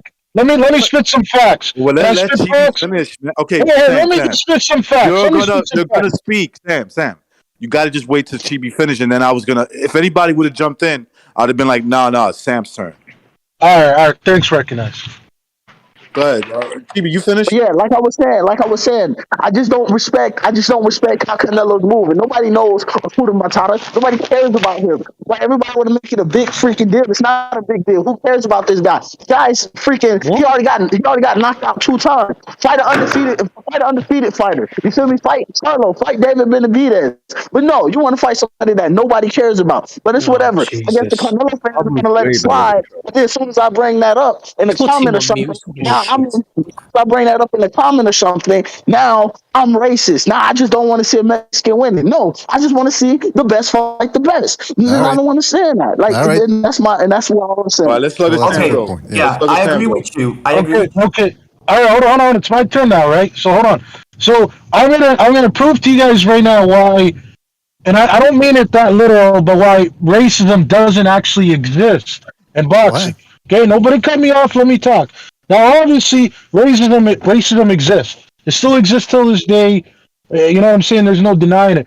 But to say that black fighters are like frowned upon or they get the bad treatment or blah blah, that's fucking bullshit. Because the 1984 Olympic team, all the gold medalists, they're all black, right? None of them were like given the opportunity not to go out and fight. They all got an opportunity to fight for America. And they were all gold medalists, except for Virgil Hill and Evander Holyfield. Hold on, let me just finish, right? So my point is, some of the greatest fights of all time are all African American, not African, not anybody from Nigeria or the Congo or whatever, but African American. Muhammad Ali, George Foreman, Joe Frazier. All this in the 70s, it was all African Americans, right? So what I'm saying is, Bob Arum, I feel like even if he wanted to be racist, he couldn't even fucking be racist because all his fighters, majority of them were all black guys. So my thing is, like, I have a hard time believing he would hire these black guys on, these fighters, and he sits there all miserable and says, I fucking hate them. I don't believe that. I really think he did great work with Floyd Mayweather. I think he did the best he can, and then whatever, man, shit happens and you fucking move on.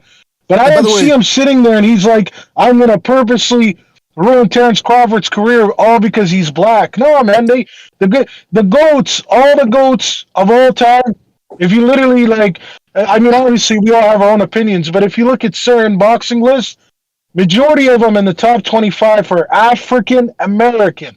You know what, man? That's all I got to say. That's all I got. World racist David Benavidez, Virgil Ortiz, Mikey Garcia. native, not Hispanic. Not Latino. Yeah, whatever. Listen, the point and we is, saying the greatest of all time. They're not in the The top 25. Native Now, Americans. The Native Hispanic. Don't be a guilt-ridden angry Hey, white hold man. on, fighters, guys, fellas, please, Chibi, time out, Chibi, time out. Yeah, time out. Fighter Spirit, if you start getting into the etymology of words again, I'm gonna have to time you out, man. And I don't want to hear your bullshit on the Second Renaissance. Why do I get timed out? Because you're acting like a spurg. You're spurging out. Please stop doing that. Spurging out, bro. Faggot. You're not funny. All right, Pete, don't use that fucking word again, man. Because it's. I know you're. Yeah, especially with him. Pizza guilt-ridden cracker. I'll shut up though. Oh, wait a minute. What's going on here? Everybody's getting. It's supposed to be about. I'm not guilty about a fucking thing, dude. Oh, rim shot. Listen, this is how racism's impossible, right? I would trade. I don't like Black Chibi. We're like different ages. He gets hyped up. Cuts me off. I would trade Black Chibi, as black as he is. I would kill Slugger Sam twice. Oh, I would give him up twice. Why you gotta use Slugger Sam, man? Yeah, why Slugger Sam? What the fuck? Black Chibi on any day of the week. That's fucked up, man. BDA, I've been trying to say something for a while here. Go ahead, Shazar. Yes, sorry. I don't know who it was. There was a British dude asking about like black British fighters and black American fighters. I've been trying to answer this question forever. I think a lot of it has to do with the lack of American cultural identity, whereas like British people have an identity, right? You could very easily demonstrate what a British person is and what British culture is, but you can't really do that in the United States. So it causes a sort of tribalism where Hispanics will always go for the Hispanic fighter, black fighters or black fans will always go for black fans, and yada yada. That's what I think. I think America's still a young country compared to like England. Can I say why Hold on, actually, let recognize go. Let recognize go. But it's not exactly. It's not exactly. We have. This guy's spot on. Like, first of all, he's 100% right. Like, America is a young country. It is. Yeah, but we haven't had black and Asian fighters in the same time as whites. This is the white man's country that's been around for 1,000 years. Us blacks and Asians only came 50 or 60 odd years ago in this country. But realistically, on the level of boxing, you don't. Certain fighters are starting to use like Amir Khan, I'm a Muslim, I'm not getting this sort of shit now, and that's starting to piss me off. But you don't really get black and Asian fighters really in Britain using the term racism as, I'm not being funny, as American blacks or other nationality races in America. Blacks and Asians, boxers wise I'm talking about, don't really pull the race card here as much as America do. You know what? And that's the other thing. I've heard other people say. I want to say this too, as well. It's not even a thing that that I'm racist, anything like that. Like my favorite Mexican fighter of all time, even though he got whooped a couple times, was Julio Cesar Chavez. And what made me love Julio Cesar Chavez is that he wanted smoke with everybody. Like I was like, who's gonna step in the ring with Panera Sweet Pea Whitaker? You feel me? Like he didn't care if you were black, white, Cuban, whatever. You know what I'm saying? That's why I love Julio Cesar Chavez and Oscar De La Hoya. Oscar De La Hoya, he fighting everybody. He didn't care. You know what I'm saying? And that's why when I look at and just hear me out. When I sit here and look at Canelo, you feel me? He's going on a whole European tour. You feel me? And I'm like, bro, because they got the belts. They got the belts. Like Chibi, I don't think anybody here thinks you're racist, bro. People like having you around here. Yeah, and can I say something about that? Wait. If those people got the belts, what do you want Canelo to do? If you got a black guy who has not got a belt, and you got a European guy who's got a belt, he wants the belt. Sorry. Here's the thing about that's a good point. Real quick, let me just say something. Let me just say something here, please. They did have a belt. Let me say something, please. And it doesn't. I don't think I've heard anybody say that here, but I've heard sometimes when people say, "Well, boxing." It's okay for people to only root for guys that share their same skin color because that's the way it's always been. And I go, that's not a good argument because I mean, people used to put their kids to work in factories for 16 hours. That doesn't mean it's okay to do it now. You understand the argument or that logical fallacy in that people used to get broken in the wheel back in not even in medieval times, like 300 years ago. People used to get put on wheels and have their bones broken by one until they died. So when people say, well, boxing used to be about, race against race, so that's okay to do it now. Listen, I am Mexican. I'll root sometimes. It's a well-known fact. Canelo. I don't. If he fights Golovkin, I'm going to root for Golovkin because I've had enough of Canelo and his A-side tactics. But I respect his skills, and if he fights another guy that I dislike, hey, maybe I'll root for Canelo. When Estrada lost to Gonzalez in the rematch, I said, I don't. Why do I have to root for? Oh, by the way, can you guys hear me? By the way, okay, yeah, sorry. Yeah. So I get that this whole thing of, well, it's okay to root for the guy that shares your ethnicity or nationality because that's the way it's always been. I disagree with it. I think if you're still stuck in that mentality, then it's not about the boxing for you. That's what you want, right? Like it's a personal choice. If you want that, if you personally like cheering for people that look like you, the underdog, this, that, religion, whatever, his sexuality, that's up to you. Me, I think what BDA's saying is spot on. I look, I like the sport. I cheer for the sport, the skills in the ring.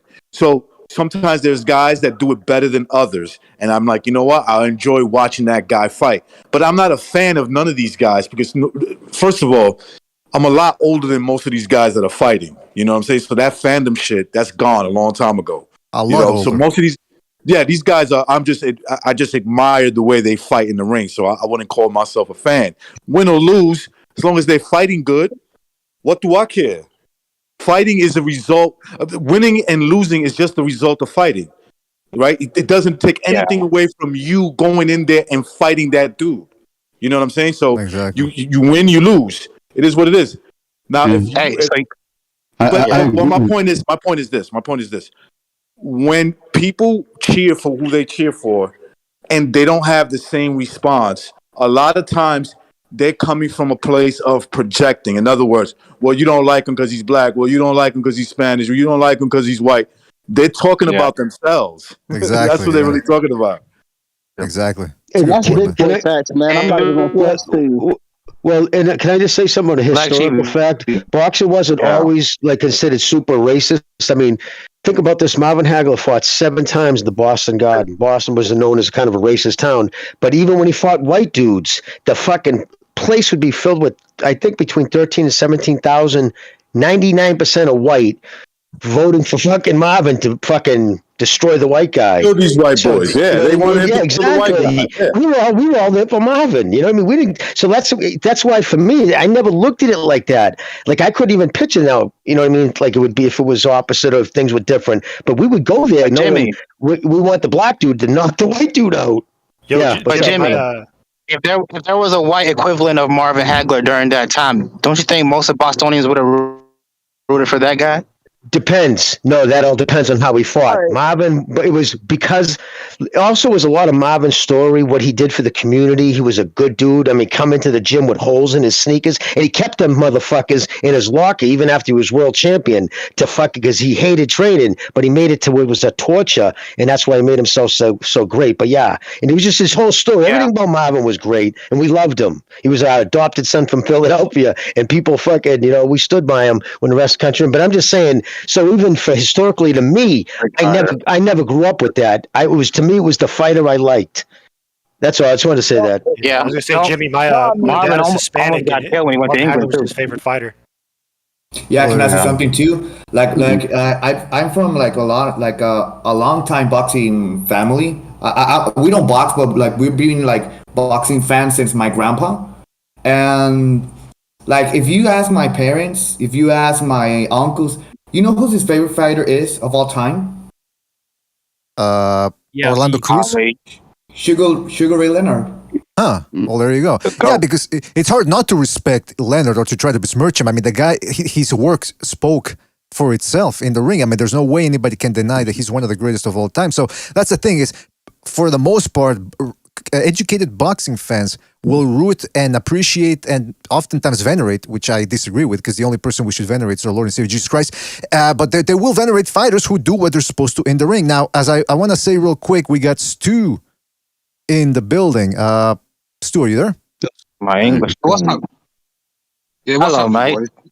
Yeah, man. I mean, I've just popped on and I've caught the last few minutes of this conversation, and I will say it like this. See, I grew up with boxing from an early age. I mean, my old man, the first fight he took me to see was Nigel Benn.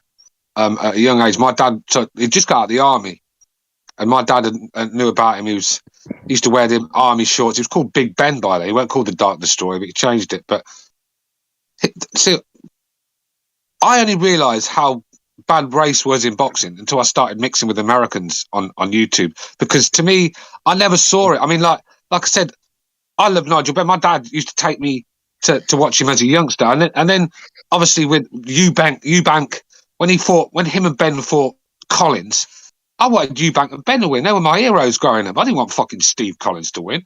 I just didn't. I never ever watched a boxing match when I was younger and brought race into it. It's only when you come onto YouTube and you mix with these fucking whiny Americans is when you realise that there's a race problem in boxing. But is there really? I mean, look at Anthony Joshua. Like I said, the man makes millions and millions of dollars, fills out stadiums. I mean, that doesn't look racist to me. I think the problem with Terence Crawford and some of these American fighters, it's quite easy to blame race while you're flopping. I'm not saying he's flopping his career. He's flopping as being a star. He just doesn't bring the numbers, and he gets paid a lot of money. Let's be real. Bob Arum was losing money on this guy. I mean, you can't just keep losing money on someone. You know, there's a time when you have to say enough to enough. And it's so easy now. Just as we've give these clowns a platform. So when something doesn't go their way, they could just bring the race card out. Lives matter. Yeah, I've already said that. I've already said that, Stu. It's an excellent point. It's become too easy to do that because you're a fuck up in life. I'm not saying Terence Crawford is, but anyway, there could be a fuck up. No, it's the white man's fault, or the white man. Look at Wilder, blame the white man for fucking white man and everything else why he got beat. I mean, it's easy to just blame race for your failures. And let's be real, Terence Crawford could talk a fucking glass eye to sleep. He's got no charisma. He's got the charisma of a damp rag, right? Yeah. He's got the charisma of a damp rag. He doesn't put any effort in to promote his fights. He just expects. It's like a statue. He expects everyone to run around him selling this fight while he just sits there and quiet. I mean, look at these press conferences. I mean, honestly, I'd rather watch a spider fucking making a web than fucking watch his press conferences. They're dreadful. And sometimes you have to put the work in promotion-wise as much as you have with the fight. And that's why Tyson Fury's become a big name in America, because he puts the work in when it comes to promotion. He fucking sings these ridiculous songs after the thing. He talks well, and that's what they like. Terence Crawford's got no charisma, and that's the problem. And like I said, Errol Spence. Have you seen Errol Spence? Errol Spence in an interview. He's sitting there. It's like he's stoned out of his face. He's all doped up, and you need charisma. You can be the best fighter in the world, but if you've got no charisma, you're not going to bring the numbers. That's the sort of world we live in these days. And to bring race out. I mean, Terence Crawford. I'm a bit disappointed with Crawford because I thought Bob Arum did what he could with Crawford. I really did. Yeah. And by the way, I feel even Tyson Fury is more popular than Wilder in America, and yet Fury didn't start bringing up the race thing or this and that. He didn't even mention England often. It was just his own personality. I felt. I mean, I would say Fury's more famous here. Oh, sorry, BDA. No, that's okay, man. Just real quick, I have to read up a couple of super chats here, and then I want to add something to what Stu said. Shout out to Spurger King, who says Hagler versus Minter. Yeah, that was they were throwing bottles at fucking poor Hagler afterwards. Shout out to Paper Tiger, who says, these black American fighters don't have white trainers anymore. It's because people are no longer secure with their identity anymore. Well, I'm not so sure about that, Paper Tiger. I have seen. Who was it that I saw the other day that had it was a black trainer with a black fighter with a white trainer? But I mean, I don't know, man. Real quick, black fighters on the team. Real quick. I haven't finished yet. Sorry, fellas. Shout out to Knot for his contribution. He says, you gotta fight more than twice a year to be a star. Absolutely, KK Knot. Shout out to you for your contribution. I just want to say something about what Stu said about how people are blaming racism for everything. When you start blaming racism for your shortcomings, you're devaluating, you're crying wolf. So whenever a real case of racism comes up, and there are real cases of it, of racial injustice, guess what? They're going to lose steam because of all the people prior to that were calling everything racism. And listen, there's black people that do it, there's Mexicans, you get the drill, you get what I'm saying. People have to be conservative with how much they use the race card. That's why I tell people, stop using the race card, and they get offended. But hey, listen, you can't blame all your problems for racism. BDA, It's not so much the institution of boxing is racist. It's that what other country will you go to in the world where a fighter, an American fighter like Andre Ward, is going to fight a foreigner like Kovalev, and the white American fan base is going to root for Kovalev? Well, people used to root against Nassim Hamed. Is it any wonder? Is it any wonder there? When the white man, the devil, the white man, this, the white man, the devil, the white man, that. I mean, come on, like there's going to be a time. All this race shit. Like, just, honestly, you guys are African Americans are obsessed with fucking race. It's becoming absolute corn. It's becoming corny as fuck. Well, right? No disrespect to you, but you weren't born. You weren't born here, so you really can't speak on it. Let me finish. Let me fucking finish, man. Listen, you can't keep calling the white man this, the white man the devil, the white man racist, and then expect you to support him when you're in a boxing match. Fuck it. If I'm American, I'd have supported Kovalev as well. But I want to ask a question, though. I want to ask real quick. Please allow me to ask a question to Rarebit to do that. You said Andrew Ward. First of all, I'd like to see more examples. We need a broader fan base, or examples of how many fans were rooting against Andrew Ward. And if there were, is it because he's black, you think, or because he was a boring fighter inside the ring that was pretty dirty as well? Exactly. It's a coincidence. It's always Wilder versus Fury. So you're Mayweather saying versus. But you didn't answer my question. You're not answering my question? And don't Are they you use the race saying? card though? Hold on. Even going back to Mayweather versus Hatton. Hold on a second. So you're saying that people hated Andrew Ward because he was half black? That's what you're saying. Not because he was boring, because he was. When you look at Andre Ward, you don't. Yes or no? Just answer my question. Just answer my question. Yes or no? Because here's the thing. Here's what you're doing. I asked you a question and you don't answer directly, which means you don't have confidence in what you're saying. You're trying to skirt around the issue. Yes or no? Do you think Andrew Ward, people didn't really like him because he was boring and because he cheated, or you're saying because he was half black? No. People did not root against Andre Ward because he was boring or cheating. They rooted because he was black. It's simple. Oh Jesus! What's your proof for that? What's your proof for that? Hold on, fellas. What's your proof? So hold on. So why did they root? Hold on. So why did they root for Mike Tyson then? Why did they root for Mike Tyson then? He was black. Why did they root for Mike? Yeah, they at the time they weren't rooting for him. Just like they weren't rooting for Muhammad Ali during the time. Hold on a second. Mike Tyson, they were rooting for. Hold on, people. Let me finish, please. Let me finish. Tyson, people were rooting for him until he started getting into trouble and acting erratically outside the ring, which he himself admits because he was on cocaine. So you want people to root for the guy that's on cocaine, is what you're saying. And getting into trouble and smashing cars and street fights. But see, that's what you're missing. Then people claim they don't like Mayweather because. See, that's what you're. See, again, you're seeing the world through the glasses of every time somebody gets criticized, it's because of racism. I just gave you the example. Tyson, when he started acting erratically outside the ring, and Andrew Ward because he was boring. You actually expect people to love a guy that's boring and who clinches every 5 seconds and who headbutts. That's what you're saying. If Vladimir Klitschko, nobody cared about Vladimir Klitschko. The guy was white. Why? Because he was fucking boring as fuck. Yeah, HBO checked him out. No personality either. Yeah, no you know what? No, I gotta change. I gotta change my thing. I don't care. He's not American, so who cares? But you're saying it's not necessarily. So you're saying it's a national. Okay, so you're saying it's not a nationalistic thing. It's If Kovalev was an American, right? And you said that people were like rooting for him because he was white. All of a sudden, they weren't rooting for Vladimir Klitschko because he wasn't American. It doesn't make fucking sense, man. White boxing fans, not all white boxing fans, but a lot of them are rooting for Kovalev. Now it's not all of them.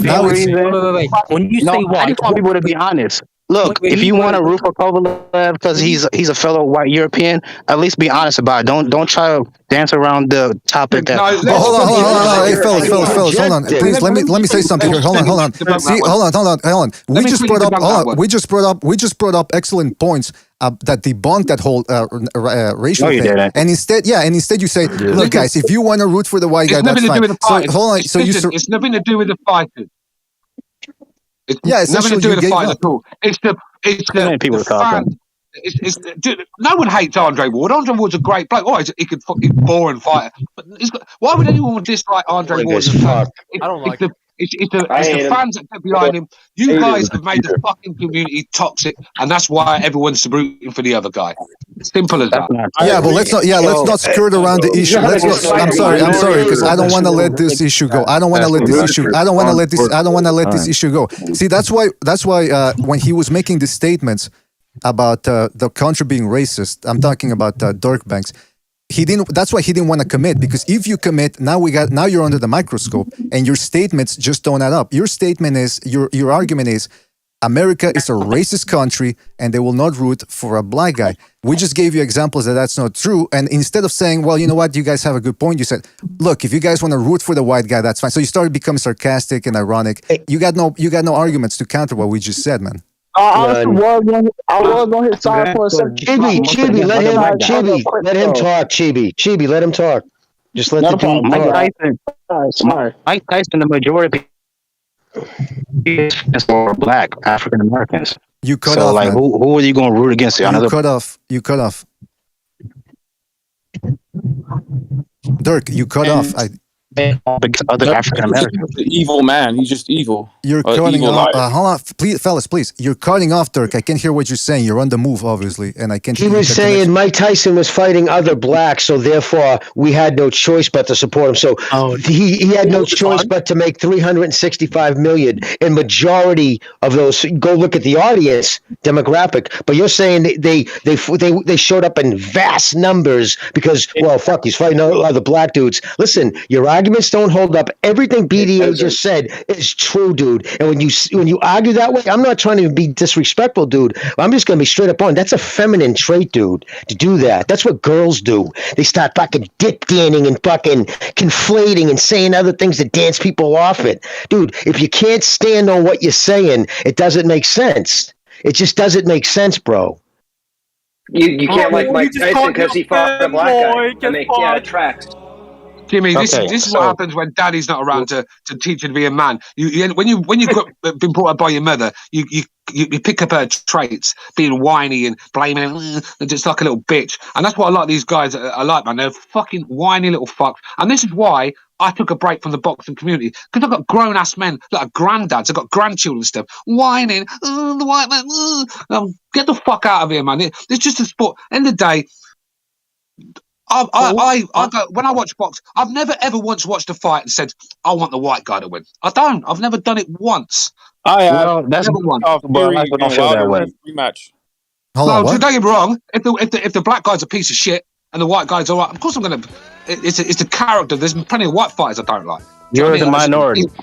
No, I'm not. This is America. No, the thing is, you American. Shit, just because, see, there's a big world out there. Maybe in England. You Americans, you live it's like the Truman Show over there. You think there's nothing past the boundaries. There's a big world out there, and not everyone thinks like you. Anthony Joshua is he's filled stadiums. He made millions and millions of pounds, and he's an average fighter. He's a bit better than average, but he's not great. I mean, come agree, on, Michael He's twice the fighter of him. Well, I agree to an extent. A lot of British fans go up against Joshua because he supports Black Lives Matter. No, Dirk, a lot of black Americans are evil and they're the true racists. That's what I've been saying this whole time, but I guess I was misunderstood. Yo, can I say something, Stu?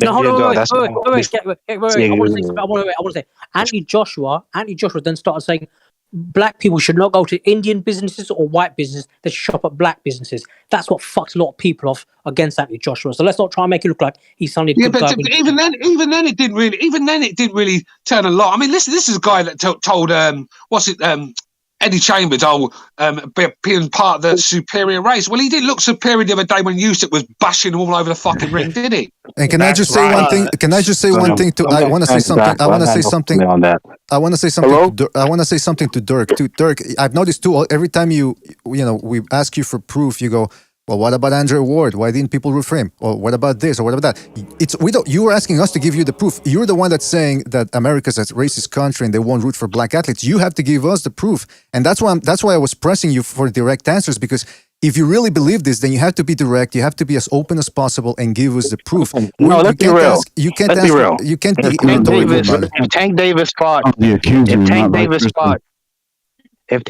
fought Lomachenko tomorrow, who the majority of white boxing fans on this panel going to root for? I would say Lomachenko, but hold on a second. Exactly. Why? Okay, yeah, but why? Hold on, fellas.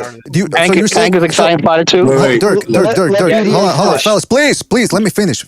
Dirk, is Tank Davis a guy that has a criminal record and who has acted in a belligerent fashion like Tyson in the 90s? How do we know Lomachenko doesn't have things in his closet? Because he hasn't Has he done been it. arrested? Because wait, hold on. So then, No, so hold on. what the hell? So We you're don't know saying, that. hold on. So the you're media is saying, hiding hold on. it? Are you So saying hold the on. media is hiding it? So you're saying No, I'm saying that nobody's perfect. Okay, but then you can't blame. You can't hold on. But you can't blame people for. You can't blame. You can't blame people. You can't blame people for rooting against a guy that runs people over and then leaves the scene, that batters his wife in public, that slaps phones out of fans' hands in public, and who he's a hype disrespects train. and who disrespects his opponents when they fall down. And that's funny. Hold on. That's funny you say that because those same people rooted for Kovalev versus Ward, and Ward is an upstanding guy. Right, but that's what I'm saying. But he was also. But you're missing the point. You're missing the point. But you're missing the point. Yeah. So he was. Hold on. So you're missing the point. You're missing the point. That's Why are you not so desperate? Why are you not so desperate to be accepted by white people? Just get on with your lives and do what you got to do. No, this is it. In life, people are not going to like you. There's people don't like me. It's not about being accepted. It's about people being honest. Like I don't like people trying to dance around the topic. Hold on, Dirk. Everything, Dirk. Okay, let me handle this. Because everyone's jumping in. Dirk, everything you just said goes exactly to recognize his point. You're the guy that's skirting around the issue because you wouldn't even come out and say all this until I pressed you for more direct answers. So obviously, like I said, you don't want to say definitive statements because you're not confident in being able to stand on them. That's why I asked you. And so now, again, Gervonta Davis, do you understand why people would root against Gervonta Davis? Yes or no? No, I don't, because there's plenty of fighters, past and present, who have skeletons in their closet. People still root for them. Let's be honest. But do you understand? Real quick. Hold on, fellas, please. Let's be 100%. Fellas. Dirk. Most human beings don't care about athletes or entertainers' backstory. Dirk, you're not being honest. You're not being honest, man. You're not being honest. You're not being honest, Dirk, because Lomachenko has no skeletons. Your argument is, well, we don't know. Yeah, but we definitely know that Tank Davis has. So are you really that surprised that people would root against Tank Davis? And by the way, we're all speculating here because that fight hasn't even happened yet, so we don't know. It's all speculation. You can't use that as proof that the nation is racist against. You can't use that as proof that the nation is racist against black athletes. Everything you're standing on is a shaky foundation of what is. I didn't say the nation was racist against black athletes. Yes, I was saying that white boxing fans are. That's why they all look at MMA. Hey, hold on. But recognize. Hold on. Jimmy's white. Recognize he's Puerto Rican. I'm Mexican. I mean, are you talking about anybody here, or like, do you get any examples of white people that consistently root against non-whites? No, it's all obscure bullshit, obviously, right?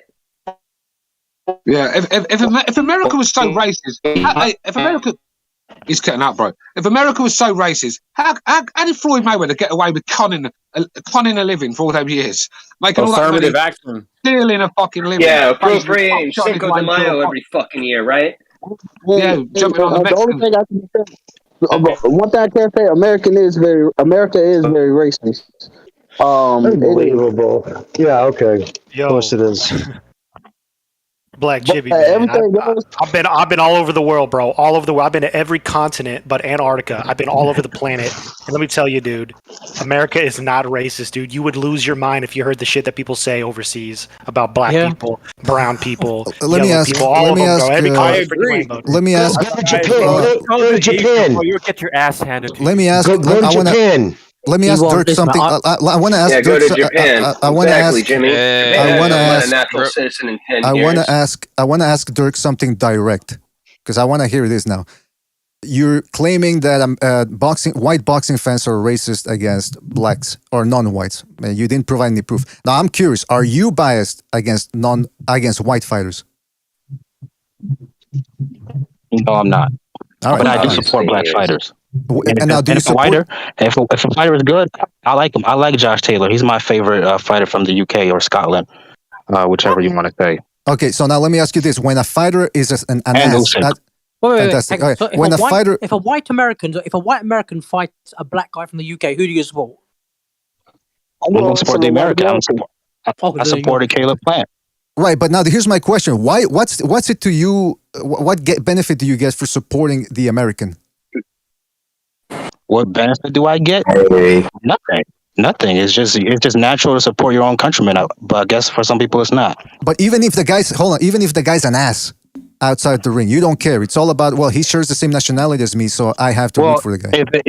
If he's an asshole or a terrible person, whatever you want to call it, then I'll be neutral. But I mean, people didn't really care about that when it came to Kovalev, did they? Wait, you'll be neutral, so you won't even root against the American. Hold on, you'll be neutral. Country. Don't support a racist country. Was that that shit about Kovalev came out after the fight? Don't forget that. Real quick. He also had a picture of a monkey. What's up, everyone? Hey, hold on, real quick. What's up, everyone? Yeah. This is an interesting conversation, man. I just want to say, what's up? We gotta stop falling into these black dudes trolling us, man. Because that's what it is, man. You can look at some of these guys now. They're starting to make these videos that are purposely trying to piss off white people and Mexicans. That's what they're doing, man. So we just got to ignore them and move on. They're fucking trolling us because, let's be honest, they're in a weak patch right now for their fighters. So they don't have anything positive or constructive to talk about. They're just trying to troll us with this whole, Canelo sucks, Loma sucks, Usyk sucks, Crawford's destroying Arum. It's like, dude, why don't you make a video and big up a black fighter or something? L-Dog just hit the nail. L-Dog just hit the nail on. Let me ask that. Go ahead. Can I answer him real quick? Yeah. That's why I like L-Dog. He's honest. You heard what he just said. Black fighters are in a weak patch, or black fans, we're in a weak patch right now because we're not making any fires or whatever. He's being honest. He's putting from a racial standpoint. The rest of you guys want to dance around the issue. But hold on. Dirk, you said something that is kind of contradictory. You said if Lomachenko was to fight Tank Davis, how many white guys would go for Lomachenko? And everybody was like, yeah, more likely the white guy. But let's be honest. The opposite is true. If Tank was to fight Lomachenko, black people... BDA was trying to say that they would go for Loma because of skills or some shit like that. So but hold on, no, that's not what I said. No, hold on, hey, hold on, that's not what I said. I said people would root against Gervonta Davis because he's an ass outside the ring, and you said no, that's not true. And you said no, that's not true. And by the way, hold on a second. By the way, L-Dog is not saying black people are inferior. That's not what he's saying. He's saying right now they're in a tough patch. Puerto Ricans are in a tough patch right now too. Hell yeah. Hold on. Puerto Ricans are in a tough patch. Yeah, is that recognized? Would you get angry? Would you get angry and say, BD is being racist against Puerto Ricans because he's saying there's no Puerto Ricans right now? Josue Vargas got his ass beat the shit out of in New York, talking that shit by a Mexican from California. I was happy as fuck because I don't like his character. Exactly. See, that's what I'm talking about, Dirk. Everything you say or everything you see, you try to make it about race. Even right now, I just exposed that with the whole L-Dog thing. Everything you look at here is about race. You make it about race. And L-Dog made an excellent point. We've already spent way too much time entertaining your BS, man, because you can't back it up. And that's what you want. You want the attention. This is like a jerk-off session. This is like a jerk-off. This is a jerk-off session to you. And we're not going to stand for it anymore. I know it's an Open Lines Friday episode. Almost anything goes. But I think we already spent about an hour in on this. And it's ridiculous. We're going to move on, man. Because, I mean, it's when you have some new arguments. Jimmy said it the best yesterday when I was on the thing yesterday.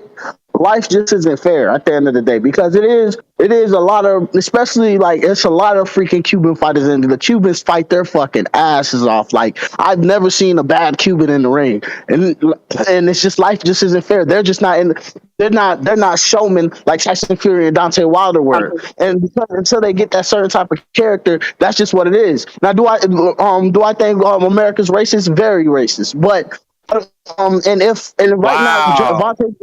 if Gervonta Davis were to fight Lomachenko, all the white boys in America will go for Gervonta Tank Davis Well, hold on a second. Hey, can I just say something too? I don't want to skirt away from this issue. So if we want to continue it, I'm open to do it on a kumite, one-on-one against anybody. Is there systemic racism in boxing? And let's do it, man. And we'll spend as much time as we can. Put me in a kumite. Fine. I'll be there. I'll step into the kumite. We gotta stop entertaining this shit because I've been noticing, right? I used to like looking at these other channels. I'm not gonna name them until I realized, like, it's been really obvious lately. They're doing this for views. They're doing this for attention. Yeah. Because they just don't have like a lot of fighters to big up at the moment, man. Like, and we just gotta we gotta stop, we got to stop just entertaining them at this point, man. Excellent Because point, they man. want us. That's what they're doing. They're not even trying to build a black fan base at this point. They're just trying to piss off Mexicans, piss off white people, and get them viewing their videos so they can make money. Like, we just gotta stop falling into the trap. Excellent And if point, some man. of them bought, and if some of them bought fucking, and some of them bought Crawford's pay-per-views, maybe he wouldn't be suing fucking Bob right now. They'd be a billionaire. No, that's probably racism. That's why they didn't buy those pay-per-views, man. It's because the country's racist. But anyway, listen, we got to move on from this. Again, we'll set up a kumite one-on-one, and we'll discuss this at length. Because, like, L-Dog makes a good point. It's, in a way, this is what certain people want. It's a masturbatory experience, and I don't want to participate in that because I'm a man of the Lord, and my hands are dirty enough. I've masturbated enough in my lifetime. All right, now listen. Go ahead. Who's El Perez? Or who is that? Hold on a second. No, Sir Irwin. You haven't spoken. Go ahead. I'm sorry. No, I'm good. I was just saying amen. Good. How you doing, man? Like one last point.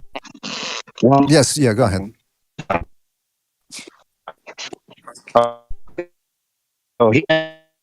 We have plenty of fighters. So it's because we support our fighters, and you don't like that, or it hurts your feelings. What?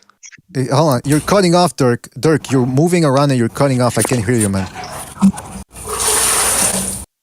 Oh, now we got somebody else. Hold on. Okay, fellas, I have to say this. Please mute your mic. Jose, you gotta mute your mic, man, because I can hear you fucking pouring water in a basket or something. Sorry.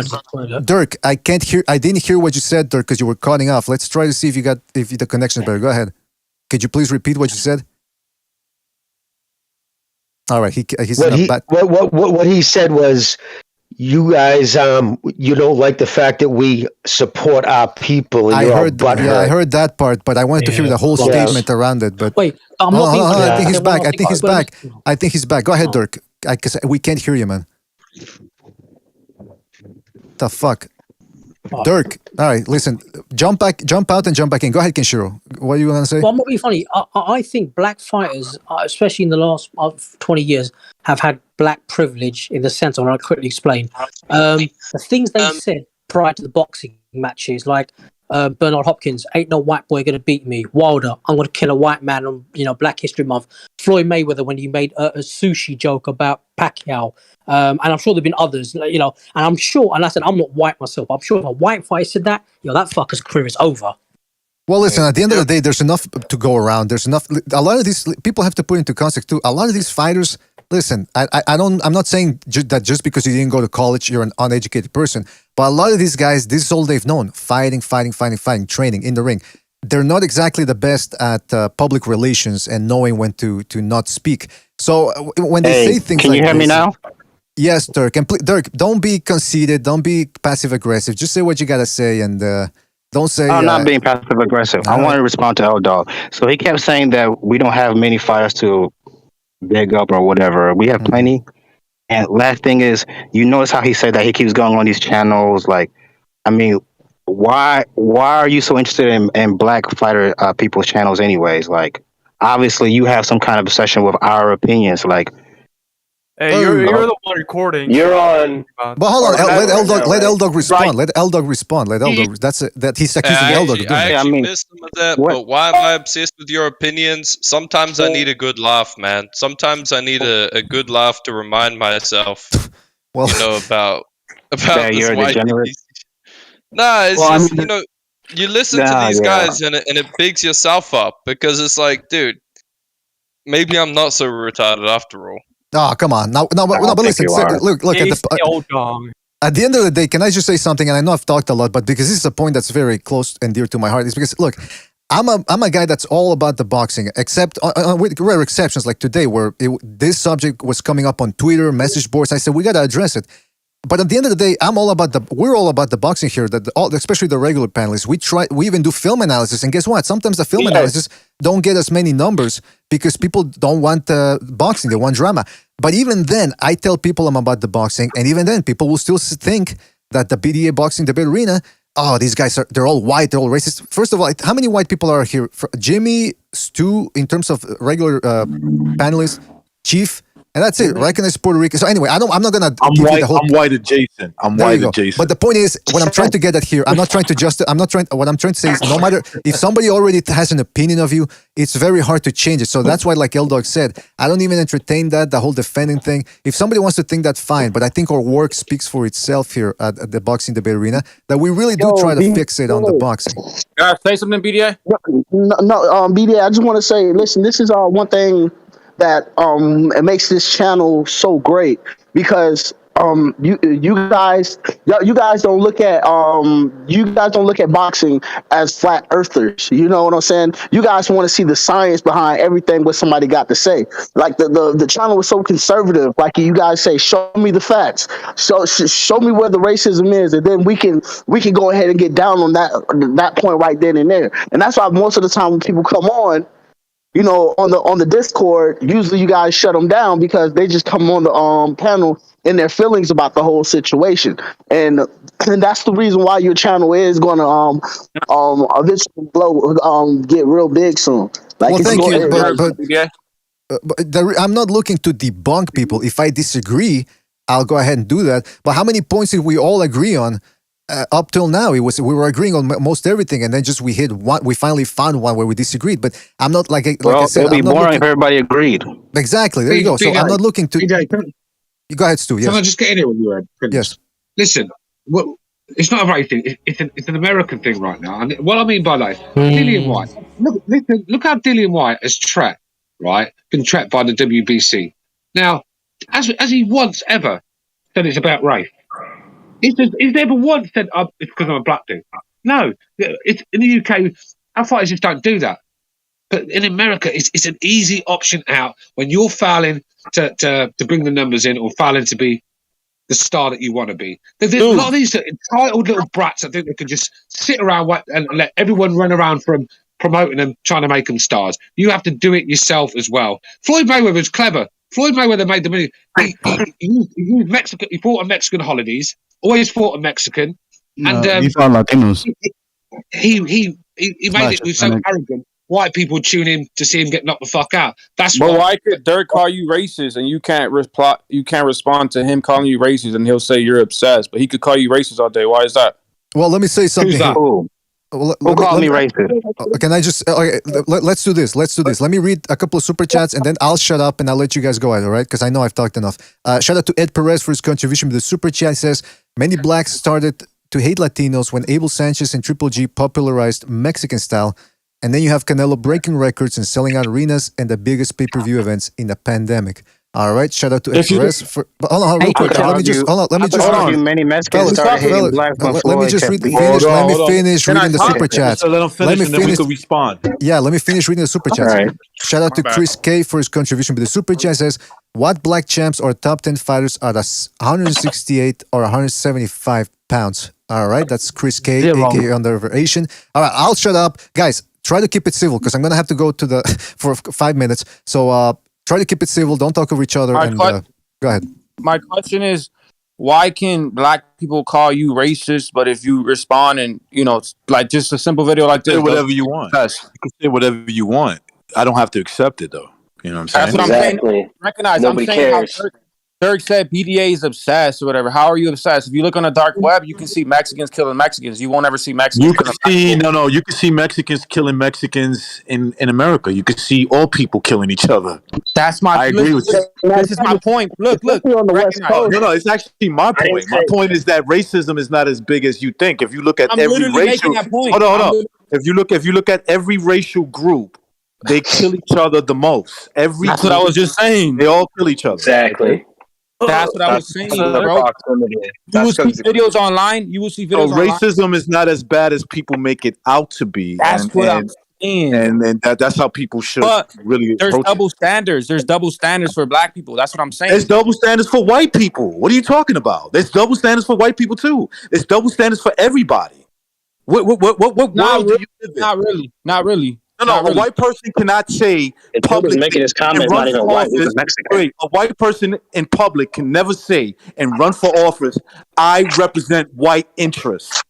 He would never be a serious candidate. That's literally my point. Double standards, but a black person can say black power. White people can't do that. That's what I'm saying. Right. That's what I'm trying to say. Well, then we're on the same page. We're agreeing. We're agreeing.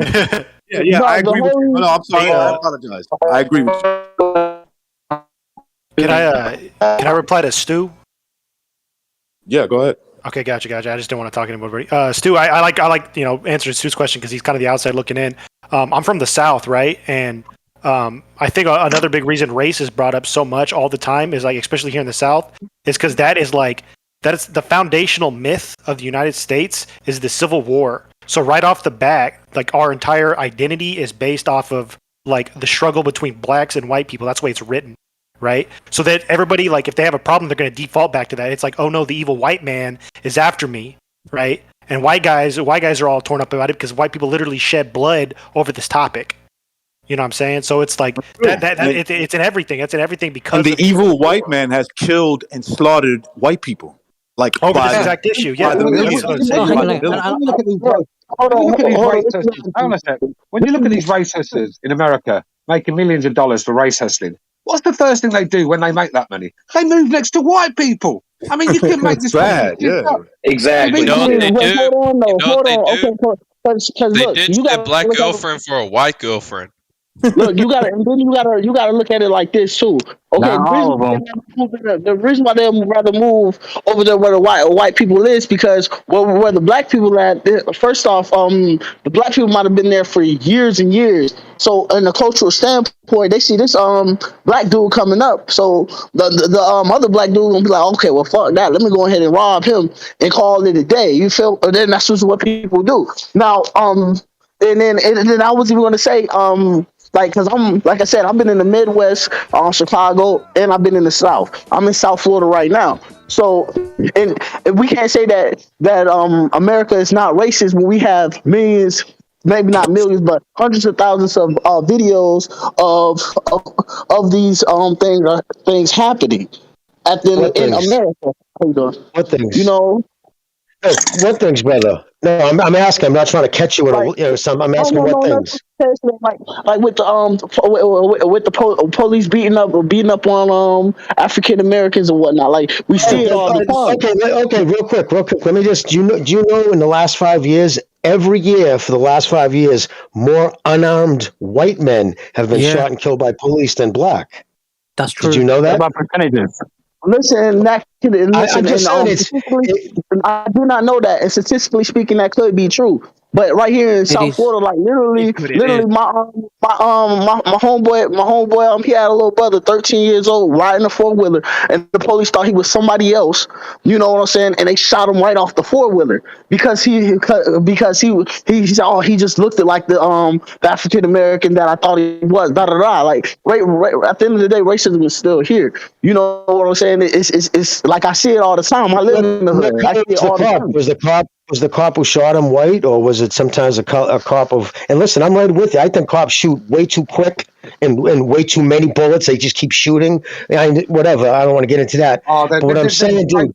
What made this real big in Florida right now is that this is not the first time that same Caucasian cop have just done this. Like this is like the third person he killed on Cherry Hill in Palm Beach County. So it's like. You know what I'm saying? Now because the kid was a minor, they want to be. Let me ask you, and I'm only asking you because I'm asking you to take a look at the big picture. In the community that you live, what's the percentage of violent crime and who's committing it? And I'm only saying, think about it. If you live in an area at 90% of the violent crime is committed by black people, obviously the cops are going to be interacting. Black people.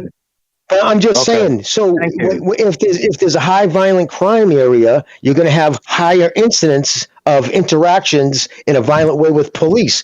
But even that being said, the fact that cops, it's even a study now, it's come out in the New York Times, that police are openly admitting that they're less they're less nervous about shooting white people because they know nothing's going to come from it. They're openly saying that now in a closed study. I think it was 13,000 police officers said they are more reluctant to shoot at a black suspect now because of fucking worrying about all the bullshit. Hey, fellas, when I said you could, sorry, I don't want to interrupt, but when you said you wanted to talk, I talk boxing. Let's not get into the fucking second Renaissance thing here, because now we're getting into social issues, and this is not what about. And by the way, Dirk, you really gotta learn how to. Oh well, BDA, I know, no, Jimmy, I understand. I understand. But Dirk, also, I heard that comment you said when you said Jimmy was talking about the stats, and you go, "Oh, so it's okay to kill black people." Thank you. Okay, come on, you gotta stop. You gotta stop debating like a woman, man. That you're not doing yourself any favors with those type of comments. Is that what he said? Is that what he said? That's what he said. Yeah, you couldn't hear him. So you're being sarcastic. You use irony. You don't come in with facts. This kumite ain't gonna work if that's what you're gonna do, man. It's not gonna be entertaining. You gotta come in with. See, when you ignore more devastating issues, incidents, this is why people don't take you serious. And it's not just black people. I would say this to anybody. When this little girl's getting killed in their house for doing nothing and you don't bat an eye, you don't dare try to step to them, because you know what will happen to you, right? If you did. I don't want to hear this nonsense about a cop shooting somebody that you feel might have been innocent. I want to see the whole evidence. Just like you don't care about the little girl that gets shot in her room who had nothing to do with whatever the fuck is going on and between these group of guys, right? You don't care about her. I put it this way. I'm not going to say you don't care about her. You will never step to the perpetrators because you know they don't abide by no law. You get shot if you step to them. Even if you knew who they were and they found out you was in the neighborhood, they'll kill you. You know what? This is something that I'd be willing to do on this. We also shouldn't give police the benefit of doubt all the time. Like, but you give some kind of super. You give thugs the benefit of the doubt. No, but first of all, he was talking about somebody innocent. At least that's what he said. He was a 13-year-old kid. Yeah, a little 12-year-old girl could be innocent too. A little 12-year-old girl sitting in her house is innocent. Can I say, sorry, fellas. All right, listen. For this subject, let's skip it. If you guys want, we can do a suicide stream, which means it's another platform that I've got. So anything goes. We should do that shit. Yeah, that could be a suicide stream. In fact, we could actually get in. Well, not right now, actually. But yeah, listen, because we've been at this for 3 hours, and I actually have to get going. But if you'll allow me to just ask you guys,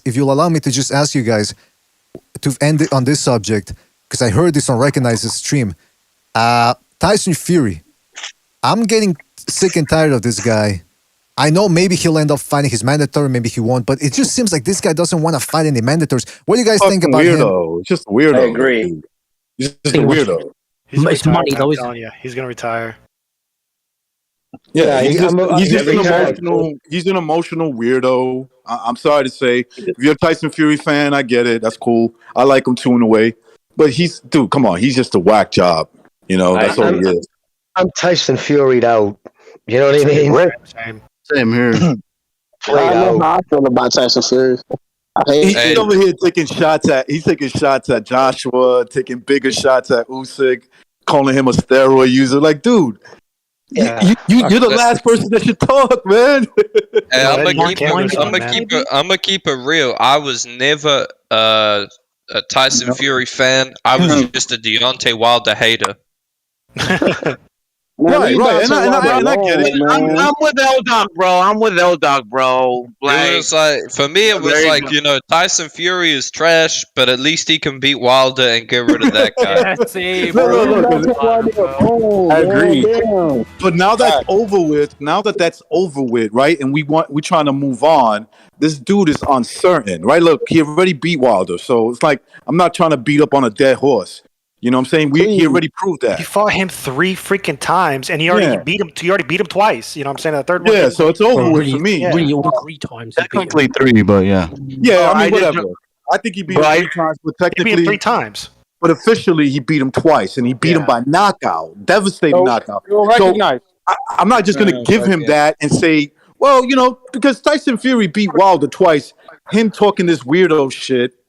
It's cool with me. Like, no, man, the guy needs to be a boxer. Either you're a boxer or you're a clown show. Which one is it? It's one guy. He beat one guy in his era. That's really good, and he claims to be the best. He's getting he's getting a pass or some shit. Technically, Fury's both. I mean, do you remember the Batman scenario? I mean, yeah. Listen, I'm not. I take Tyson Fury over all these guys that I just mentioned, but he's acting like a fucking. He's definitely jealous of AJ. That's between him and him. I don't know what's going on there. Maybe it's a UK thing, and he despises the little man who's a pound for pound fighter. You know, it's just it is what it is. Yeah, I think he's scared of Usyk. I think Usyk has his number. Usyk might beat him, but what I'm saying is nobody would be shocked that Fury could beat both these guys. Nobody's gonna be shocked. I'm not knocking his boxing skill. But recognize Usyk has what Fury wants, the belts. And I don't think he wants the belts. I don't know what he wants. I don't think he'll ever fight Usyk. He won't fight Usyk. Who did AJ lay the pipe to? Was that fucking Fury's wife or was that Khan's wife? Khan's wife. Khan's wife. Oh man. I've been looking at the two fighters that I've been looking at in that weight class that really caught my attention was Jared Anderson and the one Cuban dude who beat up Efe. I think they're the two up-and-coming fighters that I'm really paying attention to because who did Anderson sign with? I forget. Who was that? Jared Anderson. Yeah, who's he signed with? Oh, he signed with that racist. Oh yeah, that's right. That fucking cross burner. Yo, Jimmy, I'm with you with Anderson, man. But I think the dude, what's his name, Frank Sanchez, man. I think that. Hey, Jimmy, you gotta be careful with who you call a cross burner, dude. No, yeah, that's his name, Frank Sanchez. Frank Sanchez. I'll tell you. He's a heavyweight Riggin, He's a heavyweight Riggin. But I'll tell you, the Davis brothers, I'll tell you, those are blue chippers right there. The older one especially. He's fucking going to be the man. Just want to say one very quick thing. I'm going to go now. It's about 1:30 in the morning. Got work later on. Have a good one, and I hope to speak to you guys again soon. Thank you, Kenshiro. Thank you for dropping by, man. Kenshiro, good talking to you as always, brother. Good talking to you, Kenshiro. Thank you, guys. Hope to see you again. Stay safe. Bye. Bye. Stay safe, man. Oh. Yeah, Frank Sanchez is boring, man. Since we're talking about heavyweights, man. The problem I have with Frank Sanchez is that he might be too old, man. And just let's keep it real, man. He looks old as fuck, bro. He couldn't finish off a guy that Huey Fury stopped in his last fight. Yeah, that was painful, man. That was absolutely. Dude, Frank, this guy's got to be 45 years old, man. Like, he is so fucking old. Shout out to these old heads, man. Shout out to these old heads. I gotta give them credit, man. You know what? Whatever happened to that guy that took more stuff than the GNC store? He was supposed to fight AJ Miller or something. Oh, baby, yeah. What happened to that dude? No, he's coming back. Is he still banned? No. He's coming back. He's coming back. Recognize, you know what I'm hearing what's going on with Fury? Is he's just not liking any of the numbers. So you're 100% right. Whoever said that he's probably going to retire because the number, remember, he's coming off those $30 million fucking paydays. He's looking at fractions of that money, but you got to go through the same training camp. And you're looking at that bank account. You're like, why do I really want to put myself through that for fucking a third? Or if you're lucky, a third. I doubt he's going to get 10 million if he fights like Otto Valine. The fuck is he going to get for that? 3 million? Imagine going through the same exact shit for fucking 3% of what you just got paid. Yeah, but you know what? That's why Wilder, I think him might retire. The guy has jealousy in it. I can see it. There's a lot of jealousy going on or resentment, right? Like AJ gets a lot of money for whoever he fights, and he sees it. And I'm not saying he's wrong. He's probably saying to himself, "Yo, I'm a fucking way better fighter than this dude." All right, he's also jealous of his chiseled physique. You know that kills him. Like, he's not fooling. He's not fooling nobody. He's jealous of a lot of things, and he I'm telling you, he despises the little Usyk. Right? I say he's little because compared to him, he is the little Usyk, who's the true pound for pound fighter. You know what I'm saying? So he's got like two guys that he really doesn't like. He doesn't dislike Wilder because he always had him mentally. You know what I'm saying? So when you got somebody mentally, you can let him talk, but you know you got him, right? Like it's like checkmate. But when you're dealing with other people you don't know, and they don't have to really put up with your bullshit, you know what I'm saying? So there's a little bit of resentment. That's all it is. And on top of that, it's like AJ got to where he was because he's fought everybody. Like, say what you want about AJ, like you say he's a shit fighter, he's this, he's that. Dude's fought like pretty much everybody in this era, right? Everybody. And then Usyk, he can't put his mind games on Usyk because Usyk doesn't even.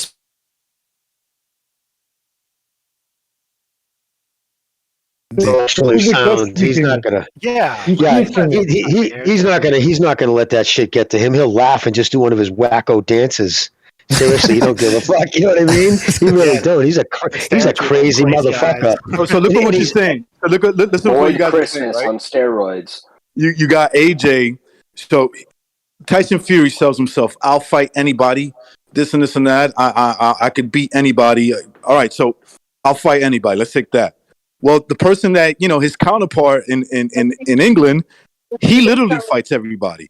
Then he's this masterful boxer who doesn't get hit. This and this and that. Then he's got the little guy who actually doesn't get hit. You know what I'm saying? So because look, we could say what we want. Fury almost got knocked out by Wilder. He did. He almost got knocked out in that last fight. By inches. Missed by inches. Yeah.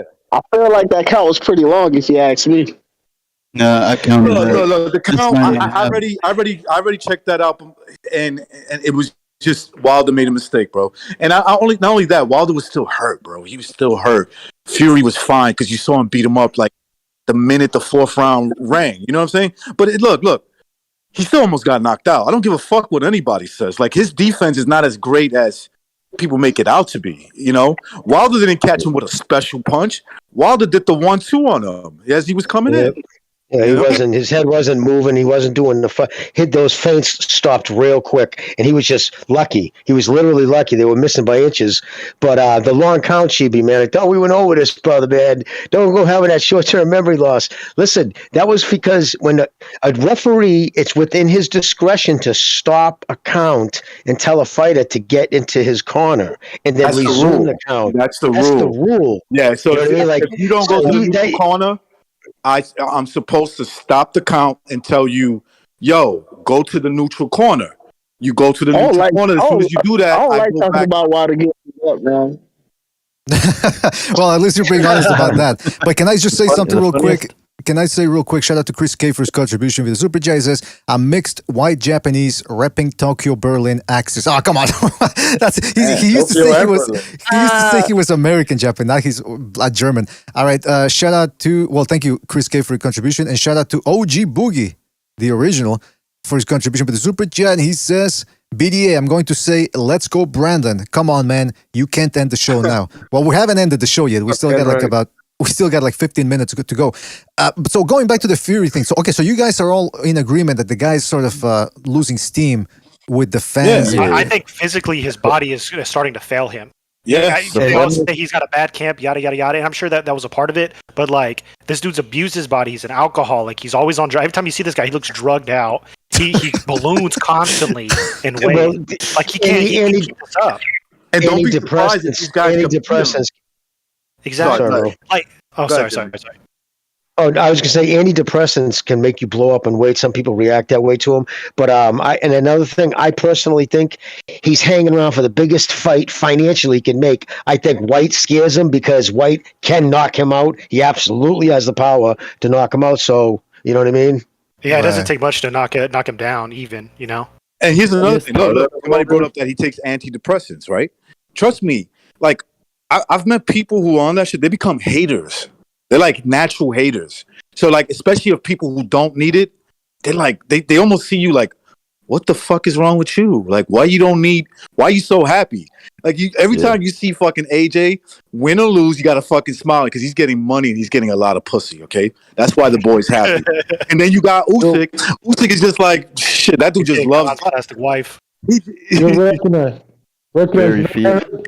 Recognize. I heard with antidepressants, like you don't actually have any feelings. Like it's almost like you're a zombie. Like you don't really get mad. You don't get happy. You don't like it's kind of like you're like I don't know, like high stage. Yeah, when you're in a real high stage. Look, I never took antidepressants, but I know what it's like to be a fucking angry person. When you're constantly and dealing with emotions, you hate to see, especially when he's like your rival, all happy and all jolly and nothing bothers him. He like Wilder because Wilder's depressed like him. You know, so he's like, oh, I know how to fuck with this. I know how to fuck with this depressed dude. I know how to get under this. But when you're dealing with hold on real quick, when you're dealing with dudes that are mentally strong, and they might be mentally stronger than you in terms of like everyday life, yeah, there's resentment towards those people. Absolutely. Well, can I make the distinction about that? I think Fury and Wilder are the classic type of guys that when they're in the ring, they're in the zone, and that's where their heart shines. But it's outside the ring. Anyone who's boxed here, and I know some of you have, the anticipation is the worst part. Is when you're in the dressing room, wrapping your hands, and all these thoughts come to your head. What if you get knocked out? What if you lose? But once you're in the ring, ping, the bell rings, you're in the zone. I think you're in the fight. Yeah, I think because Wilder showed heart, Fury showed heart. These guys show heart once they're in the ring. They got, they have a choice. They can quit or they can keep going ahead. But it's outside the ring when the adrenaline isn't pumping anymore and they're not dodging punches and living in the moment. That's when the doubts creep in, and that's why if anybody that's deal with depression or anxiety, whatever, they'll tell you, you got to stay active. You got to keep the mind active, even though you don't want to, and it's hard. You got to keep rolling because if you stay still, idle. You know what they say? Yeah, all those thoughts start creeping in. Exactly. Yeah. Idle hands. The funniest part about all this is him accusing Usyk of being on steroids when he's the only one that popped for them. That's a good point. Well, I was going to say, get back to like when you said earlier with Giovanni, I mean Davis and Lomachenko, right? It's like just to put it out there, like to throw it out, like here it is, and there's no backstory, like there's no nuance involved, like that. Lomachenko has fought with 9 current or 11 current ex-world champions in 17 or 18 fights. I know it's the first in boxing history. Yeah, 11, right? And the other one has fought one legitimate opponent in 5 years and charging us pay-per-view, putting it behind a wall. And when he's not doing that, he's fucking leaving the scenes of accidents, getting arrested for stiffing jewelers and shit. Like, it's like, then you say, okay, if the white people go with Lomachenko, it's because of race. And like all those other fucking circumstances have nothing to do with it. Let's not go back to that. Let's not go back to that now. Let's not go back to that now. Personally, I like he's a bad boy.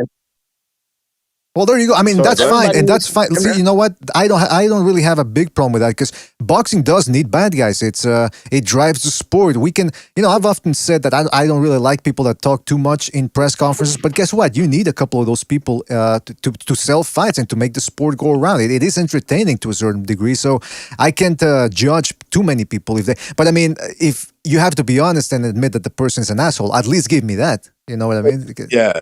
Like that reason I miss Broner. Guys. These guys are fighters. They're not going to be ballerinas.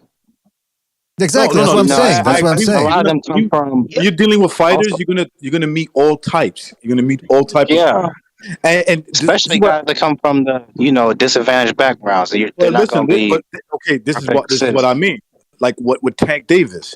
You see, Tank Davis. I actually like Tank Davis. Or meaning, I think he could do better. I know he's somebody you could take advantage of. That's why I like him. Meaning that not that I would. If I was somebody he could listen to, trust me, I'll be like, yo, cut them, or I'll tell them off. If he was like a brother, or like somebody that was really close to me, if he didn't mind me speaking up, there's a lot of dudes I would be punching in the face just off the rip. Like, get the fuck out of here. I know what you're trying to do. You trying to take advantage of him because you know he's a little slow.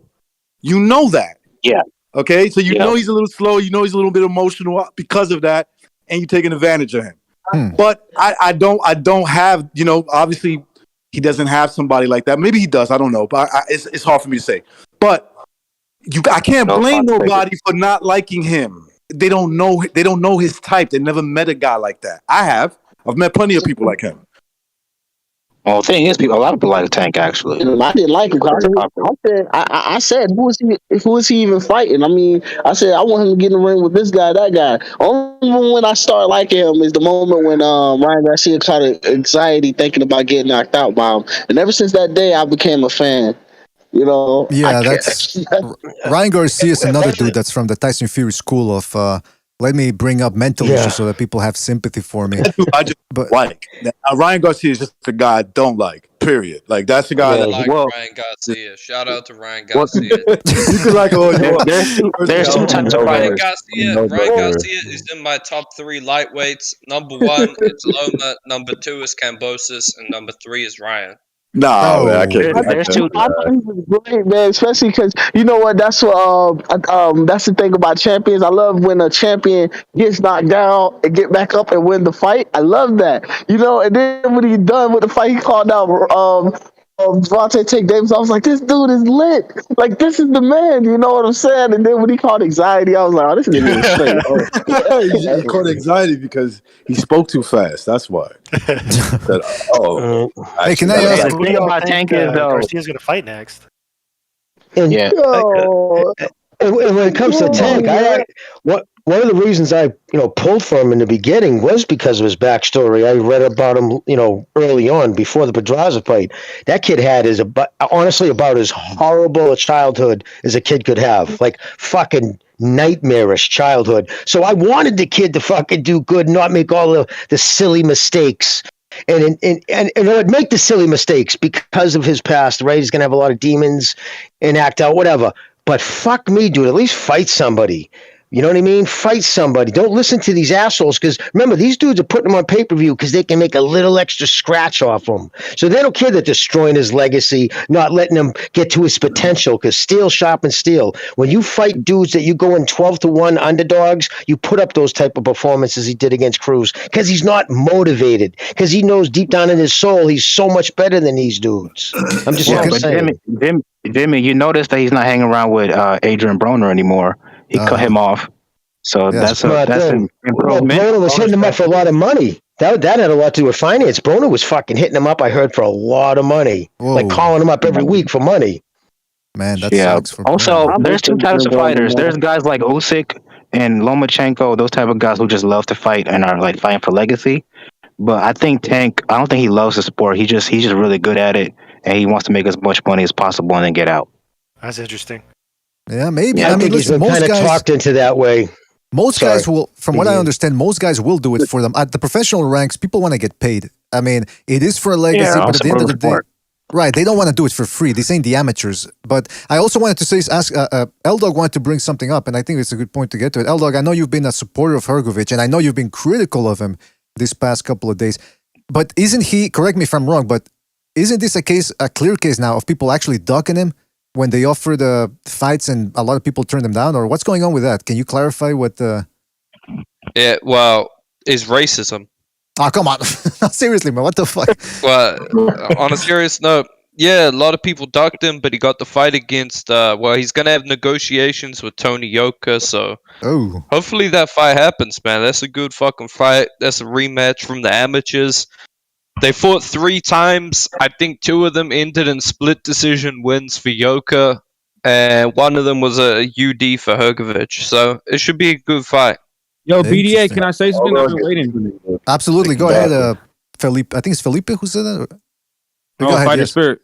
Fighter Spirit. Oh, Fighter Spirit. Go ahead, Fighter. Yeah. I just want to say something before I go. I gotta go. I just want to say something. I heard MMA mention my name the last stream. The kid doesn't know nothing about boxing. Keep my name out your mouth, MMA. Either that or set up the debate. You're a crackhead. Oh shit! He came at you, MMA. What you gonna do? Like I said, the kid doesn't know nothing about boxing. Stop smoking crack. Oh, fighting words. Damn. You're a virgin. You're incel. Go get some pussy. Oh, I'm really not having my salad tossed twice. I don't think I'm an incel. Oh, my God. Fucking hell. That's a heck of a comeback right there, man. You know let him do you like that? MFA's never had his salad tossed. Oh, hey, that's a minor you're talking about, dude. Oh, c'est fantastique! C'est fantastique! C'est fantastique! Yeah. What the fuck? I think I think Ryan Garcia should fight Javante Davis, Isaac Cruz. And if Ryan Garcia can knock out Isaac Cruz, then we really don't have nothing to say about him no more. He have all my respect. Chibi, I feel like Isaac Cruz Fight ducked on the smoke, dude. Yeah. Isaac Cruz, he ducked the fight. Ryan Garcia, but Isaac Cruz's team wanted it on Showtime pay-per-view, thinking they were the A side. Basically, Al Heyman put the PBC put the kibosh on it. Obviously, they know that for the same reason, the optics of it. If Garcia goes out and fucking smokes him, they understand. Yeah. So they put is Al Heyman either putting a network or another fighter's needs ahead of another fighter? Like right now, if they're offering him, like they said he was looking at $900,000 to $1 million, I think that we're offering him to fight Garcia. So that's 3 times what he made for him, and it was the people upstairs who put the kibosh on it. Right. Like, why would the PBC send him out to the zone to potentially make him look bad after he just had a standout performance in-house, you know? Exactly. I gotta go back to Fighter Spirit and MMA Champ. I mean, what's the beef there? I don't quite get it. He keeps running his mouth. The little kid doesn't know nothing about boxing. That's a funny one. I like that beef. MMA Champ, would you be willing to debate Fighter Spirit on anything like prostate massage or boxing or the etymology of words? What do you think about that? A good one. I got a good one they can debate on. What's that? They could debate on balloons. That's all they're good for. Those 2 muffin heads. Oh, come on! Wait a minute. I think that's I don't know. What the hell just happened there? I don't know, man. Dang, you got a couple of Kumate's lined up. Absolutely. Hey, but low key, I'll debate. I just want to know who's the main event for. None of these dudes want to debate. I'll debate someone on the Kumite about race and boxing. None of these dudes want to debate. Well, hey, Dirk, you want to? I was trying to let LT call me out. LT called me out. I'm gonna be honest. The guys I want, man, I kind of want to debate Champ Side or someone like that.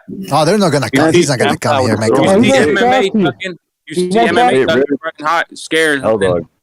And Wale runs at it, press 1. Wait, hold on a second. L-Dog said, I think Dirk. See that you're a fan. Dirk, did you say you're willing to debate? What's his L-Dog in the Kumite? L-Dog. Absolutely. Right. Fantastic. Okay, so we could debate on race and boxing, and in my opinion, why it's not really Black Americans who are held back dominating by the sport. Not anymore. Well, no. Not that they're dominating. What I want to debate is why the system is not holding them back. All right, that's an interesting Nobody one. can debate wait a minute. I have no interest in debating that. I want to debate. Hey, hold on, fellas. Are you not hearing what these guys are saying? They're trying to lay the groundwork for a Kumite. All right, so Dirk, you don't want to debate. Because in my opinion, in my opinion, right, the fighters that are held back are fighters from places like Eastern Europe or Cuba or Africa. Those fighters are held back, but fighters who are African American, Mexican, British, those guys, they get pushed because they have big fan bases. Man. Jimmy, hold on, Chibi. You gotta let Dirk agree or disagree because he's the one that's gonna. Yeah, well, fighters from Cuba is because a lot of people view them as boring. No disrespect to any Cubans on the panel. Well, I feel insulted. Fight your spirit. You're insult ass bitch. But then let's not get into the debate now. Let's not get into the debate now. Then let's lay the. Listen, we're not going to get into the debate now. The point is to lay the groundwork on something that you agree or disagree with. So I believe. How about you keep it broad? You're LGBTQ. All right. How about if we keep it to is racism holding back certain fighters? Can you all agree on that? On that topic? Yes. What's the question? I say no. I say no. When it comes down, fuck. Hey, hold on. What's the question again, please? Real quick. My stance on this. My stance on this is no. Racism is not holding back fighters anymore. But certain ethnic groups get pushed because they have a large fan base that has historically bought pay-per-views, whereas other groups. Like look at an African fighter like Richard Comey. Let's be honest, a lot of his homegrown fans and his support they don't have the money to buy pay-per-views. They don't have a proven history of showing up to fights, buying tickets, and whatever. And it's the same thing with Eastern Europeans. A lot of these guys don't have a long history in professional boxing, so they haven't cultivated like a fan base yet. All right. But you're getting into the meat and potatoes of the actual argument. So, okay, but at the core, some people are saying, and I think that's what Dirk. Well, I don't want to speak for Dirk. Dirk, what do you think the debate should be? Well, I wasn't actually interested in debating that because I don't agree that today African Americans are being held back by racism. Okay. And getting fights and things of that nature. So, all right. Well, you might have to find another partner for that one. Yeah, we'll have to find. MMA, stop listening to Little Nas. You know what? Now I think about it, I think the NBF league. I think the reason why is because they're just dangerous fighters, man. Nobody want to fight those guys. Like, bro, Jamal Charlo. You know, I mean, even though Jamal Charlo kind of didn't look as good as he should be. Right? I'm just saying, just hear me out. Look, nobody want to fight these guys. Because they're dangerous, like. Let me ask you this. Real quick. What about the no white fighter league? The only fighter I've seen step up and fight prime white champions is Canelo Alvarez, the pound for pound king. Bro, listen, bro. First off. Why hasn't Tank Davis stepped up and fought a prime white fighter in Josh Taylor or Lomachenko? Bro, listen. All right, first off, man, you feel me? Aryan warrior. Listen, man. I'm not even trying to. For Canelo, that's light work, man. Come on, bro. Like, let's just be honest. He fought. No. Bro, Canelo fought the white murderers row. You know what's ironic? Didn't Hitler view Ukrainians as non-Aryan? But whatever. All right, that predates the term Aryan predates the 20th century. So, just saying he viewed them as Untermenschen. Well, not all Ukrainians. There was like the Slavs. There was a lot of different ethnic groups. Like there was the Norse, and the But it doesn't matter. The Rus. I'm sorry, the Rus. The Rus he actually took in. And they became actually some fucking. It doesn't matter what he thought because that's just one man, right? And the term Aryan actually predates that. The Aryan was first conceptualized from mythology, guys who came down from the north, they say. But that's a side topic. What I want to say is, I consider myself Aryan from Puerto Rico. You know why is Tank why is Tank on that no white fighter list? All right. Well, listen. Now we're getting into the actual debate. Honestly, and I can't say when they asked him, they said, "Why won't you get in the ring with the likes of Lomachenko?" Gervonta Tank Davis honestly said that he honestly don't feel that he's ready for that. Why does the black guy get to speak so much? Huh? I said, why does the black guy get to speak so much, but not me? You guys are cutting me off. Well, you're not. You don't believe in races or whatever, right? I mean, there's no such thing as black or African American. So. BDA, I was saying, you guys say it's black and white. I'm begging to differ. Let me give you the American picture will never be accepted by Hitler. Because in my bloodline, complexions get bitter. I'm in the land where even the white man will call Mexico nigger. He's rapping now? What the fuck, man? He's gonna be rapping? Yeah, he's trying to rap. He's dropping rhymes. I'll shut up. Yeah, you shut up, man. That's the best idea you've had all night. What's going on, man? I mean, he's dropping rhymes. And I think he actually tried to say... I think he actually tried to say the N-word. I think he actually tried to say the N-word at the end, man. I don't know what's wrong with you. But listen, I know he did. He tried to throw the N-word in there. Yeah, you're trying to get his band. You're trying to get his band. Chibi, you're trying. Chibi, I mean not Chibi. Fighters, you're trying to get his fucking band. I think I'm starting to get the hang of that fighter spirit. And I gotta tell you, if you're gonna come in here with that type of mean-spirited attitude, I don't know if I can be friends with you. How about that? That's right. I hate to be on friend with that, but somebody say your shit was weak. Yeah, that shit was hear weak. It, that's why. All right, whatever. Well, listen, the point is this. The point is this. The fighter spirit, dude. Stop being gay. Yeah, you're acting. Look, fighter spirit. There's nothing wrong with being gay unless you're not gay. Then there's something wrong with you. But listen, we gotta go. It's been 4 hours. You gotta shush, man. You gotta shush. Yeah, we gotta go. We gotta go, man. Listen, the point is this. stay on the Discord or try to keep coming to the Discord. I mean, not stay here now. What I'm saying, shit on the Discord. What I'm saying is, hash it out between you what you want to debate on the Kumite, because we can't do it now. It's not entertaining. Also, I want to thank everybody who came here on the panel. We got to keep doing these Open Line Fridays episodes and just let everybody in, and just like we did today.